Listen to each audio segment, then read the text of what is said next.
IB Nation, welcome back to another edition of the Irish Breakdown Podcast. It's Friday, August 25th. That means two things, Ryan. One, it's Friday Free-For-All Mailbag. That's Ryan Roberts. He and I are ready to rock and roll on this. But number two, Ryan, the Friday Free-For-All obviously is just the Friday part, but the August 25th part means we're one day away from kickoff of the 2023 Notre Dame season. The 13th ranked Fighting Irish of Notre Dame take on Navy.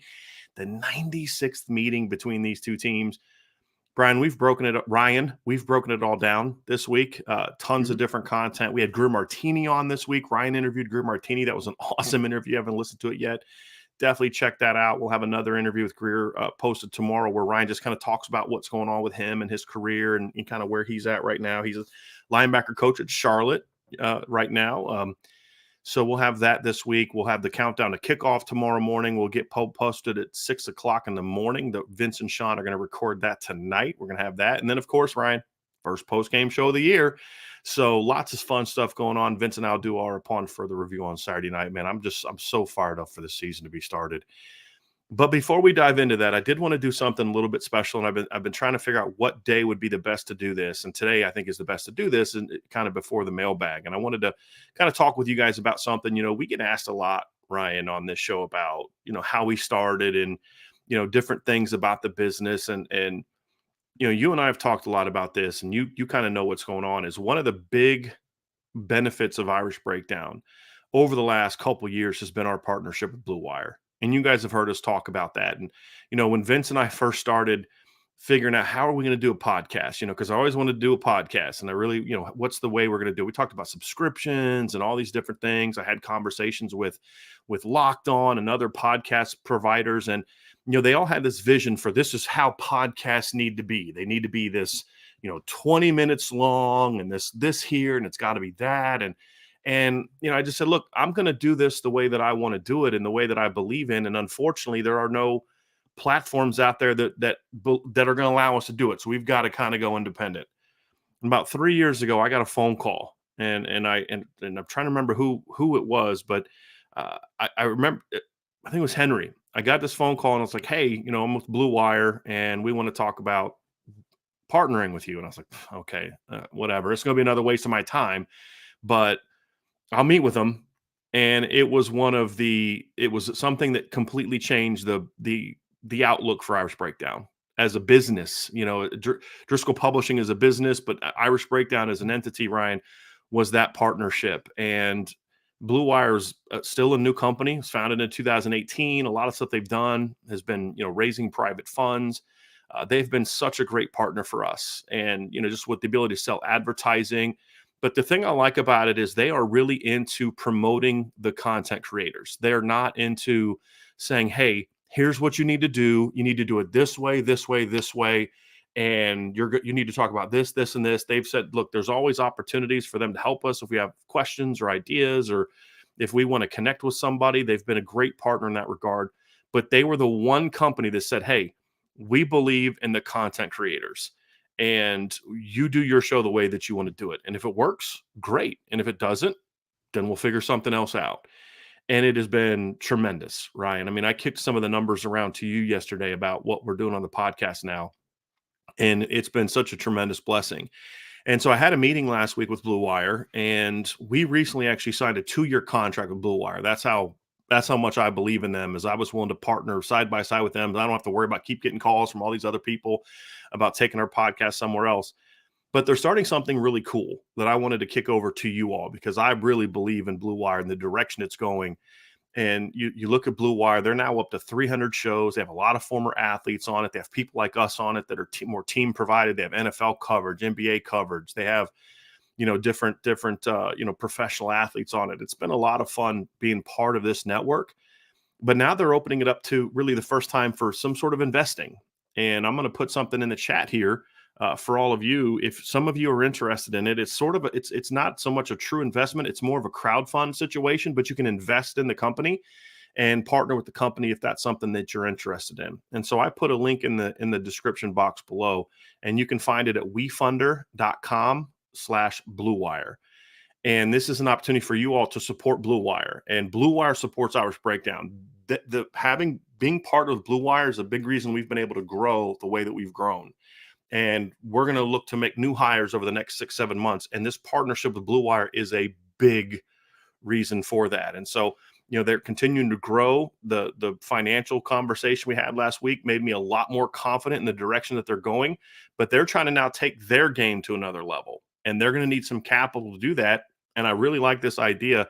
I've talked to a lot of you about The Chosen. I've watched The Chosen a lot. That's sort of a crowdfunding thing. And what they're looking to do is to have people help them that are more like us, more like you guys. And so I put that link in the description box below at wefunder.com/Blue Wire. If you guys believe in us and you believe in what we're able to do, a lot of the reason we're able to do it is because of our partnership with Blue Wire. And so if you're someone who's looking to invest, this is a place to do it. If you knew the numbers like I knew the numbers of how this company has grown, you guys would understand that this is something you want to be a part of. So I just wanted to get that out there to you guys.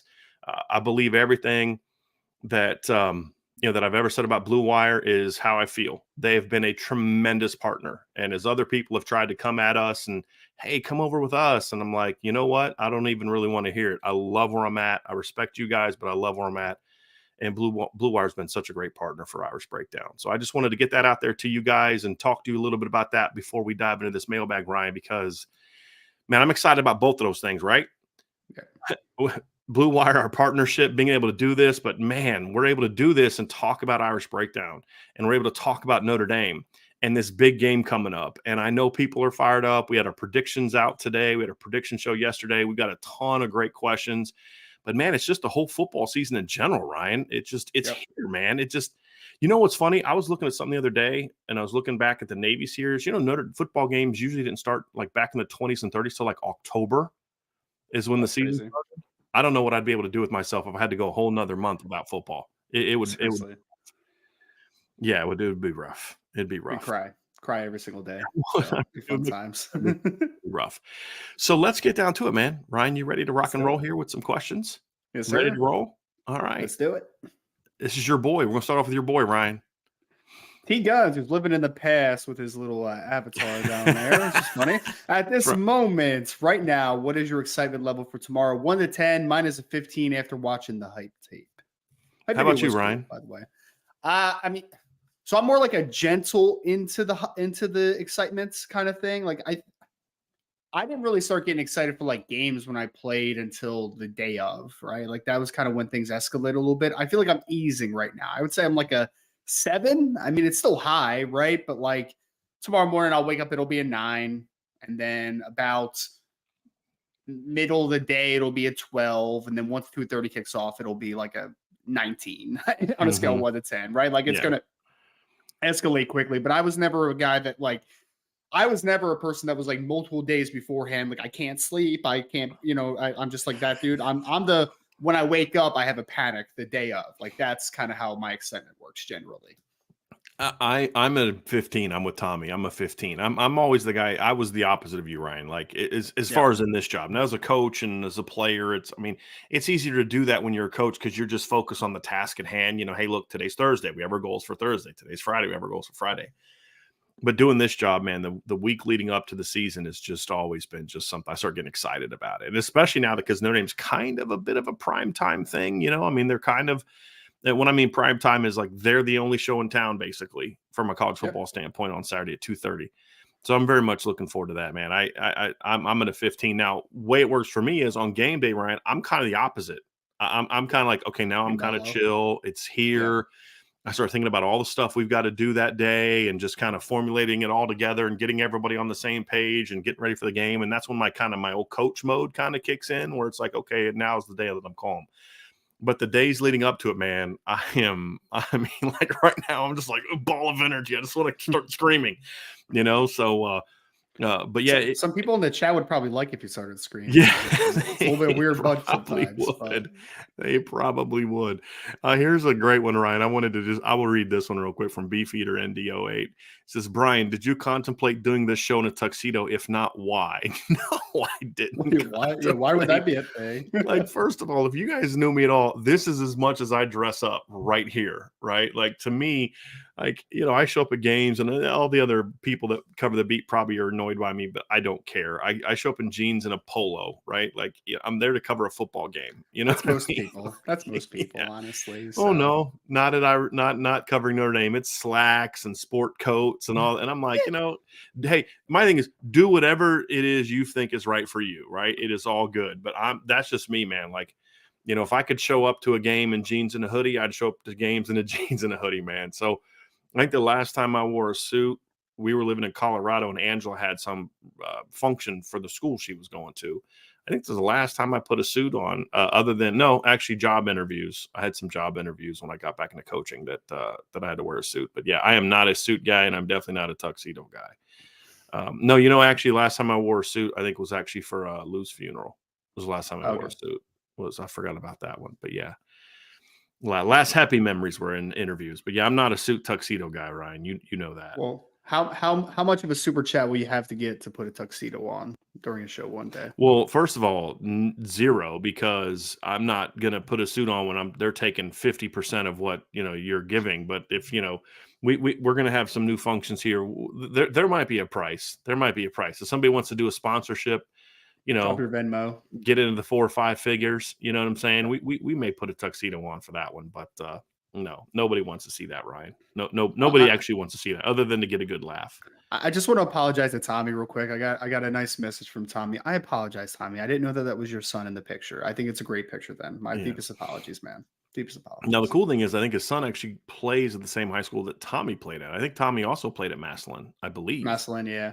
He sent me Tommy sent me a video one time of him playing fullback, I think. And I'll give him some credit, man. Looked like he could churn it a little bit. So I'll give Tommy credit what he deserves. Tommy, and I met Tommy. Tommy's that guy that high school linebacker I hated. That little 5'9" dude that would get up under your chin and your pads, and you're just like, where'd this guy come from, man?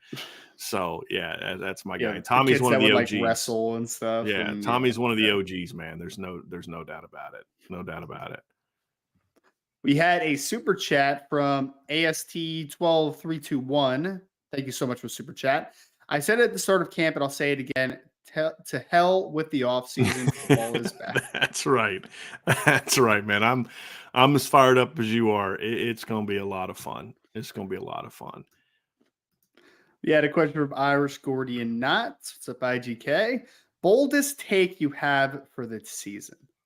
Is Notre Dame win a national championship bold? I mean, I think that's pretty bold. I mean, when you're talking about a team that hasn't done something in 35 years. 35 years. I mean, look, like Georgia hadn't won a title. I think it was 40 years, 40 to 41 years when they won a 21, but they had played for a title and gone to overtime in the title game like 2017. It wasn't like a huge shock when they won it a few years later, right? I mean, didn't win a title in 19 and 20 because that was 2 years where the SEC had just 2 phenomenal teams in their league, with LSU in 2019 and then Alabama in 2020. So, I mean, I think it's a pretty bold take. You're talking about, what has Notre Dame done? Notre Dame's had 3 chances in this stage, right, to play for a title. They lost 42 to 14. They lost 30 to 3, and then was it 31 to 14, and it wasn't that close. I mean, Alabama absolutely called off the dogs in that game, and Notre Dame scored like a minute left, right? It was not and that's what always made me mad when Brian Kelly talked about, we were closer. Blah. It's like, bro, they took it easy on you. They called the dog. It was 31-7, and they pulled their starters. You know what I mean? Like, let's not act like you guys had some great moral victory, But, I think that's a pretty bold take. I mean, Sam Hartman winning the Heisman's another one. I mean, if you talk about how long it's been since Notre Dame has won a national championship, it's been even longer since they've had a Heisman Trophy winner. When you look at Tim Brown having won it in 1987, it's only by a year, but it's still longer. So I think that's another bold take that people have had. I think that was one of Vince's, for it. The other bold take that I have, I've kind of gone back and forth on this is I have this feeling about with like Alabama and Ohio State. I think this is a bit of a bold take, Ryan. They're either going to be great teams that are title contenders, or they're going to be 3-loss teams. I don't think there's going to be an in-between with either one of those teams. Now, that's a big step back for those programs. So either all the buttons get pushed right for Alabama, and they go out there and they're the team that we all we all thought that they were going to be, right? I mean, but when I look at their schedule and I say, if the things that I'm concerned about with them are legitimate, there's at least 2 to 3 losses on that schedule, Ryan. I mean, you talk about Texas in the opener at home, Ole Miss at home, at Mississippi State, at Texas A&M, home against Arkansas, home against Tennessee, home against LSU, at Kentucky, and at Auburn. Like, there's a chance for several losses in there if Kevin Steele's as bad as I think he is, and if the quarterback situation turns out to be as bad as I think it can be. And, there's still a lot that Tommy Rees has to prove, right? So, same with Ohio State. If the quarterback and O-line and some of the secondary issues get fixed out, which I'm actually predicting that for Ohio State, I'm actually thinking, or I've said this, Ryan, my prediction for Ohio State is they lose Notre Dame and then run the table. Because I think that Notre Dame will also be a galvanizing thing for them. It'll be a spark that they've needed to not sleepwalk through the regular season like they have the last few years. And I think it all figures out. I think they get back running the football and all that other kind of stuff. But if I'm wrong and their offensive line turns out to be a big problem, there's several potential losses on that schedule for them. Look, Penn State always plays Ohio State tough, right? I mean, you and I have talked about this. Penn State doesn't beat Ohio State very often, but they always play Ohio State tough. I mean, that is always a tough game. Even when Penn State's had some bad teams, you've got obviously Notre Dame on there. You've got at Wisconsin on there. You've got at Michigan on there. There's a chance for them to be a 3-loss team if some of those problems don't get fixed. So I think that's a bit of a bold take nationally. I don't think Washington in the playoff is that bold of a take, Ryan. Number one is they've got a top 10 team. And number two, they've been in the playoff before. That shouldn't be considered an abnormal thing. So, a team that – so I don't know if that's a bold take. I think that's probably not a popular take, but I don't know that I would call that bold. I don't think it's bold to say a team that's preseason top 10 is going to be a playoff team. I don't think that's bold. I don't have a whole lot of other bold takes other than that. I actually had a bold take that I think the Pac-12 winner this year in the championship game at least is going to be a 3-loss team because I think that team's going to. I think that league is going to cannibalize each other a little bit, just a little bit. Yeah. I think it's going to be tough, man. Like I could see Washington, Oregon State, USC, UCLA as a spoiler a couple weeks, Washington State, like it's Oregon State. Yeah, it's a top. Yeah, it's a top. I mean, there's not much parity at the top of that league, in my opinion. Like, there's a lot of just good football teams. I think you've also said this, Ryan, but it's the deepest league in college football this year. Now, not so much deepest from the standpoint of they have 5-6 playoff national championship contenders. I don't really think they have any, to be honest with you. I think USC is about the only team that maybe has a shot if their defense does take a big jump because they have Caleb Williams. Like, I love Michael Penix, but he's a guy that operates that system at an incredibly high level. Caleb Williams is a guy that can put a team on his shoulders. I don't believe Michael Penix is that guy. It's just my opinion, but he's great running that system. Sure. If the defense turns out USC, maybe just because they have that kind of that quarterback that can maybe get hot at the right time. But what they have is a 5-6 teams that can win that league. I mean, I think USC can win it. I think Colorado. I think Oregon can win it. I think Utah can win it. I think Oregon State can win it. I think Washington can win it. That's 5. And then there's UCLA, there's Arizona, there's teams like that, like Washington State, teams like that can knock anybody off on any given Saturday. Sure. And who knows what Arizona State's going to be, and who knows about Cal and Stanford. But man, that's like you said, man, that's a deep league. And I kind of feel that way. I think the league that's second in that regard to me is the Big 12. I think the Big 12 is going to be another league that cannibalizes itself a little bit, because it's just, I mean, I would have said Iowa State could, but with all the issues they've had this fall with, in fall camp with all the kids being suspended and all the gambling stuff, they're a hot mess. But all other teams in that division on any given Saturday can beat anybody. I mean, they just added BYU, they added Cincinnati. Now, the nice thing for the Big 12 is now because the league's expanded, they don't play everybody again now. It used to be in order to win that league, you had to beat somebody twice. It's not necessarily a guarantee that that's going to happen now. But that's another league that's deep. I think the top end of the Big 12 is not as good as the top end of the Pac-12, in my opinion. As far as I don't think Texas is. I think a lot Texas, more question marks. Yeah.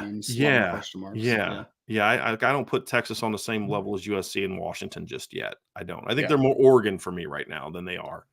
And then those other teams. Oklahoma's a hot team that people are picking to like take a big jump. It's like they went 6-7 last year. Like, Yeah, can we I just don't let it see it. happen first? I don't I know. don't see it. Like, they're like, "Oh, well, we didn't have Dylan Gabriel in those 2 blowout losses." I'm like, "Yeah, but you had him in your loss to West Virginia and your loss to Texas Tech, and you know what I mean? Like, he played in those games." So instead of So, losing 49-0 against Texas, you would have lost 49-28 against Texas. I mean, like, 49-17. I right, mean, like, exactly. no disrespect, but like there was Exactly. a lot more problems on that team aside from just quarterback play throughout most of the Exactly. season. So And a weird head coach, a very weird head coach. yeah, I'm not a fan. Not a fan. John A1, what's up, John? Welcome back. Which player who isn't I projected don't to start think right this is the real John A1. Oh, it's a I different think John this is the A1. person who stole his name, which is why John A1 changed his name. I could be wrong. So if you've changed your Oh. name back, let me know. But I think this isn't the real, Yeah, John, message John me on the A1. message board if this is the real John. If this is the real Yeah, John A1, please stand up. Please yeah. stand up. So I Which don't, player? I don't believe that this is the real John A1. Well, from whoever this John A1 is, which player who isn't projected to start right now can have a big mid to late season impact? Last year it was Chris Smith, Deion Colzie, and Xavier Watts. Who could make the jump in 2023? Mid-season impact. I would say that maybe Chris Smith was someone who didn't have a mid-season impact. We just started paying attention to it by the middle of the season. But Yeah, I thought he was Chris playing Smith, pretty consistently most of the year. yeah, Yeah, yeah. I think the Ohio State game was really the only one that I didn't really notice him do a whole lot. But I mean, he started playing well.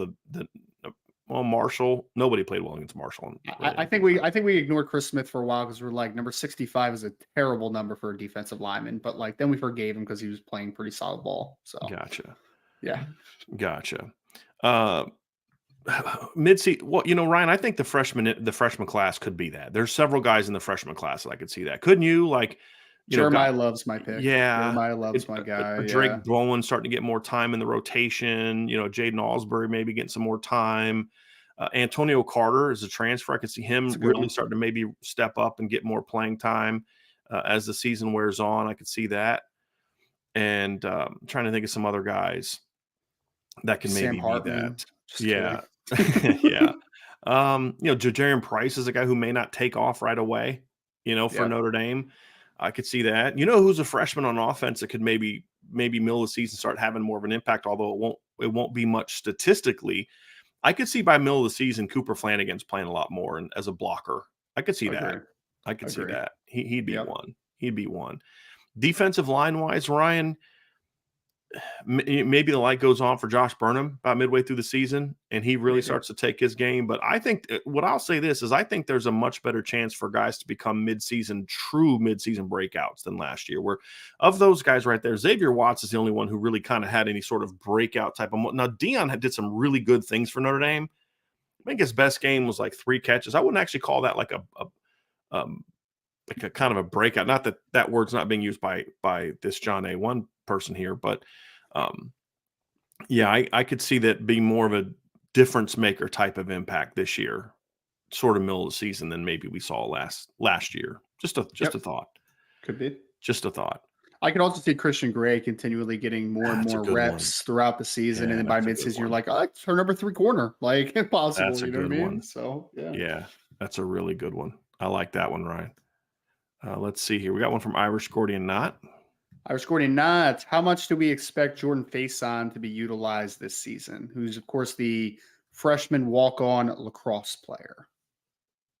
Yeah, I don't know that he's going to play a ton this year. Maybe. I just don't look. He's gotten some playing time in fall camp, but he's still right now at best the 7th receiver. So maybe, because you've got Tobias is ahead of him, Tyree and Jaden Thomas, the starters. You've got Jaden Greathouse. You've got Deion Colzie. You've got Matt Salerno, Rico Flores. Yep. So look, and I love what I've seen from Jordan Faison. Like, love what I've seen from it.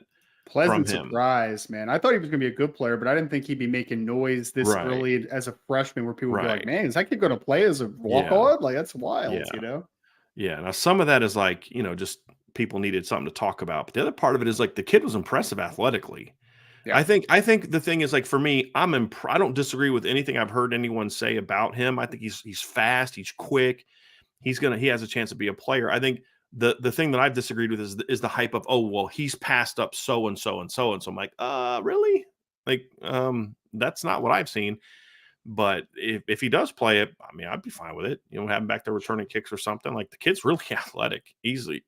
We've said this, Ryan. You and I've going back signing day. This is not your typical walk-on class. No, Because you've got guys that are legitimate scholarship players. When there's a reason Ryan and I had him and Luke Talich on the show on signing day, because Ryan and I talked about this. Like, these are not normal walk-ons.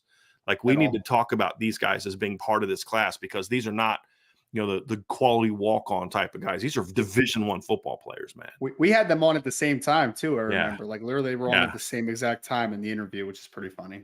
Yeah, no doubt. Yeah, and Luke's listed at like almost 6'4" now, man. Like, that kid's gonna be a big dude, man. Yeah, he's a good-looking athlete. There's no doubt about that. All right, let's get to some more questions here. Hey, Quinn Kibler, what's up, Quinn? What do you think the first play will be? I'm saying RPO with a more downfield options. Interesting. Well, an RPO is not a play, shot. though. I think they're going to take a shot down the field. I don't know if it'll be just like I'm going to say it's some type of post-snap switch, and they're going to take a vertical shots at the first play of the game. I'd be okay with that. Yeah, I'd be okay with that. I kind of in this from the standpoint of, I want to come out and kind of run it right away, and the reason for me is more so setting them up for something on play 2 or 3 is kind of where I'm coming from on that. But I do want to see an early shot by them. Now, keep in mind, an RPO is not a play. Like, you don't call an RPO play. Yeah, it's something built into another play. You're calling a run, and then you're tagging whatever pass concepts you want with that run. An RPO it's like a philosophy more so than a play. It's like an adjustment. It's like on defense, if like I have a combo coverage where it's like, this could turn into this if something happens, right? Like, that's kind of the same concept. Yes, right. It's a descriptor more so than it is a play. I hope that if they do run the ball on play 1, that there's a built-in RPO with it. That I do hope that there is, no doubt, if they do call a run. That would be something I would like to see. From Irish Gordian Knot with a lot of great questions to start the show today. What is Pat Coogan's ceiling? If he hits that ceiling, what would his draft prospects look like? Oh, man, we're talking about draft prospects. He's a redshirt sophomore who has never played a game at Notre Dame. Like, let's let him play a game first before we start talking about the draft. He's a redshirt sophomore. What's his ceiling? He is draft eligible, though. He is draft eligible. Yeah. What's his ceiling as a player? You know, a tough, hard-nosed, smart, fundamentally sound kid that lacks athleticism. That's what a ceiling is, right? And we've seen guys like that be good football players in Notre Dame. Sure. We've seen several guys like that, you know, like not as strong as a Braxton Cave, but like a Braxton Cave type, you know, tough kid, not the greatest athlete. Now, Braxton was hurt by that bad leg injury he had in 2010. That kind of sapped a little bit of athleticism from him. But, you know, maybe that kind of guy, a real tough, hard-nosed. Josh Lugg ended up being that type of guy. Yeah, I think that's a good comparison too. Different body type, but I could see that. You know, just kind of do your job, compete your butt off. You know, not a real great mover, you know, but just tough kid, physical. Because you can be physical and not strong, like not powerful. Those are two different things. Physicality is a style. Power is a result to me, you know, as far as someone that can move people. But those would be my two, be the two areas where I would go with that one. Brian, that would be, that would be something. I mean, if you think of players they've had, like, you know what he could be by the time he's a 5th-year senior? He could be what people thought Kane Madden was, right? Like, limited athletically, but smart, does his job, physical, tough, all that kind of stuff. Sure. But a better version of it. But like, that's why I say what people thought he was, more so than what he actually was. A bigger, slightly more talented version than Kane Madden. Because Kane was only like, he was maybe 6'2", right? Like, he was a small dude. Yeah, he was small. He was not big. Yeah, he was small. All right, let's get down to some more here. We got one from Matt McCarthy. Matt says, is the staff still trying to get Ryan Wingo and Jeremiah McClellan to come for an official visit this fall? I mean, the Jeremiah McClellan thing stopped a long time ago, Matt. Yeah. Like they haven't been recruiting Jeremiah Yeah. McClellan for months now. Like it's been several. There were just And other players they liked better. Yeah. yeah. And now Notre Dame has the 3 wide receivers in their 2024 class. So I would imagine that they'll keep in contact with some players to see what possibilities will be in the end result, especially if Notre Dame booms this season offensively. But as of right now, I don't envision either one of those things happening, and especially not Jeremiah McClellan, because that is just one that Notre Dame has moved on from a very long time ago. Ryan, I think that they'll stay involved with big-time players at receiver. Yeah. That's what I think. I don't think the Notre Dame staff, or I know the Notre Dame staff never viewed Jeremiah McClellan as that. They thought he was a good, solid player, but once they kind of zeroed in on Micah Gilbert being a guy that they really liked and had a shot with, he kind of got prioritized over Jeremiah McClellan. And of course, Isaiah Canyon did. And when Notre Dame kind of circled back to after they lost Isaiah Canyon, that was a name that was never brought up to me. Yeah. So I don't think that was ever really an option for Notre Dame. They liked Jeremiah McClellan. I just don't think they loved Jeremiah McClellan. And that's There's just other guys on the board that were better. I mean, that's the position that they're in now is to kind of go after some of those guys. Yeah. And the guy they found to be the replacement just had 6 receptions for 171 yards yesterday in Logan Saldate. So just got bumped up by rivals in their most recent update as a 4-star as well. So Irish blooded. Mailbag. We'll have tomorrow what will we have tomorrow? More passing touchdowns or more rushing touchdowns, including any potential quarterback rushing touchdowns? I'm gonna say passing touchdowns, Ryan. That's where I'm going with, because I have them at 38. I'm going with 38-13 is my score. I see 3 passing touchdowns, 2 rushing touchdowns is how I see it, including a short touchdown, because they're going to load the box and they're going to run some kind of bootleg at 4 yards, and kind of like they did last year, that little quick wheel route to Chris Tyree. Because they just would load it up and there's just nobody to account for Tyree. There was one play that if Drew Pine pulls the ball, I think it was actually right before the pass to Tyree. If he pulls the ball, Matt Salerno was wide open on a bootleg, RPO bootleg. I mean, wide open. So I think you'll see something like that as well. So yeah, I'm going to go more. Now, in your scenario, Ryan, of your score, it could be split, right? Couldn't it be tied? Because you're at 6 touchdowns in the game. Yeah, it could be tied. I would still think go passing touchdowns. Maybe it's 4-2 in favor of the passing touchdowns, just because I don't know why it is. Because I think most of the offseason I was with you, Brian, as far as I thought that Notre Dame would just kind of come out and just show their identity still of being a running football team and then let everything kind of work off of it. But I just have a feeling Notre Dame's going to open the game up a little bit tomorrow early in the game and come out throwing the football. I don't know why. It's just a feeling that I have. So in that ideology and that philosophy and that perspective, I think that they might throw for a mess of yards and some touchdowns tomorrow. So my only concern about the predictions that we have is that it's supposed to rain tomorrow. That's the only thing that can maybe cut it. But look, Sam Hartman's from North Carolina. Trust me, he's thrown in the rain before. I can promise you that, right? Yeah. He's in that state that constantly is getting. And I can speak from experience. I played my freshman year in North Carolina. You have rain games. There's no doubt.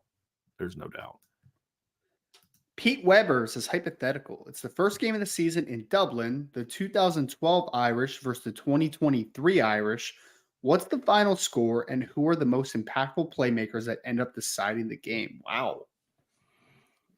I mean, it's hard. It's impossible. Honestly, I love the question, Pete. It's fun, but it's impossible for me to answer that because I haven't seen this football team play. I mean, you could say, well, what about how you thought about that team then compared to now? Honestly, I didn't have a super strong opinion about that team going into the year because that was my first year back in coaching. So the whole month leading that season, I was about my team.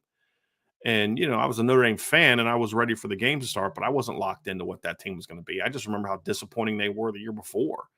And assumed that they would, I was hoping they'd be really good, but I mean, you always kind of wait for the shoe to drop. So I honestly can't tell you. I'll say the difference between the two teams. I'll say this, Ryan. I think the 2023 team certainly has the most potential for more impactful playmakers. I mean, the 2012 team was all about toughness and physicality. Your best player was your tight end. Your 2 best players on offense were your tight end and your left tackle. Right, by far. And, and your best running back was a tough, grinded out guy that averaged under 5 yards carry. Sure. I mean, it was a completely different dynamic than what we're expecting this team to be. But then also that team had Manti and Cap and Stephon Tuitt and Lewis Nix. And you had some dudes on that defense. Sure. I think the overall top to bottom depth of this team is certainly better than that team. But it's very similar thing when we compare it to the 2015 team is, Ryan, is there are not as many proven elite players on this team as there were in the 2012 or 2015 teams.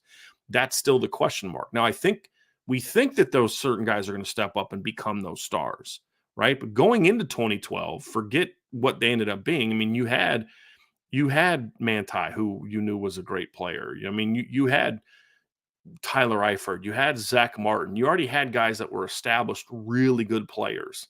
And then, of course, more emerged throughout the season. Stephon Tuitt became that guy. Sure. Lewis Nix became that guy. I don't know who that's going to be for this team yet.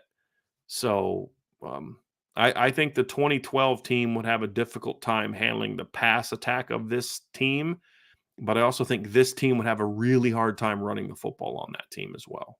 Yeah. Well, I think both of those would neutralize some of the strengths of the others and take advantage of the weaknesses of the others. I ultimately, like, if I had to pick one, Pete, I would pick 2023 just because, and this is usually a tiebreaker for me, you have a 6-year quarterback on one side, and you have a redshirt freshman quarterback on the other.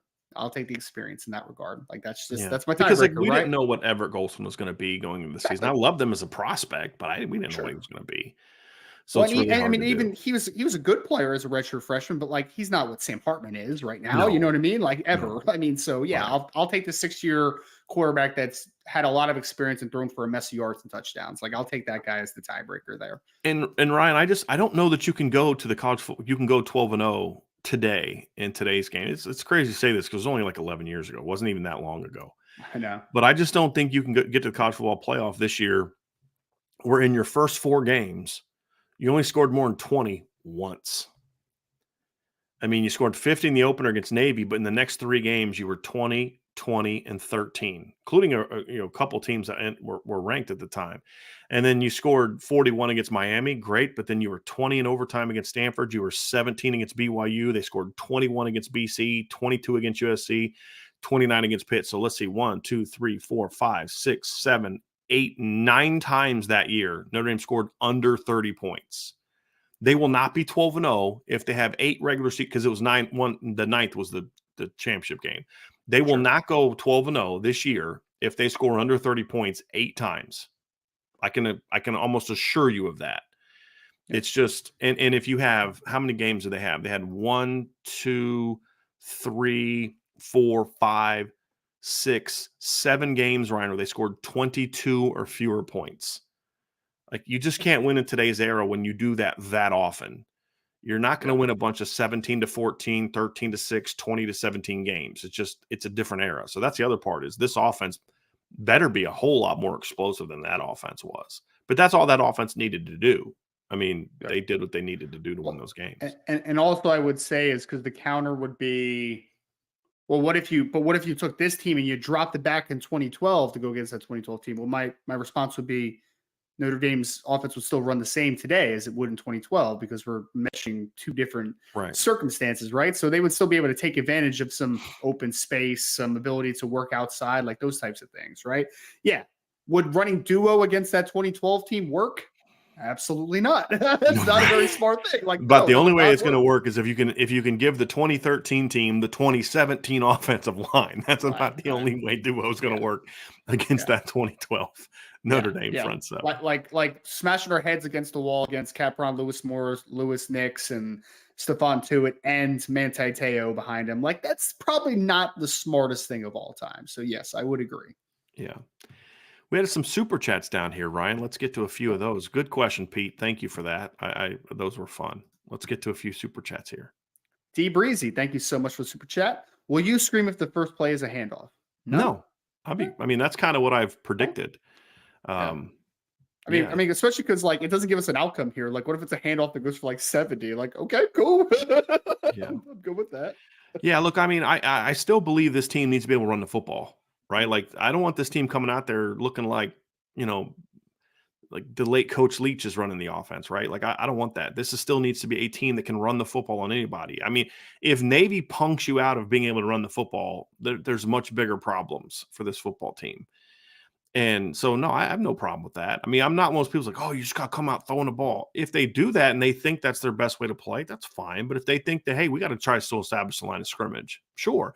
But also, as a former offensive coordinator, also sometimes you're trying to set something else up. And so we're going to make you think we're doing this. And then, the second or third or fourth play, maybe we come back with a little something off of that. We got something because I'm trying to feel you out. I want to see what you're doing. And Right. One of the safest ways to see how to feel a team out, Ryan, is to kind of come out and show a lot of different motions and shifts and looks, but still run the football with some RPOs built in. That way it's a little bit safer as opposed to, calling an empty drop back and then they run a coverage you had prepared for all week and you throw an early pick, right? Like, I'm completely fine with that. Completely fine with that. And I did find out too, Ryan, that those first John A. ones are the OG John A. one. He has changed the name back. He just emailed me. And so he said the copycat did ask another question. So I'll try to find out who that person is and deal with it. So interesting. Yeah. Nathan Milton. What's up, Milton? Which player that left last year with eligibility remaining would you like to have back the most this season? Likelihood Nolan Ziegler suits up this year. That's so a who had good eligibility question. left last year? So was Brandon Joseph had there's also COVID, right? Yeah. So offense. I mean, Sure. look, guys, if you could put Michael Mayer on this football team with the receivers they have, that's an easy one. But let's take not the easiest one for me. It would probably be Braden Lindsey. I would take on offense. It would be a Yeah. Braden Lindsey. I would take, as long as he was bought in to play big ends, I would take Isaiah Foskey back and let him wreak havoc there. That's an easy one on defense. Yeah. Who would your offensive pick be? I mean, I would love to say Michael Mayer, but you said I can't pick him. You can't have him, right? Like that's why I went with Lindsey, because I think Lindsey would be okay being part of rotation. I think he could do some different things for you, give you a little bit of a speed burst. Sure. But I like the Foskey one. But like you said, like he'd have to have been like completely bought into playing a little bit of a different role. Bought in, sold out to get up to like 265 pounds and been an absolute game wrecker because we know he has the talent to be one. Like, Absolutely. Could you imagine if you got because like Isaiah Foskey's sacks would go down a little bit playing big end, right? But can you imagine having a big end like him and it still had like 8 sacks plus? Do you think his numbers would go like this? So sacks would go down, but tackles for loss would go up? Probably. Yeah. I think that he would have like 14 to 15 tackles for loss and 8 sacks. Like that's kind of what I would think he would put up. Like I could see that. I just feel like that's great. It's really, really good. So cool. I could definitely see that. Ryan, we did have another question here that I wanted to have you quickly answer before we get to that one. It was about basically it was from Connie Aparo, and she asked, and I can't find her question, but she wanted to know, and I figured you just could quickly give it what CJ Carr's stats were for last night. 21 out of 28 for over 300 yards. He had 2 total touchdowns, 1 passing, 1 rushing, and he threw 1 interception during that football game. The interception, though, just for some context, was trying to do a little bit too much, and they were up 35-7 when he did it. So, There were 2 balls that I thought should have also been caught. That deep ball where the running back allowed himself to get kind of pushed outside. Yeah, he should. A better receiver makes that play. Yeah, I thought that was one of his better balls, but he was really good last night. He looked really good, especially early. I mean, he started out like 14 of 16 on the day. Like he was really, really sharp last night. Yeah. Last part was likelihood that Nolan Ziegler suits up this year. I think he will. I believe his family is posting an update today on what's going on with him. And just full disclosure, I can say it now. I've been in contact with Nolan's family this entire time. They're really good people. They've been really worried about their son. I'll let them speak for what's been going on. I think the fact that they're now speaking out today is evidence that they feel he's on the track back. And it wasn't disciplinary issues. It's just some other personal stuff. I'll let them, they're putting the post out today. I'll put the post on the message board later today. They're starting to kind of let people know kind of what's going on because they're getting a lot of questions about it, right? Like, is it injury? Did he get in trouble? It was nothing like that. And then, of course, people jump to conclusions. I remember the first day he missed practice, people were like, "Oh, is Nolan Ziegler transferring?" It's like, guys, come on, man. Yeah. Come on. But he's working his way back, and definitely rooting for the kid to get through the stuff he's going through, no doubt about it. But yeah, I fully expect him to suit up this year. Will he play this year? I don't know, and honestly, that's not my concern right now. My concern is him getting back to being the Nolan that we knew before. That's what I care about. And if that means he plays, great. If he needs to kind of just get back on track and maybe get back at it for in the spring, that's fine too. I don't really care. I just want the kid to get back and get himself right. That's going to be the key. But if he gets back and gets right this season, I certainly expect to see him on some special teams and possibly, fighting his way back into the 2 deep. But I don't think that's anyone's, well, at least it's not my top concern right now. My top concern is him just getting back and being okay. I think that's the big key. We had another super chat from Tyler Evans. Thank you so much, Tyler. When you are watching the game tomorrow, what are position groups you're watching right away on offense and defense? What would you like to see from them? I mean, Brian, for me personally, like it's the 2 combination answer that we talked about yesterday in the podcast. I'm watching both lines on the game early on tomorrow because 1, we have high expectations for the defensive line. Awesome. We've been hearing all offseason about Riley Mills and Jason Onye and Gabriel Rubio taking a step forward, and the edge is making some plays. Cool. Defensive line needs to come and play. Howard Cross, of course, being the steady force that he is. But on the other side of the ball, offensive line-wise, specifically interior offensive line, you have 2 new starting guards, and you have Zeke Correll, who's a little bit banged up. He obviously, we expect him to play, but he's been a little bit hobbled later half of fall camp. So I'm interested to see what the interior offensive line looks like, what the offensive line as a whole looks like, and if that defensive line is for real, or if it was a little bit of maybe playing against some new guys up front that was helping their rises a little bit. So I'm watching the lines tomorrow, baby. Ryan, I'm right there with you. I mean, look, we want the receivers to play, but look, Navy's secondary is not good. If the receivers play really well tomorrow, it doesn't necessarily mean that they're going to be great. I mean, if they're just smoking dudes and it's like, okay, they're, but I mean, if they have a big day, it's like, well, they did that last year. Navy's secondary is really they threw bad. for like 200 something yards in the first half last year. Their secondary is really bad. If the offensive line comes out, for example, and plays really well tomorrow, that's a great sign. Great sign. Because it's literally one player down in their front 7 and O-line on each side from what they had last year. That's it. Just one player on the O-line's missing. One player in the front 7 is missing. Now, he's a pretty good one, but he was an outside guy. He wasn't even a box guy. Right. And so if they come out and assert their, authority, so to speak, then that's a great sign. That's a really great sign for these lines. So, yes, I'm with you, Ryan. That is a big, big one for me. Very much looking forward to seeing how those.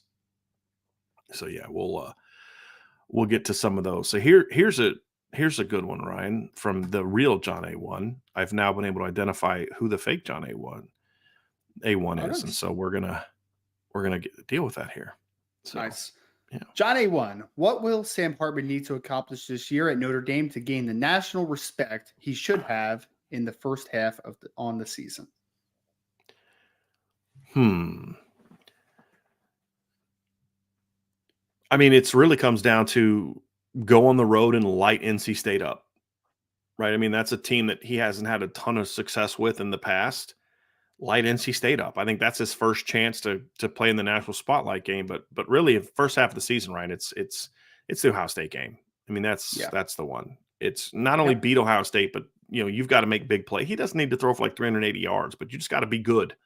If he goes, completes 65% of his passes, throws for 270, even just 250, 260, 2-3 touchdowns, sets up the run game and just they go out and win the game and he just looks good doing it, efficient, makes some plays when you need to. Yeah, that'll start to get him the national respect. I don't think he needs to go out there and throw for 370, 380, 5 touchdowns like he did against Clemson last year because he did that against Clemson last year and they lost. But it also didn't get him to like, hey, nice job, Sam, and then move on to – but he's not a top 10 quarterback, you know what I mean? But you do that – you throw for 250, 260 at Notre Dame, 2-3 touchdowns against Ohio State, and you beat Ohio State. Now all of a sudden everybody's talking about it, right? And so that's the game to me. I mean, it's just play well and beat Ohio State. I think that Ohio State game too also has a chance to really prove a lot of different points, Brian. One is that Sam Hartman is that guy from a personal perspective. The other one is one that we've believed for the last couple of years is that Notre Dame has been a quarterback away from being a legitimate contender for a couple of years, right? Like that's kind of where I felt at least. And I feel like if Sam Hartman is able to come out against Ohio State and show that Notre Dame with a really good quarterback can beat anybody, can beat Ohio State, can show that they can be that type of team. Not only do you show that he is that quarterback in the national landscape, he also shows that the issues that were surrounding this program are 100% understood now, right? Because there's some national people right now that are looking at Notre Dame and being like, oh, it's not just quarterback. They have no wide receivers. They have no team speed. Like, okay, cool.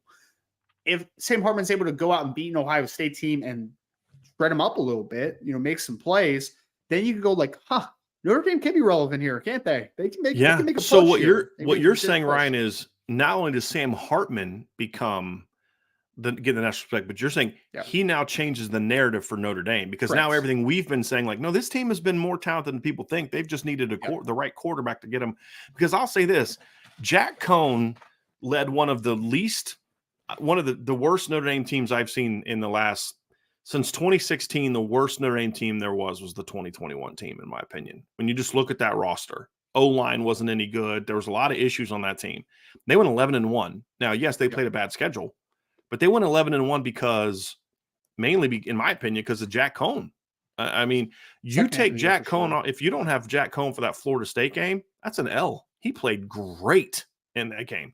So, fourth quarter drive against Toledo, coming off the bench against Virginia Tech. I mean, he was by no means perfect.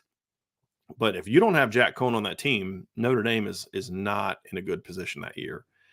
And who knows how that goes, right? And we saw what kind of happened a little bit against Wisconsin when he went down. The offense just kind of couldn't do anything. You needed that special teams play to break it. Now, that sparked things a little bit, but yeah, I like your point there, Ryan. It's a great point. It starts to change the narrative about Notre Dame as well because they say, hey, you know what? They do have really good talent. They have been a quarterback short. That has been the problem. I think that's a great point. I love that point. Yeah, that's really well done. So we now, Ryan, have only one John A1 in the show. The other one has now been removed. John, all I'll say, John, is when people feel like they need to start imitating people, that is the biggest that's the biggest flattery ever, man. Because they're like, that guy's cool. I want to be that guy. Indie Football Nerd is who he changed his name to. Yep. So, Ryan, that, but other people, now he's back to John A1, which I'm happy to see. And I didn't want to bring up the super chat till I was able to determine who the real John A1 was. So, well, you should have taken the other one's money and then no, it's all good. I still get the money. I just wouldn't have pulled the chat up. So, yeah. John A1 with the super chat. Thank you, John. It's game time. I'm back. Let's go, IB Nation. Are they playing on real grass or turf? I believe this is a grass field. I believe it is too. Yeah. It's a soccer pitch, so like that's usually how that works, right? I think. I mean, that's typically. I mean, I've seen pictures too. I'm not like a expert on grass versus turf, but like it looked like grass to me. Pretty sure, and it's a soccer field, and the vast majority of soccer fields, especially I believe in Europe, are all grass or almost all grass, right? I believe so. Yeah, I believe so. I believe. Here's an interesting one, Ryan. I like this one. From Smiling Irish, who says, if it rains more than a little tomorrow, does that change your score prediction? Advantage Notre Dame, Navy, or neither? If it rains tomorrow and it's consistent throughout the game, right, I think what that would do is probably lower my score total a little bit for Notre Dame and possibly Navy. So people have asked this, is it advantage Notre Dame, Navy, or neither? I think it's advantage Notre Dame because it's a little harder for undersized players to really dig in on a wet field, right? This playing defense. Like if you're going against a guy that's 50 pounds bigger than you on a wet field and your feet are just, you have a lot harder time really getting traction, really putting your feet in the ground and kind of holding up. I also think that there's a lot more exchanges that have to happen in the triple option offense, honestly, that the meshes and things like that a wet ball can really mess with you. It can. And so I think the smaller team that requires so much more not pin and pull, but give, pitch, all that kind of stuff, mesh. I think it's advantage Notre Dame in that regard because they can just kind of lean on them a little bit. And I think that Notre Dame's players are going to have more opportunities for success in space if, with the slick turf than Navy's guys will. It's not a huge advantage either way. I don't think rain really gives a huge advantage in my opinion, but I think the one that would be there would be for Notre Dame in my opinion. But it would probably, maybe take a touchdown off of Notre Dame's docket and maybe a field goal off of Navy's, just because you may run the ball a little bit more and some different things like that. Yeah, that's what I was going to say is that I had 42-10, so maybe it's 35-7, maybe 28-7. I don't know, but regardless, I don't think it swings momentum in one way or the other as much. I think it just kind of stunts some scoring that we would have potentially seen on a more dry field. Yep. Good one. I like that. We'll get a couple from him right now. What's the latest on Tyler Buckner in Alabama? I'm reading conflicting stories on his status. This is why I hate some of this fall camp stuff, man, because one person says one thing, another person says something completely different. Like, all I'll say is this, and this is just my opinion. I don't think Tyler Buckner is going to be the starting quarterback, but I also don't think that we're getting like exactly the full picture of what's happening in that quarterback battle. Like, let's let it play out for a couple more weeks, and then we'll find out very soon. Some of the stuff I've read and who I've read it from is kind of like, this is so low budget. There's just so many people that cover Alabama, and it's just there's a lot. And then most of them, I'm just like, dude, this guy has no clue what's going on. Like, I know for a fact that he's not getting that information from Nick Saban or Tommy Rees. You know what I mean? And so I have no clue who's going to start. None. We'll find out here probably the next week. I think Tyler's doing better than maybe the perception is. I heard he had a really good scrimmage last week, but I think other guys did as well. So, I don't know what he's going to do. I've said all along, this was not the place he should have picked, Ryan. He should have, honestly, if he didn't want to be at Notre Dame, he should have gone to Stanford and ran Troy Taylor's offense. Like, he'd be really good in Troy Taylor's offense, in my opinion, if he could stay healthy.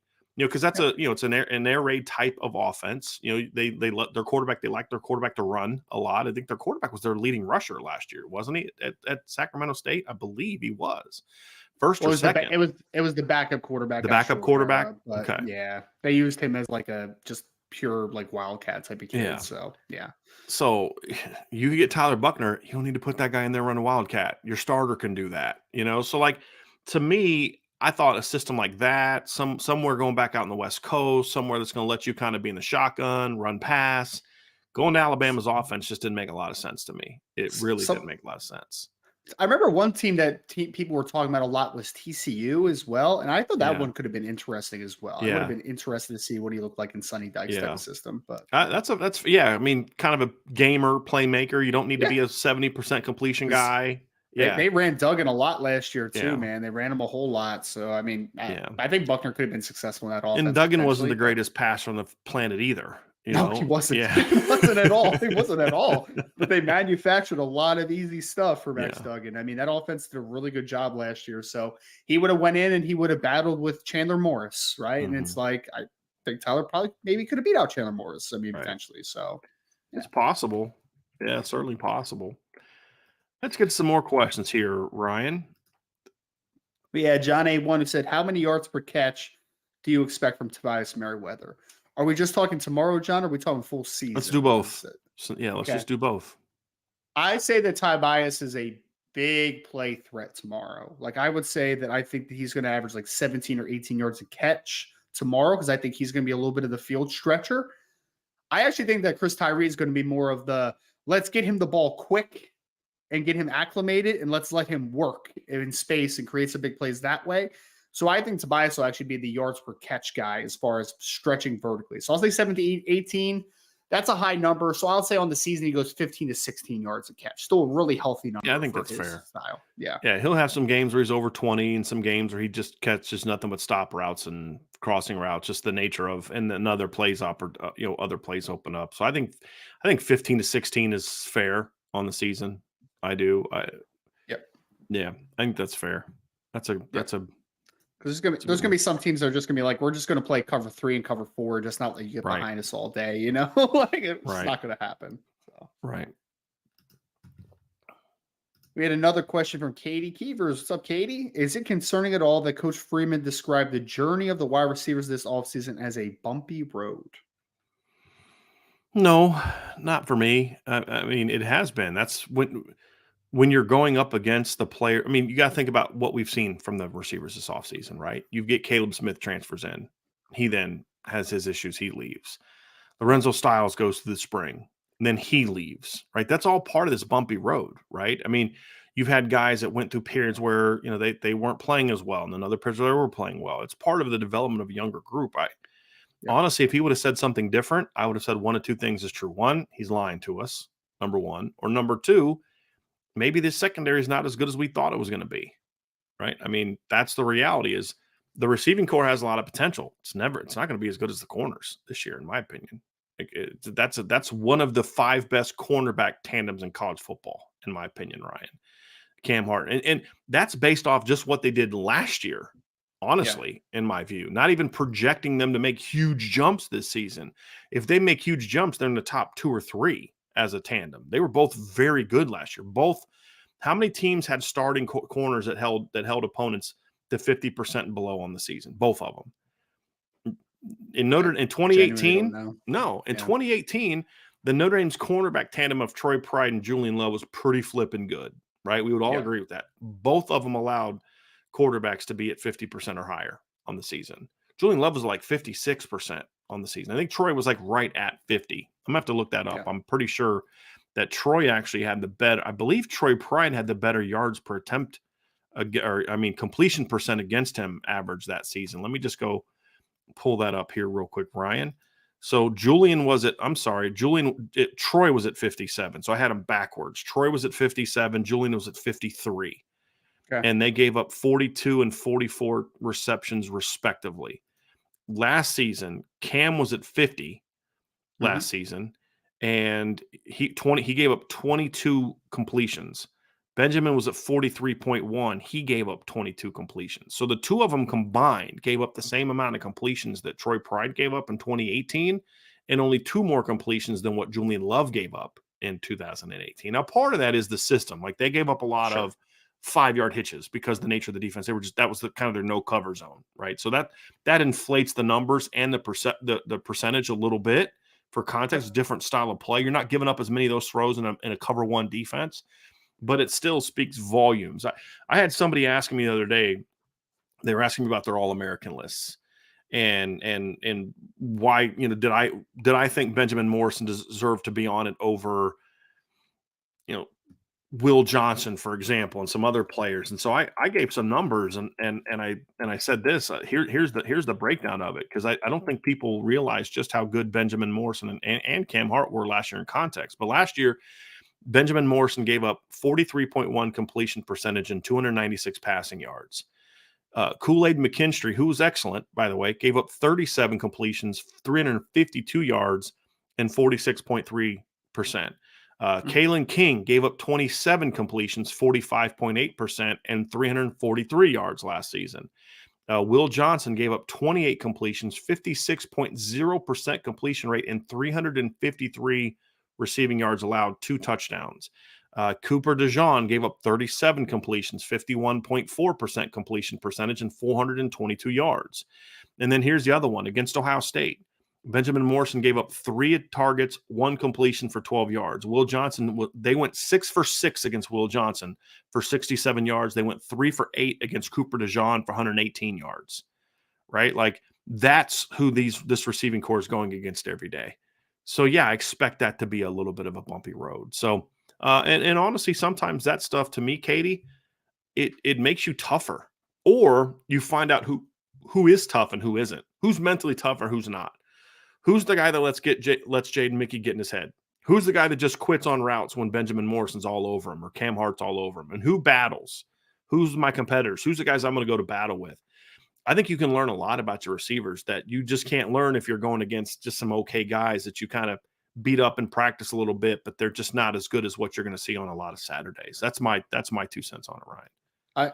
I'm sorry. I've been spending the last 2 minutes trying to rack my brain of which cornerback tandems probably gave up less than 50% each, and thinking Penn State might be the only other one. And Joey Porter Jr. Yeah, maybe. let me see what maybe Joey the TCU Porter was. Duo, TCU. I'll pull them up in a second. Previous Hodges Tomlinson maybe. and Josh Newton, maybe. Yeah, let me see the targets. So Joey Porter was at 50% last year. So they were at 50 and then 45.8. So Cam was at 50, Joey Porter was at 50. Kalen King was at 45.8. Benjamin was in the 43s. So just to give you some context, that even that group, Notre Dame was still better than, but they were also one. I'm going to pull up TCU next. It was hot. It was pretty good numbers. Yeah. So Tomlinson held opponents to 34.6, but he was targeted 81 times. He had gave up 2 touchdowns and had 3 picks. Who was the other one? Josh Newton was the other corner. Josh Newton. He was at 35.3. So that was a pretty good one. Yeah. But I got a feeling, like looking at the numbers here, I have a feeling there's some interesting analysis going on here as far as completions compared to, because like the number of targets are a little bit interesting, but that's a good number. There aren't many. Michigan's wasn't that way. Ohio State's wasn't that way. Ohio State definitely wasn't that way. Yeah. So that's who they're going against this year. And by the way, Tomlinson's not back. He's gone. Yep, right. He's gone. So that's the other part of it too. Yeah. Yeah. And then Alabama did not, because McKinstry was at 46, but Terry and Arnold was at 53. Was he? Mm-hmm. Yep. So it's very interesting. Yep. Trying to think of who else might be. And here's the other thing too, for context. This is Notre Dame last year went against Caleb Williams, Drake May, CJ Stroud, Jaron Hall, Tanner McKee,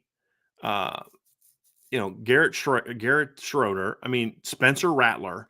So it's not like they had like the 2021 schedule that they were going against, where it's like Sam Howell and like Keaton Slovis are like the best quarterbacks you're going. Phil Jacoby, the best quarterbacks you're going against all year. I mean, you went against arguably 3 of the 4 best quarterbacks in all of college football last year, and still put up the numbers they put up, right? I mean, when Cam Hart went down, Caleb Williams threw at Benjamin Morrison once the entire game.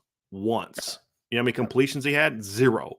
Spencer Rattler went after him a couple times early, and he got picked off and was like, I ain't doing that anymore. You know what I mean? So Drake May avoided him. Caleb Williams didn't kill Notre Dame as a passer. It was just the timely plays that he had in that game. He was clutch. Same with CJ Stroud, Ryan. CJ Stroud didn't light Notre Dame up last year. No. And the only guy that threw for over 300 yards was Drake May, and most of that came in the fourth quarter. Yeah. And so, it was the running around, the scrambling, and then the clutch plays that had allowed him to have a lot of success. So it's a good question, Katie. It is. I'm just not I'm not worried about it. Let's see what they do on Saturday. That's what's going to make me worry. I think it's just the terminology too. If they would have just said, like, if Coach Brennan would have said just they had their ups and downs, I feel like that's a lot less like negative connotation than bumpy road, because bumpy road doesn't show that there was some ups, you know what I mean? It just shows that there was a lot of bumps going down the road, you know what I mean? Right. So, yeah. All right, let's get to some more. A lot of great questions today. Good job, everybody. We had a question from John A1 who said, what kind of statistical breakdown are you expecting from Holden, or sorry, statistical breakout are you expecting from Holden Staes? I don't know that I'm ready to really jump on the bandwagon of big breakout season from him yet. I think he's certainly capable of it, but I'm just in kind of where I am at this time of the season, Ryan, is I've kind of gotten through my everything is awesome phase, and I'm now more in I'm excited about the season, but now I'm very much in the, okay, I want to see it. I want to see it. I want to see it. I want to see it mode. I mean, that's kind of where I'm at the day before the game. And could Holden come out and have a 30-plus catch season? Wouldn't shock me at all. Am I ready to predict it or say that I'm expecting it? That's where because guys, Mitchell Evans is a good football player. He's not just going to, step aside for Holden Staes to take all the reps. I mean, I think we'll see. I think this will be the first time in several years that we see a little bit of a split at tight end as far as from a production standpoint. I hope anyway. I was going to say I think that this tight end room is going to be graded based upon what the entirety of the room looks like. But in the last couple of years, it's like Michael Mayer, and I completely get that. Right? I expect John. My mind wanders to 15 to 20 catches and whatever the yardage is at that point, right? Like, I think Holden Staes is going to be a nice element of this passing attack, because the great thing about him he's very different than Mitchell Evans, right? Like you can use him in many different ways. So I think he's going to have an impact on this offense. But I'm similar to Brian, where I think that Mitchell Evans is going to play.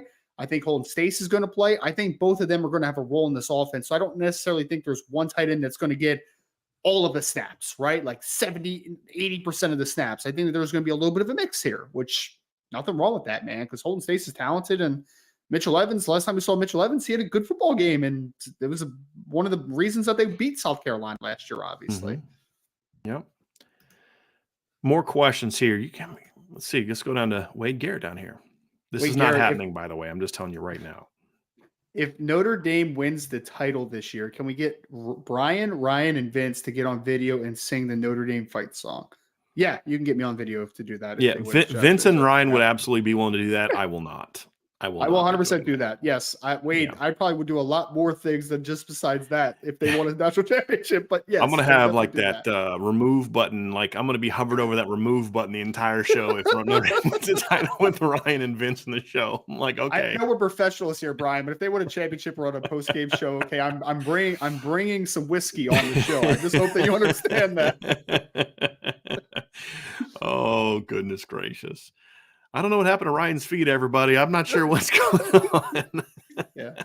Don't let me back in. Just ban me from the studio. Yeah, it's all good. All good. I would understand the excitement, Ryan. I would. Yes. From Domer Text 22 says, if you had to operate a food truck serving only one type of food with your livelihood dependent on it, what are you going with? My mom is full Italian, so I would cook Italian food. It's a gravy. It's not a sauce. When you have the long, drawn-out process, it's a gravy. So meatballs, chicken cutlets, chicken parmesan, we'll get the Italian fix in there for sure. I would probably go with things that are a little bit easier for me to make in a food truck type of situation. I'd probably go a little bit more of I'd serve some chili. I make a really good chicken chili, so I'd serve that. And then kind of like pasta, Ryan, you can make a lot of it at once, to have it. And yeah, the big vats of it. Yeah, exactly. Exactly. Yeah. Make you got that big old, yes. And I'd probably do burgers and stuff, smash burgers. I love making smash burgers. So and you can make a lot of those. You have just a bunch of beef and you can just make those because like the way that smash burger, I cook them, right. It's like it's 2 minutes on each side and then they're ready to go. And so I would make them all fresh and, serve them right then and there, nice and juicy and hot and bang it out. Yeah. Yeah. Yep. Yeah. It'd be a lot of fun. The best thing is my father-in-law got all the stuff to do the smash burgers a few months ago. So he's been very much into doing smash burgers recently. So he got all the equipment, he's got the thing to put. Oh yeah, my wife bought me all everything. That. Oh yeah, he's got all that. I'm digging it. Butters the buns, gets them on there. I'm like, okay, all right. He's got the griddle pan, everything, man. He's got I don't do the buns because I do pretzel buns, and I like pretzel buns not that way. Gotcha. So, but if I was doing normal, just white bread buns, I would definitely do it that way. Yeah. Yep. No, those are great. Angela bought me one of those because at first I we had a big spatula and then I took my meat pounder and I would use that to kind of apply the pressure and then I'd have to move it all around. It wasn't the easiest thing. And then Angela went out and she bought me one of the, one of the things you use. Man. Yeah, it's great. Love that thing. And then they have the smoker now too. So, I'm going over there after the show. I'm pretty sure they're smoking some pork butt or something like that. Very nice. So it's going to be good. Yeah. Ryan's we're going to Hanayori tonight, the local Japanese steakhouse today. Did you go there when you were in town? Nah, we'll have to take you there next time you're in town. If you like Japanese steakhouses, it's really good. Really good. I used to be a pretty picky eater. I'm really not that picky anymore. Yeah. I'm still a tad picky because I'll be I won't I'll have them give Angela the zucchini and stuff. I'd give her that, and I'll take her mushrooms because she's allergic to mushrooms and do it that way. But yeah, it's really, really good. Huh. Yeah. I've never met anybody that was allergic to mushrooms. That's interesting. That's a unique one. She is. To the point where, so here's a funny story. We were on a cruise a long time ago and she got they were serving, cruises, they just kind of theme nights. And so they were doing, Asian food.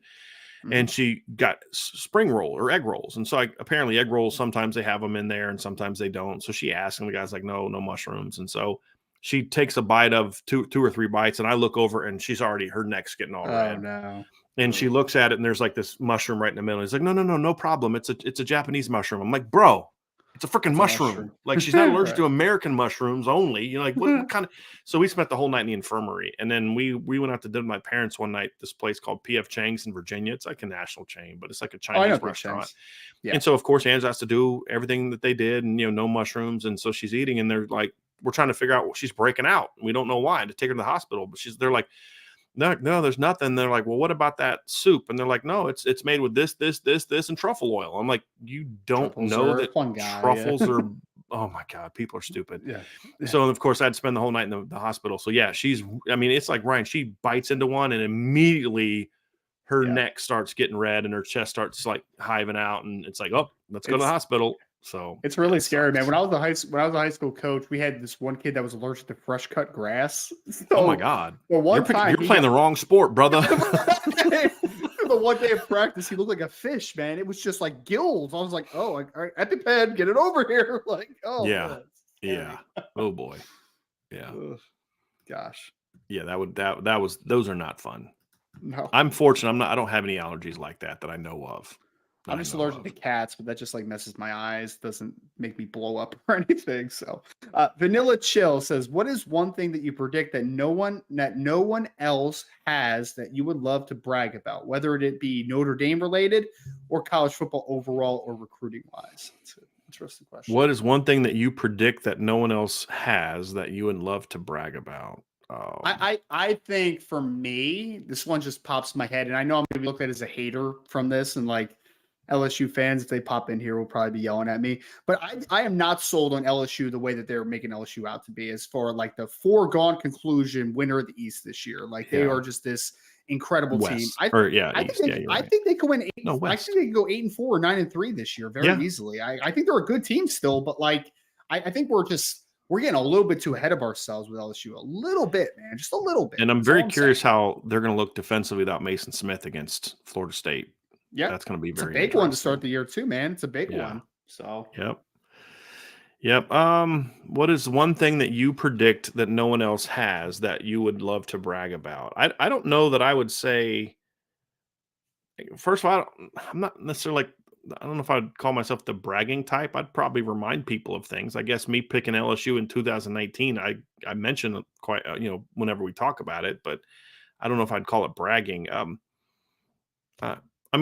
I don't know that I'd say no one. I don't know if there's anything I've said that no one else has, Ryan, but I think Notre Dame being in the college football playoff and then winning a game is not something that most people have on their prediction. So that would be it for me, is that one right there. Sure. I'll be honest with you. I don't think Oklahoma is going to be that great this year, and I would love to be right about that. I would love because I've always liked Oklahoma, Ryan. I mean, I didn't love Barry Switzer, but I told you my favorite quarterback as a kid that wasn't a Notre Dame player was Jamel Holloway. Even though I hated Brian Bosworth and I hated Barry Switzer, I loved watching Jamel Holloway, man. That guy was an option wizard. Yeah. Which is funny coming from me because I didn't grow to hate the option until I became an adult. You know what I mean? So, I mean, it is beautiful to watch when it like they truly run it really well. Yeah. You know what I mean? Like it is beautiful to watch. Yeah. It really is. But I really can't stand Brent Venables. He's very unlikable, and I would love to be right about that. I mean, everybody's, they're top 25. I've seen people put in the top 20. I saw one person recently had him ranked ahead of Notre Dame, and I'm like, you guys are on crack. Like, I know who that person was too. I mean, so it's been out there though, man. Like it's not just one. I've seen a couple people that have them as like a borderline top 10 team, and I'm just like, guys, what are we basing this off of? Like, what are we? And then I have a buddy that was one of these people, right, Brian, that and I asked him out, and he was like, oh, they had a great transfer portal haul. And then I'm like, who in the transfer portal is like that big of a difference, man? Right. Like, honestly, it's like Rafael Balthiard and like solid players, but like they're not. But Ryan, if he was that good, he wouldn't be transferring somewhere. He'd be going pro. It's not like he's coming from Delaware, right? He came from a Power 5 school, right? If he was that good, he'd be going pro. That's my whole thing with the transfers and stuff, I've heard some interesting tidbits on some of the kids that have transferred there too. It's like a typical thing, right, Brian? Like there's a couple guys that they're incredibly excited about, even more than maybe they thought they would be. There's some that aren't living up to expectations. One that I thought was super interesting that hasn't lived up to expectations. I probably shouldn't say it on the podcast because, but Apparently, Andrel Anthony is balling out. He's supposed to be their best receiver this year, apparently. Yeah. Walter Rouse apparently has taken a big step forward, which I don't think anyone should be shocked about. But there is one big get in the transfer portal, and I'll leave it at this. One big get in the transfer portal from Oklahoma that apparently is not panning out too well so far. So just leave it at that for now. Why don't you go ahead and, Ryan, while I'm bringing up the next question, go ahead and shoot me a little text message. I'm very curious about that one. I thought you were going to say Walter Rouse is taking a step back, and I was going to bum me out because I really like Walter Rouse. I've heard he's been. I heard he's going to be their starting left tackle. You get him with right Bill. Tackle. Oh, that makes sense. Yeah, I'm glad you didn't put that one out there, but it also does not surprise me at all. Yeah, you put Walter Rouse with Bill Bedenbaugh as long as he's bought in. Yeah, and he fits that system well. You know, he can move, and he's an athletic kid, so I'm glad to hear he's doing well. And I was also unhappy to hear about Jacob Lacey's health issues. Jacob's a good kid. I didn't like what Jacob did. Yeah. But I love the kid. I love the family. Great family. I just, and I don't ever want to see a kid like that deal with health issues at that age. I think he'll be pretty good in that system too. Yeah. I mean, they did pretty well with Jalen Redmond, and they're kind of similar-ish type of players. So yeah, I hope he gets back. All right, let's get to some more, Ryan. We got a lot of questions here. Let's go here. Because we got to kind of get a few in, then go back to one of John A1's questions and get more in. And the real John A1. Yes. John's question: which personnel grouping do you expect will be the most effective for Notre Dame in 2023? 11 personnel, 12, 21 personnel. Which grouping do you hope is most effective? Well, I think the one that will be most effective will also be the one that I hope is most effective, and that's 11 personnel. Look, I think 21 personnel is a great grouping as a change-up. I don't think it can be a bread and butter type of personnel grouping by using a true back. Now, they're kind of in that when they're 11 personnel this year because of Tyree, but they've spent the whole offseason turning him into a receiver, not just as a gimmicky, back that can play in the slot. So I think 11 personnel, I think the use of RPOs is a big reason for that. In my view, I think that's going to lead to a lot more production, run screen game, quick stuff. Look, Notre Dame has been really what's been hurting Notre Dame in recent years offensively, Ryan, is the way that they ran the offense. And this goes back to before Tommy Rees took over. So this isn't just a Tommy Rees thing. And this is something that Chip Long and Brian Kelly used to butt heads about as well, is because Brian Kelly was very much a scheme guy. And you need to be able to get gimme yards in an offense. You need to be able to have things built in that's like, hey, I don't have to draw up the perfect scheme. And that's something I always respected about Charlie Weiss in 2005 is, Charlie was smart and he wanted to, but Charlie had no problem just saying, hey, if they're going to play 8 yards off the ball, just throw it out the mo or throw it to some margin, just let them run like the little look screen. I mean, that you got to have that. I mean, you need to have those gimme yards, steal yard, so we got to steal some yards. You need to have those things built into the offense. And Notre Dame didn't do that. Everything was required execution. And there's just going to be games where, it's going to be hard to do that for 60 minutes. And you're going to need those times to get those hidden yards or to steal yards or get the gimme yards or however you want to phrase that. They didn't have that. And that was something that hurt Notre Dame, especially against, when the weather wasn't great, or the other team had really good talent, or your quarterback, you didn't have the ideal quarterback. Why are you asking Drew Pine to execute the same offense you asked Jack Cohn to execute? It's not fair to Drew. There should have been some other things built in and, that they didn't really do. So I think that's going to be the biggest thing. But a lot of that is going to be most effective out of 11 personnel, in my opinion, than it will be the others. Thoughts on that? Yeah, I like 11 personnel because I think that it kind of plays in Notre Dame's strengths a ton. I mean, Notre Dame is going to have one of the deeper wide receiver groups that they've had in the last couple of years. And they're also going to have one of the more shallow tight end rooms that they're going to have as far as healthy bodies in that tight end room and unproven production in the tight end room as well. So I think 11 personnel meshes to that very well.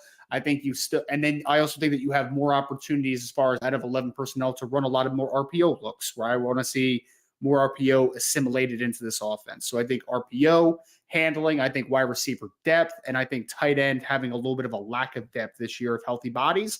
I think 11 personnel is the bread and butter to Notre Dame this year. Yep. Here's an interesting one, Ryan. Let's go to this one. Buellsfield Financial Services, Inc. That's JP right there. That's, buddy. Yes or no? Sam Hartman is the first quarterback in Notre Dame history to throw for 500 yards, and Notre Dame wins that game. That Sam Hartman goes over 500 yards. Well, he won't be the the first quarterback to throw for over 500 yards because I believe that's already been done. I believe Joe Theismann did that, and I'm trying to find that in the breakdown now. I'm in the stats thing, so just give me a second. But I believe that's already been done. So he did that in the 70s. That's 60s, pretty dang impressive. I believe in the 60s. Yeah, I believe. But just give me a second to find that one, Ryan. I believe he did it against. I thought he did it against USC, but I'm not 100% sure. So let me just. This thing is Joe Theismann. All right, let's see here. Let's find some Joe Theismann numbers here real quick, right? See if they have that in there. Do they not have yards in here? What the heck is going on? Yeah, he had 512 against USC back in 1970. 1970. So, yeah, I thought so. And then Brady Quinn is next. He had 479 against Michigan State in 05. That was an overtime.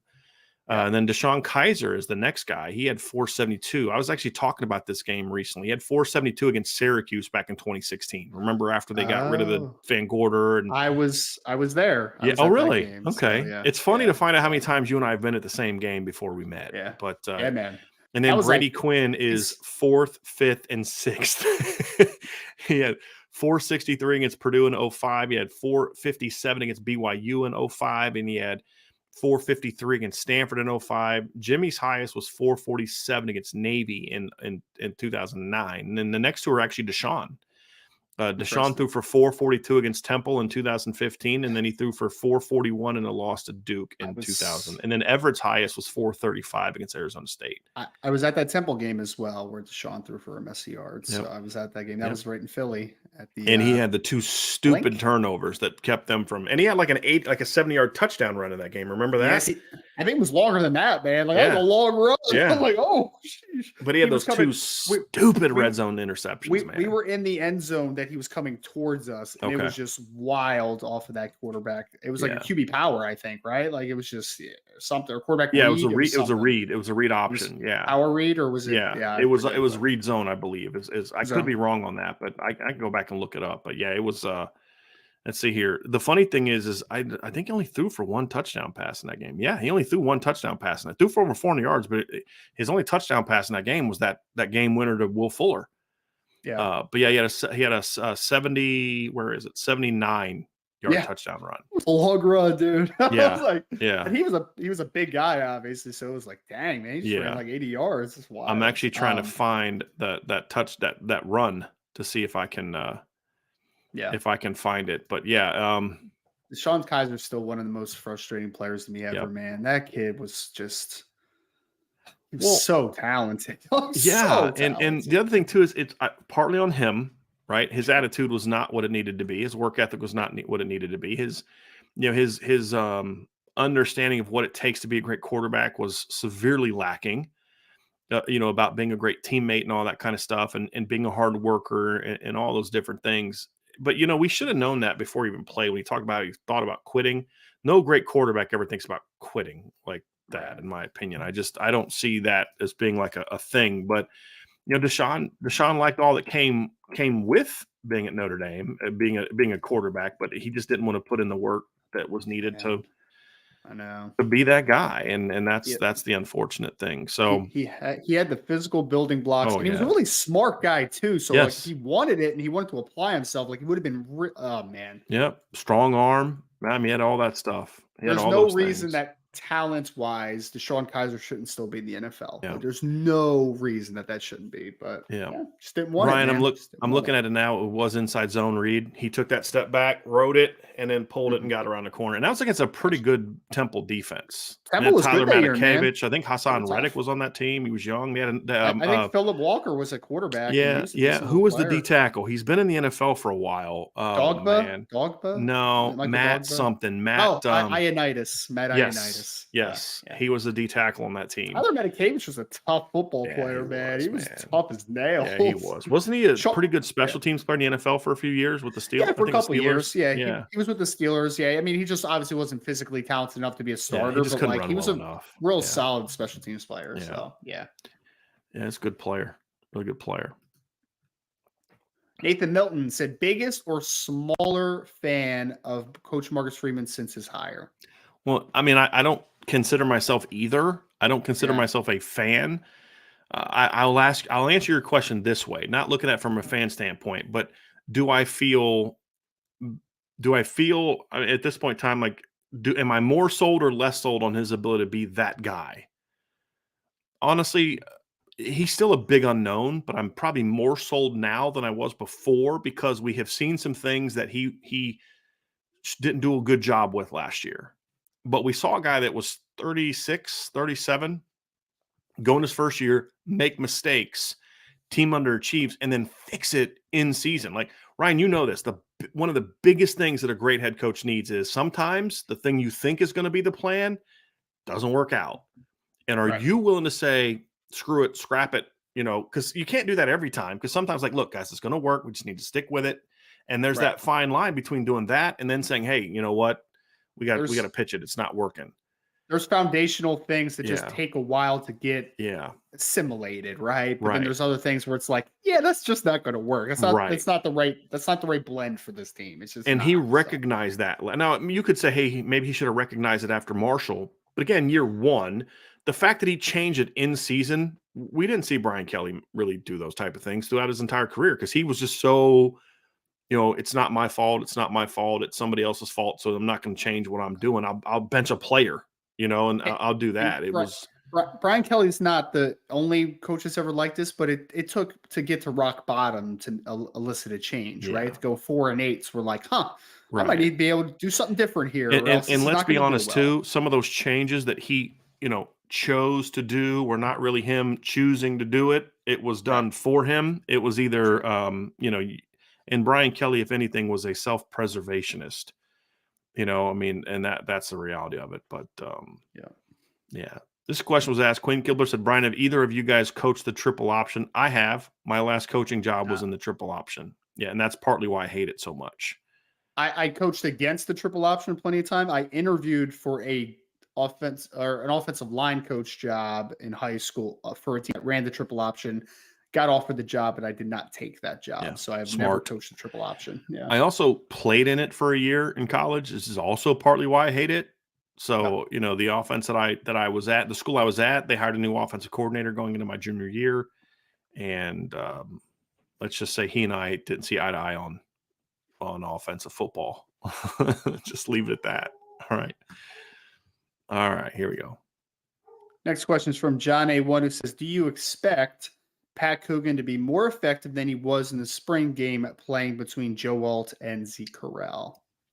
Hope so. I mean, look, say whatever. Let's take out like my overall skepticism about Pat Coogan. I hope that Pat Coogan's going to pan out, but it would be disingenuous to say, nope, look, he struggled in April, so that means he is who he is. That was his first time really getting that kind of playing time. He was finishing up his sophomore year at Notre Dame, and it was part of the growing process. He's a better player now than he was then. That's not debatable. Now, we could debate of whether he should be starting, and that's something I would debate against. And Marcus Freeman answered this question for us this week. He basically said they execute what we're asking them to execute consistently. I mean, that just answers exactly. He said it almost word for word. Yeah, exactly. Yep. And so, that's the reason they're going with it. So, but Pat wasn't that guy in April. He wasn't executing consistently. He's done the work to make himself the best version of himself for this season. Props to him for that. Yep. So I do expect him to be better. The question will be he'd be effective. That's the question. Right. And that's what we're going to have to learn about him. I think it is a great situation to your question, John, of like playing between Joe Alt and Zeke Correll. That's pretty good, man. Yes. That's nice to be able to, if there's a question mark at offensive guard, it's nice that it's between the best left tackle potentially in college football and a second-year starting center that played good football at the tail end of the season. So, yeah, I think that will definitely help that maturation and that transition, no doubt. And same thing with Rocco being with Blake Fisher and Zeke Correll, because him and Blake are supposedly really good friends. Yeah. And so there's that trust. Best friend, right. Yeah. Right. So there's that trust there and then having Zeke in the middle should help as well. So that, like you and I talked about this in the offseason, Ryan, is like, having those guys sandwiched between veteran players is a good situation for them to be in if they can, for their development. It may not be the best thing for the offensive line. Sure. Because as I said, you'd like to have that side that's locked down. That way you just have a side that's ready to roll. Sure. But for the development of those particular players, I think it's good that it's that way. Yeah. I'm excited for Rocco too. Like, I know we've talked about this a little bit, but like, kid has been consistent through the trials and tribulations and all the question marks, and now he's starting offensive guard for Notre Dame. We're going to see if he can flourish or not, man. I think it's fun. I felt bad for him, Brian. I don't know if you saw. I know you saw his media availability where like they just kept hammering it though. They're just like everyone just kept asking the same question over and over again. Like, man, this has been disappointing for 2 years, hasn't it? How many texts have you gotten about how much this sucks? I'm just like, guys, he's an offensive lineman. You know what I mean? Like and they're acting like he's in his 5th year at Notre Dame. I know. Right? Like the dude's a freaking redshirt sophomore, everybody. Like, what the heck are we talking about? So bad. And the starters at guard last year, Ryan, were a 5th and a 6th year senior. Like, what are we talking about here? I know. I was like, that got annoying real fast. Yeah, it did. Yeah, it did. Because then Rocco even said something like, they were asking like, oh, what's it feel like to be a starting guard at Notre Dame? He's like, I'll let you know kind of after the game because like I still have to play well. You know what I mean? Like, yeah, it's a results driven game, right? Like if he doesn't play well, then they're gonna have to find somebody else. You know what I mean? Right. But he's earned an opportunity to start at the University of Notre Dame. That's awesome. Can we just like give the kid like 2 minutes to be like, nice job, man. Like, what are your expectations for the season? Like, what, yes. You know What's like, if you want to talk about the journey, that's cool. But he answered the one question. Like, can we kind of move on and talk about the job? Yeah. It was like 3 follow-ups that were exactly the same question. I'm just like, that happens all the time with the indie media. It does. It's like, and then everybody writes about the same thing, and it's just like, I don't care, man. Like, the kid answered the question. Let's talk about, where his game has grown and right, exactly. Looking forward, not just talking about all the negative things that happened in the past. And like, I don't want to ignore it either. Cause I think it's a situation, Ryan, where it is cool to talk about a former high recruit. Things don't go his way his first 2 years and he steps up. Like, that's a cool story. But like you said, I think you nailed it. It was almost like you sucked donkey, what's the first 2 years. What was that like for you? And it's like okay, like we're now turning this to something it shouldn't be, right? I mean, the kid didn't start his first 2 years. You know who else didn't start his first 2 years in Notre Dame? Mike McGlinchey. Right. You know what I mean? Like, literally started his last game of his redshirt freshman year. Yes. Right. So and it was because of an injury. Right. So it's like, guys. Media does that all the time, though, man. I was listening to an interview that Dallas Goedert did for the Eagles, the tight ends.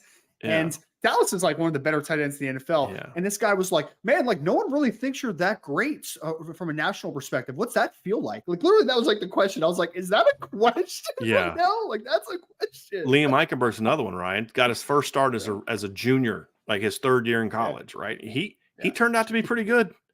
Consensus All-American in 2020, right? 2nd round draft pick. Like this it's one thing if like you're a 5-star quarterback and you're getting beat out by a 3-star kid in your own class. Like, again, Rocco was not ready to play last year. He had bad weight. I mean, we talked about this a lot, but he also had a 6th year and a 5th year senior ahead of him that had starting experience. Like even if Rocco was in great shape last year, I don't think he starts. Probably not. Right. He needed time, or it wouldn't have happened until later in the year. Yeah. Maybe. Exactly. Josh Lugg gets hurt or something. Yeah, right, exactly. Right. But, but it's cool to talk about it. We just don't need to beat it to death. Exactly. Make it a great story, but don't just focus on the full negative of it, man. Like that's my thing. It's just, Can we ask him about Navy? Maybe just one question about Navy. Did he get a question about Navy? I didn't hear one. I mean, I turned it off after the first comments. I was okay. I can't listen to this anymore. Like this is why I don't go to press conferences. That and I'm paying someone else to do it. But yeah, sure. Yeah.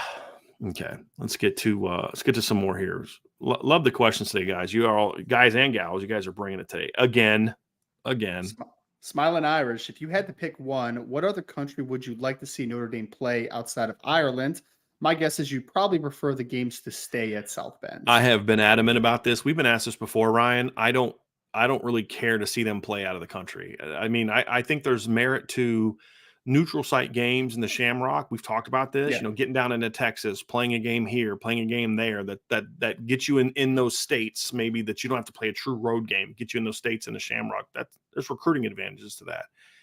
I don't really care that they play out of the country. The only two places that I thought would have made any sense for Notre Dame would be like Rome. And then I've said like in like Mexico City, although people have said it like the elevation's too high. I've never been, but you know, just because there's a huge Catholic presence down there, I can't tell you how many fans I've met who are from Mexico. Like they'll interact on social media. You look at our numbers for our podcast downloads in Mexico. It's pretty high, like a lot higher than I thought, because it's a very heavy Catholic and you know down there, and of course Notre Dame is going to fit well there. So, I mean, that would be the ones that make sense. But personally, play home games, play road games, and play one neutral sided game a year. I'm good with that.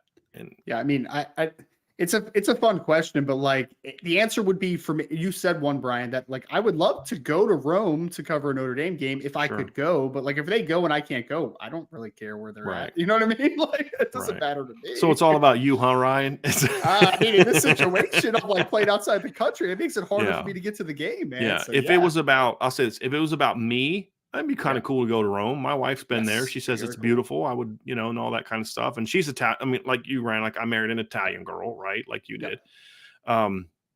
So, I mean, that'd be cool, but I don't care about the game being, there's, as a football coach, from a football standpoint, it doesn't do anything for this team. It does something for the brand, but it doesn't do anything for this team. Agreed. And, you know, that's just my 2 cents, but I don't think it hurts them either. I just don't think it, it doesn't hurt. Just, no, I mean, I think it's cool, but like, I guess sustainability of like, does it actually matter? You know, doing it every year. Exactly. Yeah. I mean, and you know, there's some of these kids get to go to a country they've never been before, and cool. you know that kind of thing. So I'd be curious what real Italian food tastes like. That would be something I'd be very curious about. I've heard it's a game changer. But yeah. I will never know. Probably not. Have faith, Ryan. Have faith. Well, I mean, we have to pay for 4 if we ever are going to go now. True. So I mean, well, just wait till your kids are old enough to where they, you know, your mom can come stay with them for a week. You know what I mean? There you go. Or hopefully one of them becomes rich so that they can pay for their parents, you know, or something like that. We'll see. Yeah, good luck with that. Erica Seifert, thank you, Erica. Just to say thank you for all the intel and Notre Dame coverage. Let's go Irish. Tomorrow can't come soon enough. Thank you so much. I really appreciate that. Appreciate that very, very much. Yeah, I'm excited about tomorrow. It's like I almost want to do like a 13-hour long show just because it gives me something to do and gets us closer to kick off. Vanilla Chill says we did kind of talk about this, but I wanted to remind people. Sorry, Ryan. I wanted to remind people too, is if you're a message board member, Ryan did a breakdown that's going to be on the message board. It's going to be message board only, where he actually put some clips, but he broke the game down because it was televised last night. And also, Ryan, you put a story out today that has links to how you can watch all the commits that kick off tonight as well. A lot of players kick off tonight. So if you are a message board member, and I believe Vanilla Chill is. I think so, yeah. Yeah, Ryan did a breakdown on the board. So you haven't been on the board yet today. Go check that out. Put some clips in there. I know you like screenshotted some clips and put some different clips in there of him throwing, and then obviously some decision-making he made in the run game and some his escapability. So really good breakdown that Ryan did. So yeah, he watched more of it than I did. I have it recorded. Ryan, I did a screen grab of it last night. I haven't watched it yet. I just watched the offense for them, obviously, to get through all of CJ's reps. But like, yeah, it was a really good game. I mean, 21 out of 28 for over 300 yards, 2 total touchdowns, 1 just ill-advised interception when they were up 35-7. Like that was just kind of the crux of that game. And I would argue 2 drops for sure. I saw as well. Yeah, he probably would have had closer to 370, 380 with a couple of drops kind of put in there. Because they had some the drops were deep throws. The one that I saw. Oh, yeah. The one to the running back in the end zone had to be like 40-something yards, right? Like that was a really nice. He threw from almost midfield, if I remember correctly. Yeah. Yep. Mike Reddy says, mailbag, what is more important regarding fan perception? Jared Parker's first impression as offensive coordinator, Al Golden's improvement from the second half blunder of last year's Navy game? I think it's golden. Because look, if Notre Dame doesn't light the world on fire, I think fans are going to kind of give Jared Parker that stunk, and I'm a little nervous about it, but it was just this one game, right? You're playing on another country, whatever. It's first game. Al Golden's now going into year 2. The expectation is you should be better. You've played against this team before. You know what they're going to do. Yep. If they don't play well against Navy defensively, I think that's going to create a very toxic, even more toxic culture around Al Golden. On the flip side, if they go out and dominate, it's an example of saying, hey, maybe Coach Golden has made the changes he needs to make to really thrive and build some excitement on that side of the ball. So I think the narrative that's going to change the most or be cemented is going to be the one around Al Golden. It's either going to be cemented that this guy isn't the guy, or it's going to be changed like, hey, maybe he has done a pretty good job. So I would say his. I think much more so Al Golden's. I would agree with that, because I really think that, like you said, Brian, like this is a very unique game, right? Like playing over in Dublin, Ireland, week 0 game. Like it's very unique. And for Jared Parker, I feel like he's going to come out and do really well as a play caller. But if he has a little bit of a growing pain in the first game, like it's not the end of the world, right? Like you still have game 2, game 3, and there's much bigger games on the schedule coming up where he can prove his worth. Al Golden, it's been all about, and we've heard good things about this, right? This offseason, as far as defense seems to be moving a lot faster. They seem to be kind of more disciplined. Like it sounds all good in theory, but if they come out and they struggle, it's like, man, was there actually a change that happened here? Like, I don't know 100%. Right. And we have more questions about buy-in from Al Golden's side of things than Jared Parker's, right? Jared Parker is he going to be a great offensive coordinator? I have no idea, but I don't think it's going to be because he's not putting in efforts 100% on all assets of the or because he's super stubborn, Right. Yeah, exactly. And I've heard this from 10 different sources that he is very much more pro player in his philosophy as an offensive coordinator. What that means is essentially not that, he likes players and the other guys didn't like players. That's not what I mean there. It's just more about you're either scheme driven or you're player driven. And what that simply means is what's at the root of what you're calling. If it's just, I'm here to outsmart the other guy, then it's all scheme driven and you don't really think about what you have as talent base. A player driven offensive coordinator and defensive coordinator says, okay, these are the parts that I have. We've got to make sure that we tailor. Now I have a philosophy I believe in. We have a playbook that we use, but I've got to tailor that to fit my guys. Like, look, I love, Ryan, one of my favorite throws out of trips, especially playing man, is I love throwing smash out of a trips where the number 3 guy is running a smash. So you get like a hitch outside, you get like a pivot route by number 2, and then banging a corner route to that requires, however, a quarterback to be able to throw a rope, because that corner's traveling a further distance. There's more time for the corner to get underneath, the cornerback to get underneath that route, because the corner's coming from further distance. Sometimes you got to put that sucker on a guy's back shoulder, right? Sure. Or you've got to be able to take it over top and really get it deep over top of the corner, because it's a one-on-one and the free safety's not getting over to that, because he's going to get kind of froze in the center by the eyes of the quarterback and the vertical stem of the corner route. It's the corner. So, but that requires me to have a quarterback that's got a hose. Well, what if I don't have that guy? Sure. Well, hey, I called this play and it was schemed perfectly and it was called and you underthrew the ball and the guy picked it off. Well, you suck. No, like, why are you asking that kid to make that throw? You know what I mean? And so you've got to be where Jared Parker is going to say, well, hey, I don't got a kid with a great arm, but this kid's got great timing. Like, here's what it is. If Danny Warfel's your quarterback, you may not want to make that throw. Right. There's other things you do with the Danny Warfel. If you've got a more bigger armed guy out there, you got Pat Mahomes as your quarterback, you can make that call, right? Yep. And I think that's the difference is Jared Parker's going to say, hey, I'm not going to ask Sam Hartman to do this.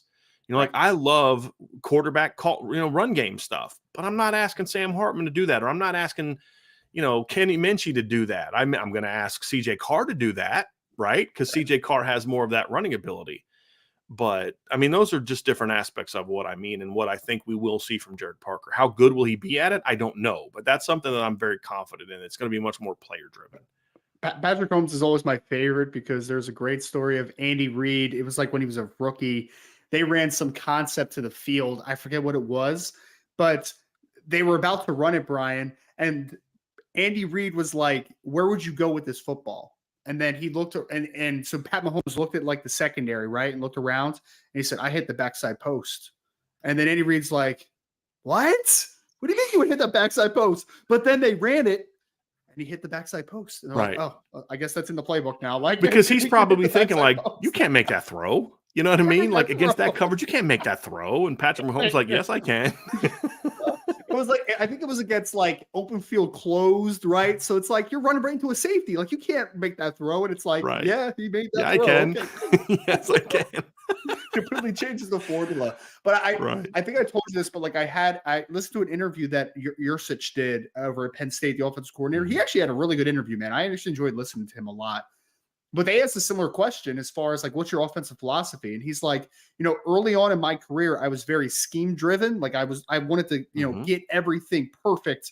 And then eventually I'm like, guys, like we need to remember who our best players are, man. And we need to get them the football at the end of the day. Like that's it. So he's like, then we had great players, obviously, of like Nick Singleton last year. And he's like, at some point you're just like, let that guy be a guy, man. Like let him be a dude. Right. And I'll look good for that type of thing. So I just think that's a couple cool little notes. Yeah, absolutely. We got a little prediction here, Ryan. James Ingalls says, my prediction is first play, RPO, 50-50 handoff to the bus 2.0 in the A gap, or dime ball to Tyree, the great one in the slot on a chunk play. Well, if it's first play, it's probably going to be Tyree and not Greathouse. But yeah. I honestly would love to either see Tyree or Merriweather get the first bomb. Because I feel like Tobias went from a guy, he did the typical talented young player thing that fans do. We overhype him when he doesn't play. Not overhype him.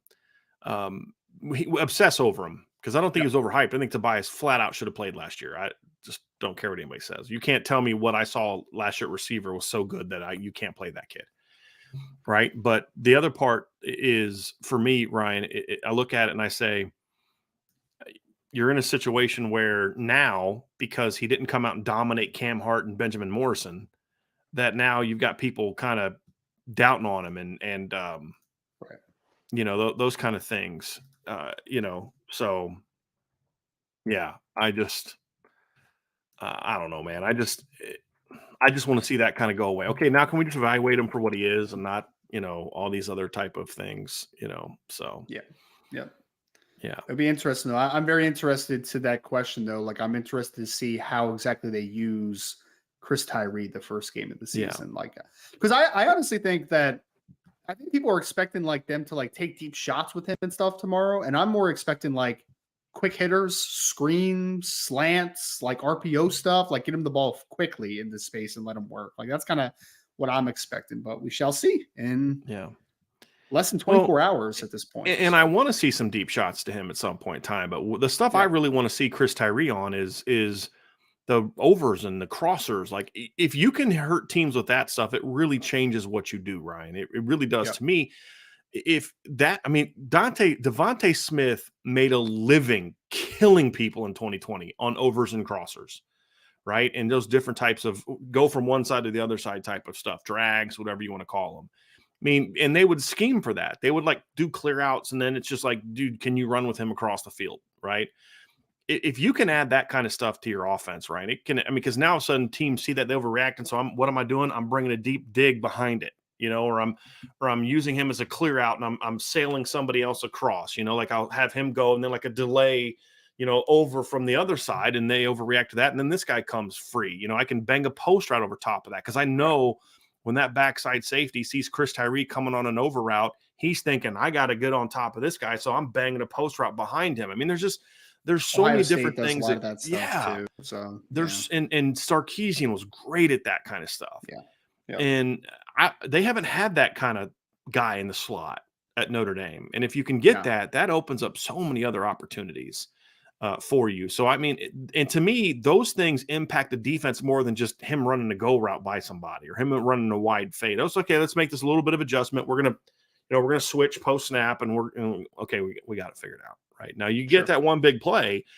but just there's more things that you can do if you're able to have success on crossers and overs and drags and stuff like that. And then of course you've got the little speed outs, right? Where he catches a 5-yard out cut against soft coverage and just turns the corner, man. I mean, those are the things to me that have a greater impact on the defense than taking the go shots to Chris Tyree. I want to see more of that stuff than I want to see him running a 5'9.5" guy that's never played receiver before, running a bunch of 15 seams and go routes. There's a time and a place for that. They hit him on a deep ball on a post snap, kind of like a post snap switch in the big spring scrimmage before the spring game. Remember on the highlights where he beat JD Bertrand. Yeah, those are things I want to see. Absolutely. But that's not going to be the volume of what you're asking Chris Tyree to do. And honestly, if it is, then I don't think you're handling him right. And I'm kind of tired of watching Chris Tyree not be used correctly, to be honest with you. He's been so wasted the last 3 years, in my opinion, Ryan. Yeah. So wasted. To James's point too, we actually did see that combination in the blue gold game. We saw Chris Tyree catch like a RPO slant, like just over the middle of the field for like a pretty nice gain. So that was one of the few nice plays of the day for that side of the offense. Yes. So we didn't see it a whole lot. Definitely did not see it a whole lot. Oh boy. Next question is from John A1. It says, for the second consecutive year, Notre Dame enters game one with a minor offensive line injury. Do you expect Zeke Correll to be effective game one, or do you think he may have been rushed back into the lineup? Well, when we saw him out, he had a like a more of a brace on than a cast, like a air cast or a boot. That told me it was nothing more than just a sprained ankle. And he was out there the next day. He didn't practice to tell me he's out there. And then I watched the video they put out from today where they're playing that Irish game. What's it called? I don't know what it's called. Irish ball, I think is just what it's called. Yeah. But Zeke Correll's out there playing it. There's no way he's out there playing that if he's a guy that should be playing tomorrow that they rush back. I don't see it. I just don't see it. And that's pure speculation, right?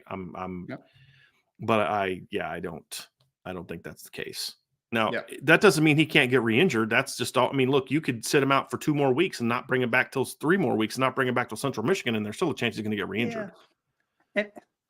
And I mean, last year's one too, right, John, is Jared Patterson, right? And there was a lot of talk before the Ohio State game of like Jared might play, might not play. Like, it's kind of that back and forth.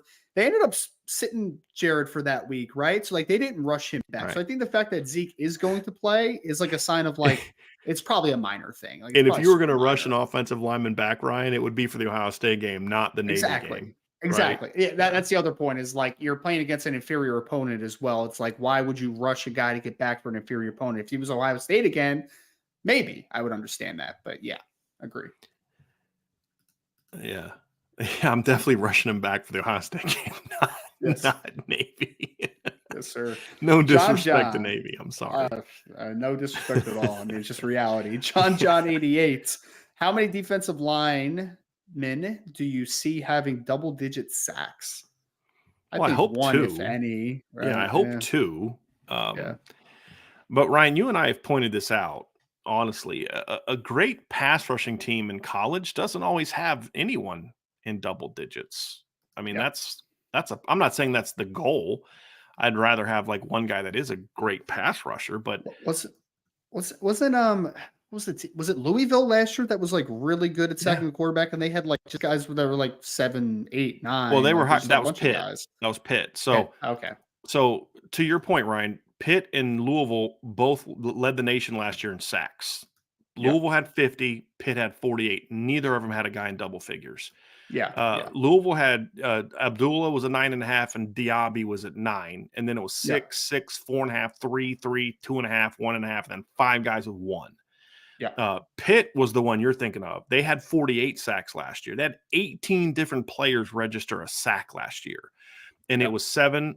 Dennis and Cansey were the top 2 at 7 apiece.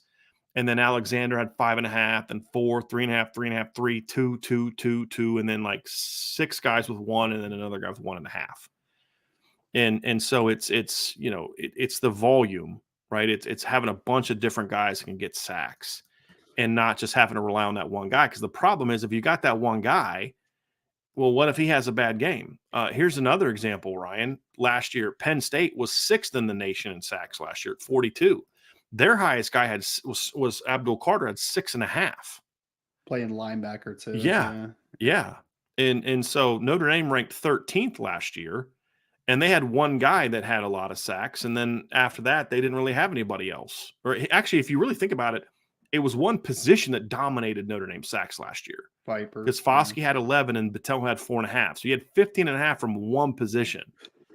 And then after that, it was 3.5, 3, 3, 2.5, right? So to me, you don't need that necessarily. You can be great at getting sacks and not have one guy. Clemson's another one last year, Ryan. Clemson last year finished fourth in the nation in sacks last year. Their highest guy was 6.5. They had two guys at 6.5 and two guys at 5.5. It was Murphy and Trotter. Both had 6.5. Yeah.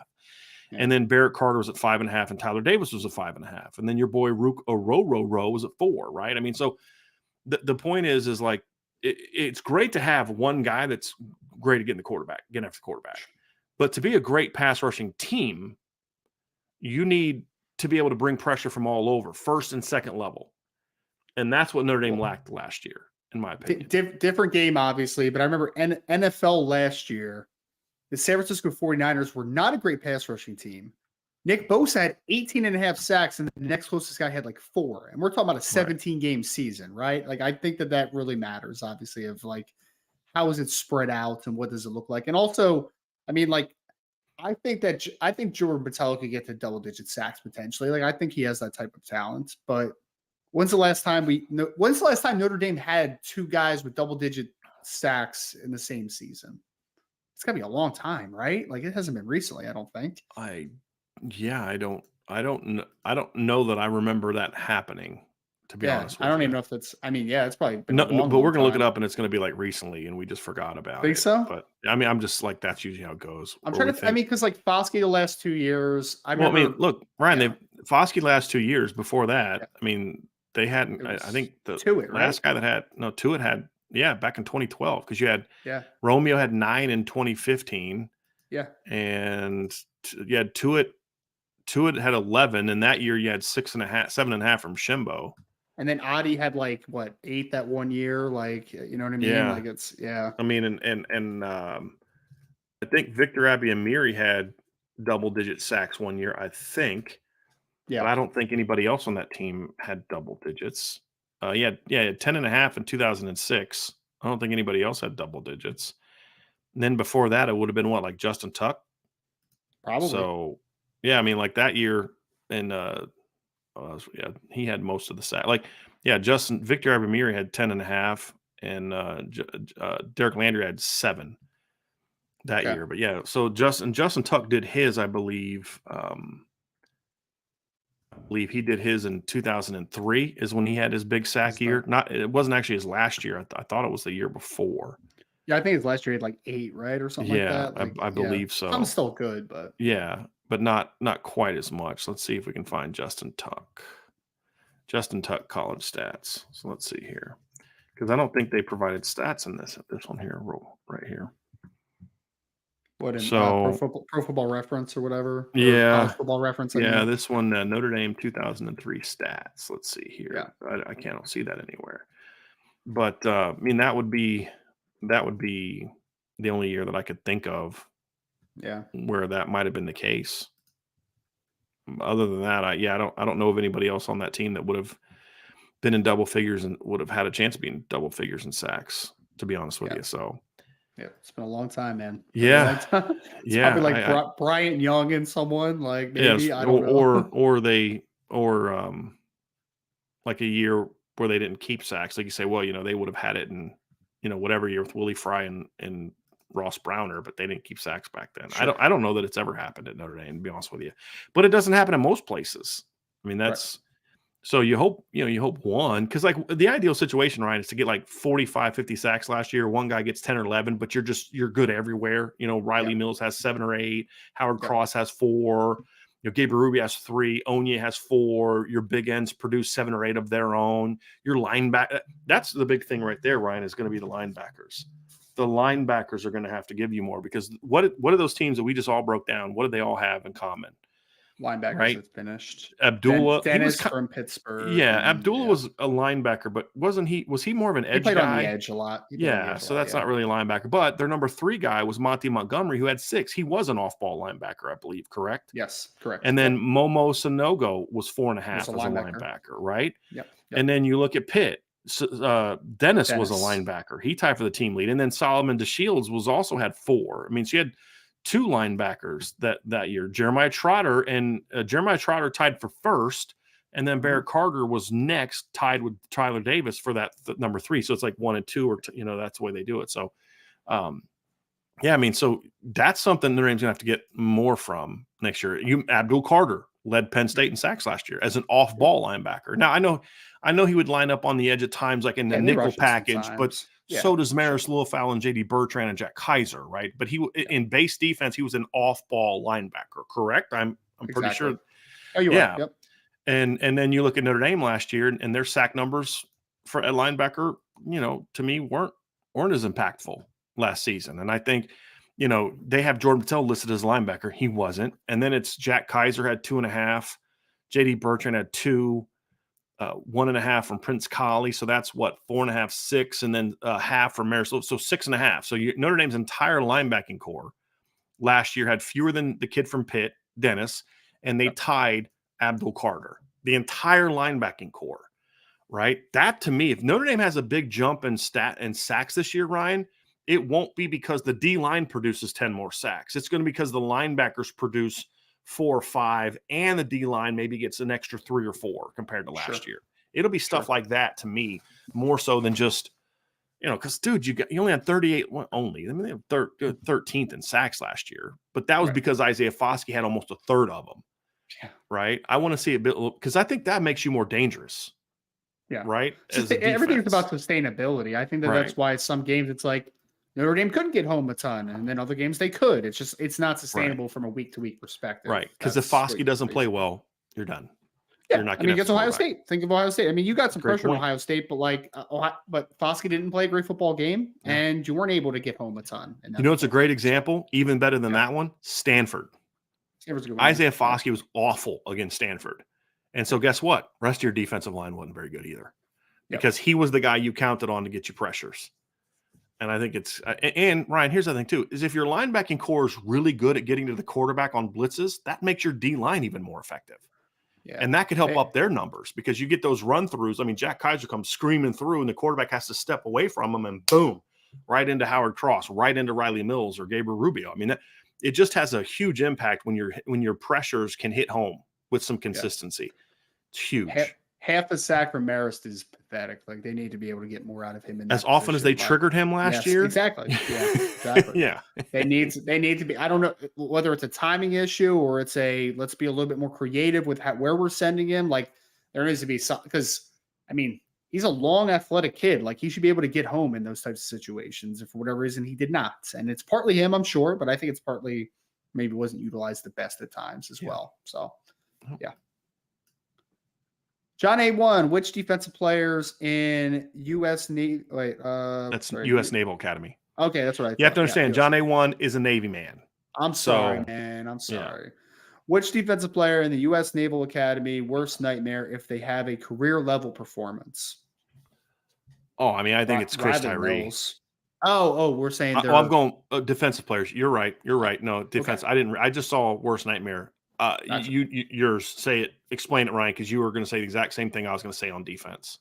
Riley Mills can be a game wrecker for this team because, one, we talked about the options off of the triple option. They want to get the fullback going. They want the quarterback to work off of that and make good decisions from there. And a impact defensive lineman like Riley Mills on paper is the worst nightmare. A 6'5+ kid with good length and 306 pounds that can play anywhere from a 1 at times all the way out to a 5 in some areas, because he's played big end in his career. That guy's a wrecker, man. Like that, you cannot avoid him, because he could literally be a guy that you can move up and down the line of scrimmage in different spots. So if Riley Mills has a big game against Navy, you're going to be in a pretty good spot. I think you're going to be in a pretty good situation. Yeah. I think that's the one. The only other one that I could come up with, Ryan, would be Xavier Watts. It's a good one. If he has a career game, what's it going to mean? It means he forced a couple fumbles on the perimeter. It means he played over top of a wheel route, picked it off. I mean, that's the turnover guy. So it'd be an interior guy or a safety would be the two that would. Now, J.D. Bertrand's a pain in the butt. An inside backer can be. I watched the game again last night, and it's like every time they had one of the freshman linebackers on the field, they ripped off like a long run, it seemed.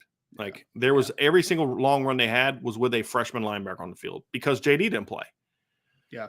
And so, but those guys are more pesky. They kind of slow you down. They're not like worst nightmares. Worst nightmare is, like you said, a nose guard just killing you, or a safety making a ton of plays, disruptive plays. You'll also, as a triple option team, let a linebacker have 15 tackles if he's making 15 tackles 3 to 5 to 7 yards downfield. I mean, that's fine, right? Like Brewer Martini said it best. If Navy's getting 3, 4, 5 yards a pop, they're bleeding you to death. Like that's just where it is. So like, who cares if JD Bertrand has 16 tackles if none of them were for tackle for loss or at the line of scrimmage and they're all for positive yardage or 3 to 4 yards a pop? Like that's the most counterproductive thing in the world, right? So I think impact is what you don't want. And impact up front of Riley Mills and in your pick of a Xavier Watts, the ability to turn the football over. That's where Navy. That's like Navy's worst nightmare. Because what can those two players provide? Riley Mills provides potential negative plays, which Navy does not want, and the other one is turnovers, which Navy definitely does not want. Agree. Vanilla Chill says, "What do you expect to see from Jared Parker's offense tomorrow, scheme-wise, specifically, if you can?" Well, we're not going to get into specifics of things we anticipate scheme-wise tomorrow. But what I will say is I expect us to see a more diverse run game schematically. And I think we're going to see more RPOs in an offense that's willing to take some shots. Now, Notre Dame took some shots against Navy last year, Ryan. They did throw the ball downfield last season, but I think it'll be a little bit more early, more often. I think we're going to see more vertical stretch concepts this year, as opposed to Notre Dame was a very heavy horizontal stretch team. Would you tend to agree with that, Ryan, in their past game schemes in the past? Yep. Yep. I think we're going to see more of a vertical stretch type of offense, and horizontal stretch is left to right. Vertical means like high lows, like things on top of each other. Yeah, I think we're going to see some more of that stuff. That's about as specific as I'm going to get from what I expect to see from Jared Parker tomorrow. Diversity in RPOs, baby. That's all I'm looking for tomorrow. That's all I'm looking for. Yeah. David Carpenter, it's almost time for the game. Are you ready? No, David, we're not ready. We've just been waiting for this for months. I'm sorry. That was really rude. Ryan was David. That's Ryan's sarcasm. Yes, we're very ready. I'm sorry. Yes, I'm very excited. Any special food drink plans for the game? Maybe 96 wings to celebrate the number of years Notre Dame and Navy have played. 96 I'm going to be spending the whole second half in the bathroom if I had 96 wings. You might be in the hospital if you eat 96 wings, man. That's a lot of wings. Yeah. So Angela makes a really good bean dip, and normally we only have that for the Super Bowl, but we're going to have that on Saturday. So I'm looking forward to that. But yeah, it's really good. And she tailors it to me as well. Like if she was making it for a bunch of people and I wasn't eating it, she'd make it a little bit different. But because of my pickiness, she makes a little bit, tailored to me, and it's really good. That reminds me, I got to go get some scoops from the store today because it's really good with scoops. But yeah, that's really the only thing that we got special planned. I thought about making wings, but it's just kind of a process and it's a work day, so I don't know that I'll have the time to make them. But I promise you, won't be 96 of them. I can assure you of that. But yeah, I'll just probably have that be the main thing that we'll have. I don't think we have anything crazy plans for tomorrow. I'm just going to be watching the game. I don't think we're going to have people over or anything like that. So I don't have anything interesting to add, David, unfortunately. I have no idea what I'm eating. I have no idea what I'm drinking. It's just watching the game, man. That's all I can guarantee that happens tomorrow. So you're no fun. I know, man. Usually we plan this a lot better, but we have not planned anything for tomorrow. So you've been too busy dealing with the babies. Yeah, pretty much. Zay says, is Sam really that big of an upgrade to take us to a national championship game? Not by himself. Very big upgrade, though. Yes. Yeah. Look, Sam Hartman doesn't come here in the exact same team from last year in their national title team. I mean, we've said last year they make them a much better team. Notre Dame doesn't beat Georgia last year just because they have Sam Hartman, right? Like you need the receivers to step up. You need your line to be good. You need some defensive linemen to break out. There's other things that have to happen. Like if Notre Dame wins a title this year, it won't be everyone else played exactly the same way they always have, but Sam Hartman showed up and you're a national championship winner. That won't be how it's going to be. But if that does play out, they will still be a better football team. Much better team. Is there. Yes. That's why I don't get some of the Notre Dame fans are like 8-4, 9-3. And I'm like, I I hate to say this because I really do love Drew. He's a great kid, and I love his family. But it's like I don't think y'all understand how limited the offense was last year with the quarterback situation. I mean, and Ryan, I think it kind of hit you even more so when you because you and I watch all 22. So I mean, we would see it, but like when you see it up close and personal, and you see how often you saw it last year for the first time against Syracuse, where like it just hits you like how open the receivers are constantly, and the ball just doesn't come. Like the ball that he threw to Tobias, it got broken up. If he just throws the ball on time, that's a touchdown for Tobias. You know, they and also could have thrown comebacks to Deion Colziger had Deion 9 catches in that game. He was easy. all day. All game. And it was really limiting. And, you know, it's going to be a lot better. Now, the thing they need other parts not to take a step back. They can't afford the O-line to take a step back. They can't afford, you know, the defensive front seven to take a step back. They can't afford Morrison and Hart to take a step back. They need the front line. They need Mills and Botelho to step up. You know, they need Jason Onye and Gabriel Rubio to continue to show the improvement. They need the linebackers to be better. They need Cam Hart to be healthy. They need Tobias to step up. And because, hey, look, Sam Hartman can't catch his own throws. So if the receivers are catching it, doesn't matter who the quarterback is. So, but if everybody just takes their normal, you know, 2022 to 2023 improvements that you expect them to make, not ginormous ones, but just normal improvements, and Sam Hartman's here, this is a minimum 10-2 football team. That's why I say the floor is 10-2, Ryan. Yeah. Anything worse than 10-2 to me means some stuff went really wrong, in my opinion. Agree. It just does. You see very similarly. Yep. Yep. Irish Mills 540 says, do you think the weather will impact Parker's ability to call passing plays, limit Hartman's throws tomorrow? I don't think so. I think to me, unless a quarterback has really small hands, the only thing that really limits your ability to call passing plays is when it's windy or it's a heavy rain. Yeah. Those are the only two things that really limit it. And Sam Hartman doesn't have small hands either. I have an official measurement on him. Yeah. So he's got like pretty big hands or 9 3/4. Right? Yeah, it's good size. Yeah. And he's thrown, we've seen him throw in the rain before. We've seen him play in the rain. And it hasn't limited his ability to throw it. It's what can happen. You can sail a ball. You'll have some misses in the rain that you wouldn't normally have, but it doesn't necessarily limit you. Where you get limited, I think, in the rain, Ryan, is the real deep shots can get impacted. Yeah. So it does impact your play calling a little bit there, the volume wise. But like I'm not running 5 post routes over top of the defense in the rain because the ball can die a little bit because of the rain and just the ball can get heavier. You know, you got to be careful. Like, okay, if we got a new ball in, I mean, sometimes you have to look at that. Like, okay, they just put a new ball in. Let's take that shot. But hey, if they've had the ball, we just ran 3 straight run plays and it's the same football. Like, okay, you got. I mean, those are the type of things where it can impact if it's a really heavy rain. But if it's just a normal rain, they rotate balls in and out so much now, Ryan, that it doesn't really have that big of an impact. Unless your quarterback, like I said, has really small hands. Yeah. Wind is what concerns me more so. And that's partly why Notre Dame didn't throw the ball a lot against Clemson last year. It wasn't just because, we have no faith in Drew Pyne. They showed they're more than willing to have Drew Pyne throw the football in some of the bigger games, more than 9 of 17. It just was that wind was crazy, and Drew just didn't have the kind of arm to throw into that wind. Was it Ohio State Northwestern last year? Where it was that same weekend. Crazy winds. Yeah. It was that same weekend. Yeah, it was because they played in the afternoon and Notre Dame played that night. And Vince and I were up top because we wanted to hear how loud the crowd was when Notre Dame came out. So Vince and I were actually like outside of the press box. And my hat almost blew off. And if it would have blown off, it was gone. I mean, that's how heavy the wind was. So I had to take my hat off and hold it, but it was crazy windy last year. It was that same Saturday because, Northwestern and Notre Dame like right by each other. And so we were getting it was even worse there because they're right on the lake. On the lake. Literally on the lake. And whereas Notre Dame's, some miles away from it. But yeah, wind to me is more impactful than rain. I don't think it rained at Northwestern last year, Ryan. I don't think they got rain that game. It just was super windy. Yeah, it was crazy windy because CJ Stroud has a pretty strong arm, and it was like even at him, he was affecting, like it just couldn't push it. And it got in his head a little bit. It did. Agree. Yep. Mark Avalone says, do you think Jalen Smith could have filled the hole created by the Ryan Shazier injury? Pittsburgh's defense was centered around Shazier's ability to go sideline to sideline. Could Jalen have done that?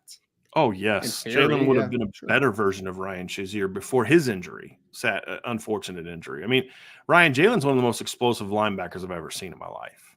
I mean, he was a special, freaky talent. Him and Shazier are kind of similar-ish athletes as well, so it probably would have meshed pretty well, I think. Shazier was a freaky athlete himself. Yeah.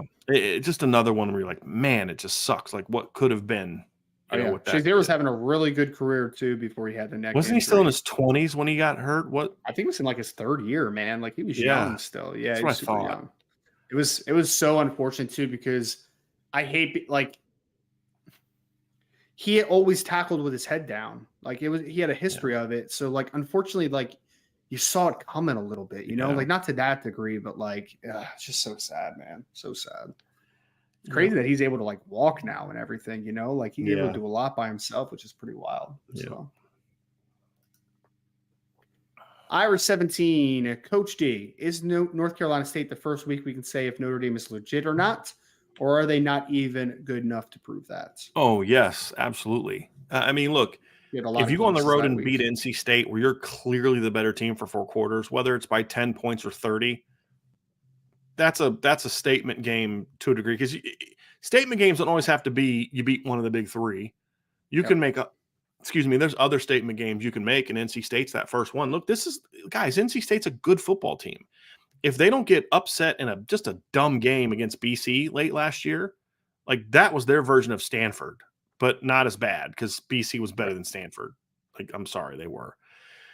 But if they don't lose that game at home to Stanford or to BC, they're a 9-4 team that's ranked in the top 20. And they were just outside the top 25 as it was, because that was November and they were ranked at the time. It was the week before Notre Dame played BC. And BC beat them on the road. Was like 21-20 or 24-20, something like that, right? It was a lower scoring game. And Moorhead threw for over 300 yards. I mean, MJ Morris, I think, played that game. Was that the game he got hurt in? Was that the game MJ got hurt in? I think so. Ben Finley came in, right? Yeah, I believe so. Yeah. But, I mean, that was a good football team, right? Tony Gibson does a really nice job schematically with that defense. And, they lose some guys, but they have some other athletes. Peyton Wilson comes back. They have they have 2 really good corners. One especially, I think, is a really good play. I haven't seen as much of the other kid. I didn't pay as much attention to when I've watched them play. But they're going to have some talent, and Tony Gibson's a really good coach, and they're going to be I expect them to be a much better offensive team this year. We've seen what Robert and I can do schematically. Now, the good thing for Notre Dame is they've now seen Robert and I 2 years in a row. Sure. At Virginia 2 years ago, and then last year at Syracuse. So they've studied a lot of his film, but they've never had to do it with Brennan Armstrong because he was hurt for the game that they played 2 years ago. So that's a heck of – look, you beat NC State on the road, that's a good win. If you beat NC State convincing on the road, that's a statement win, in my opinion. Right. Remember that interception for Ramon Henderson against Virginia 2 years ago? It's very similar to the one that Kyle Hamilton made against Florida State that everybody talked about. Man, that was a really nice play. He had a huge tackle for loss in that game, too. Remember they blitzed him off the edge and he just blew up the running back in the backfield? Yeah, man. I thought Ramon was going to be the real deal after that one. I was like his first game at safety, if I remember correctly. I think so. Yeah. Hopefully we see that guy again consistently this year. I hope so. Mark Avalone says, with college football playoff expansion and overpaying conference contracts, could you see ESPN or Fox forcing conferences to eventually start playing better non-conference games to improve viewership? I hope so. I mean, can they force them though? I mean, I don't know if they could. I don't know. That's I think they can kind of. They can strongly encourage. In certain ways. If there's things they can do to manipulate the leagues a little bit and say, hey, if you don't do this, we're going to do that. Or they can just sit there and say, hey, here's the stark reality, fellas. Because of this, because the way you guys are scheduling, our viewership has gone down the last 2 years. So if it hurts us, it hurts you. Type of thing. Exactly. Yeah. Hey, here's the numbers. When you guys have played these type of games, we all make a lot of money. And this is all driven by money anyway. So I think those things could be used just to sort of, pull some arms and stuff, but there's nothing contractually they can do to force them to play those type of games because, hey, you have to go play so-and-so. There's nothing they can do to that.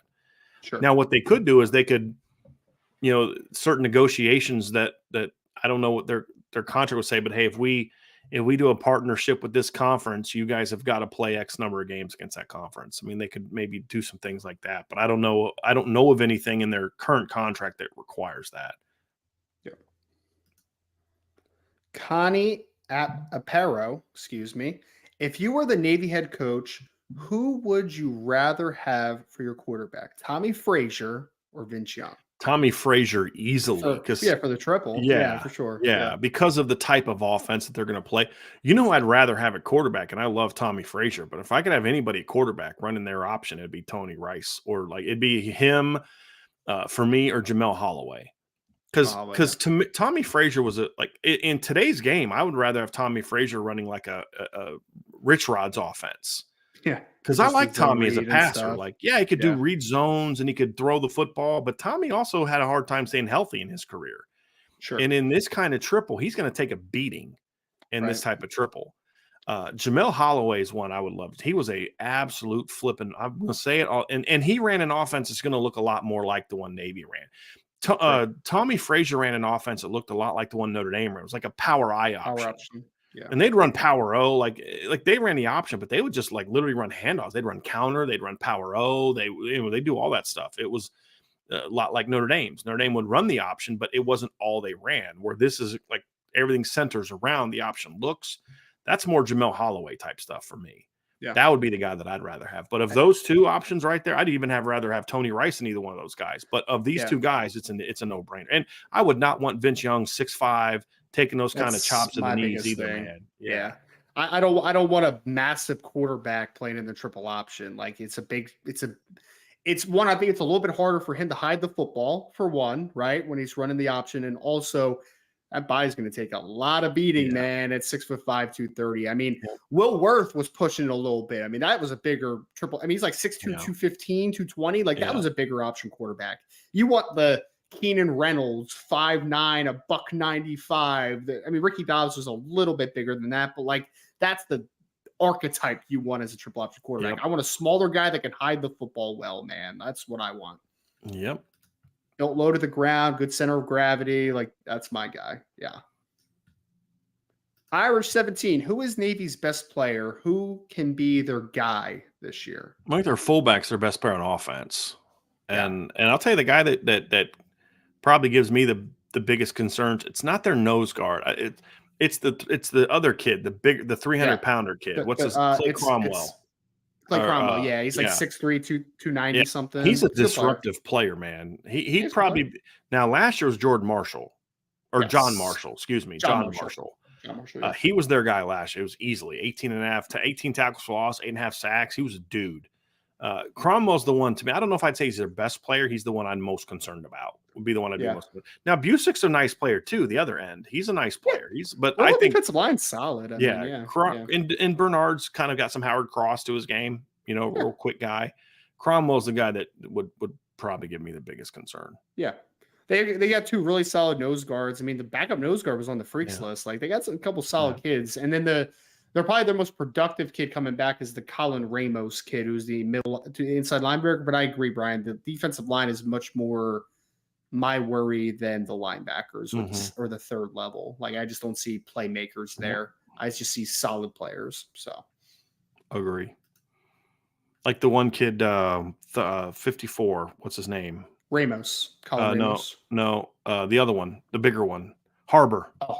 David Harbor. That kid just does not run like you. No.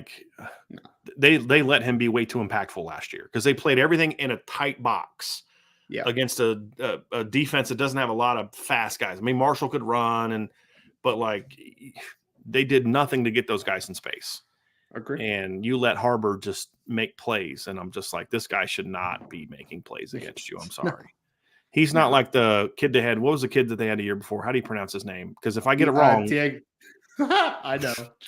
Diego Fago is that his name. And they had a couple linebackers before him. Like they went through a stretch there where Navy was putting out some pretty good inside linebackers for them, right? For them.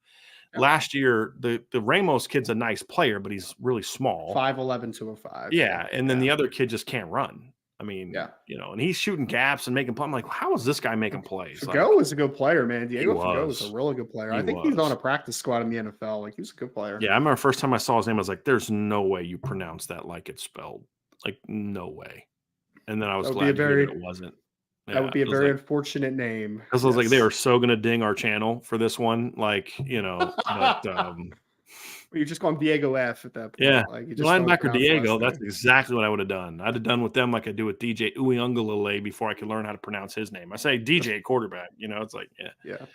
That Diego kid, that 54 is a heck of a player, man. My brother-in-law, who's from Scotland, he remembers that kid from like watching Notre Dame game that year, and he always has some things to say about I'm that. sure. So, yeah, I'm sure. But in all seriousness, though, he was. Didn't he get an NFL tryout? I think he's on a practice squad, if I remember correctly. So I think, he was a legit athlete, Ryan. I mean, like, we're kind of having some fun, but he was a legitly good football player. He's one of the better military school linebackers I've seen recently.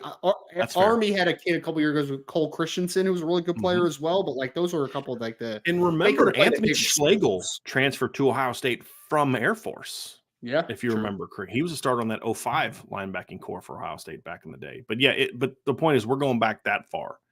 Yeah. Army had a kid a couple years ago that was a pretty good linebacker. I'm trying to remember his name, but no, Diego was the best they've had.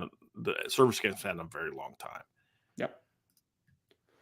Notre Dame 2164. I am so glad football season is finally here.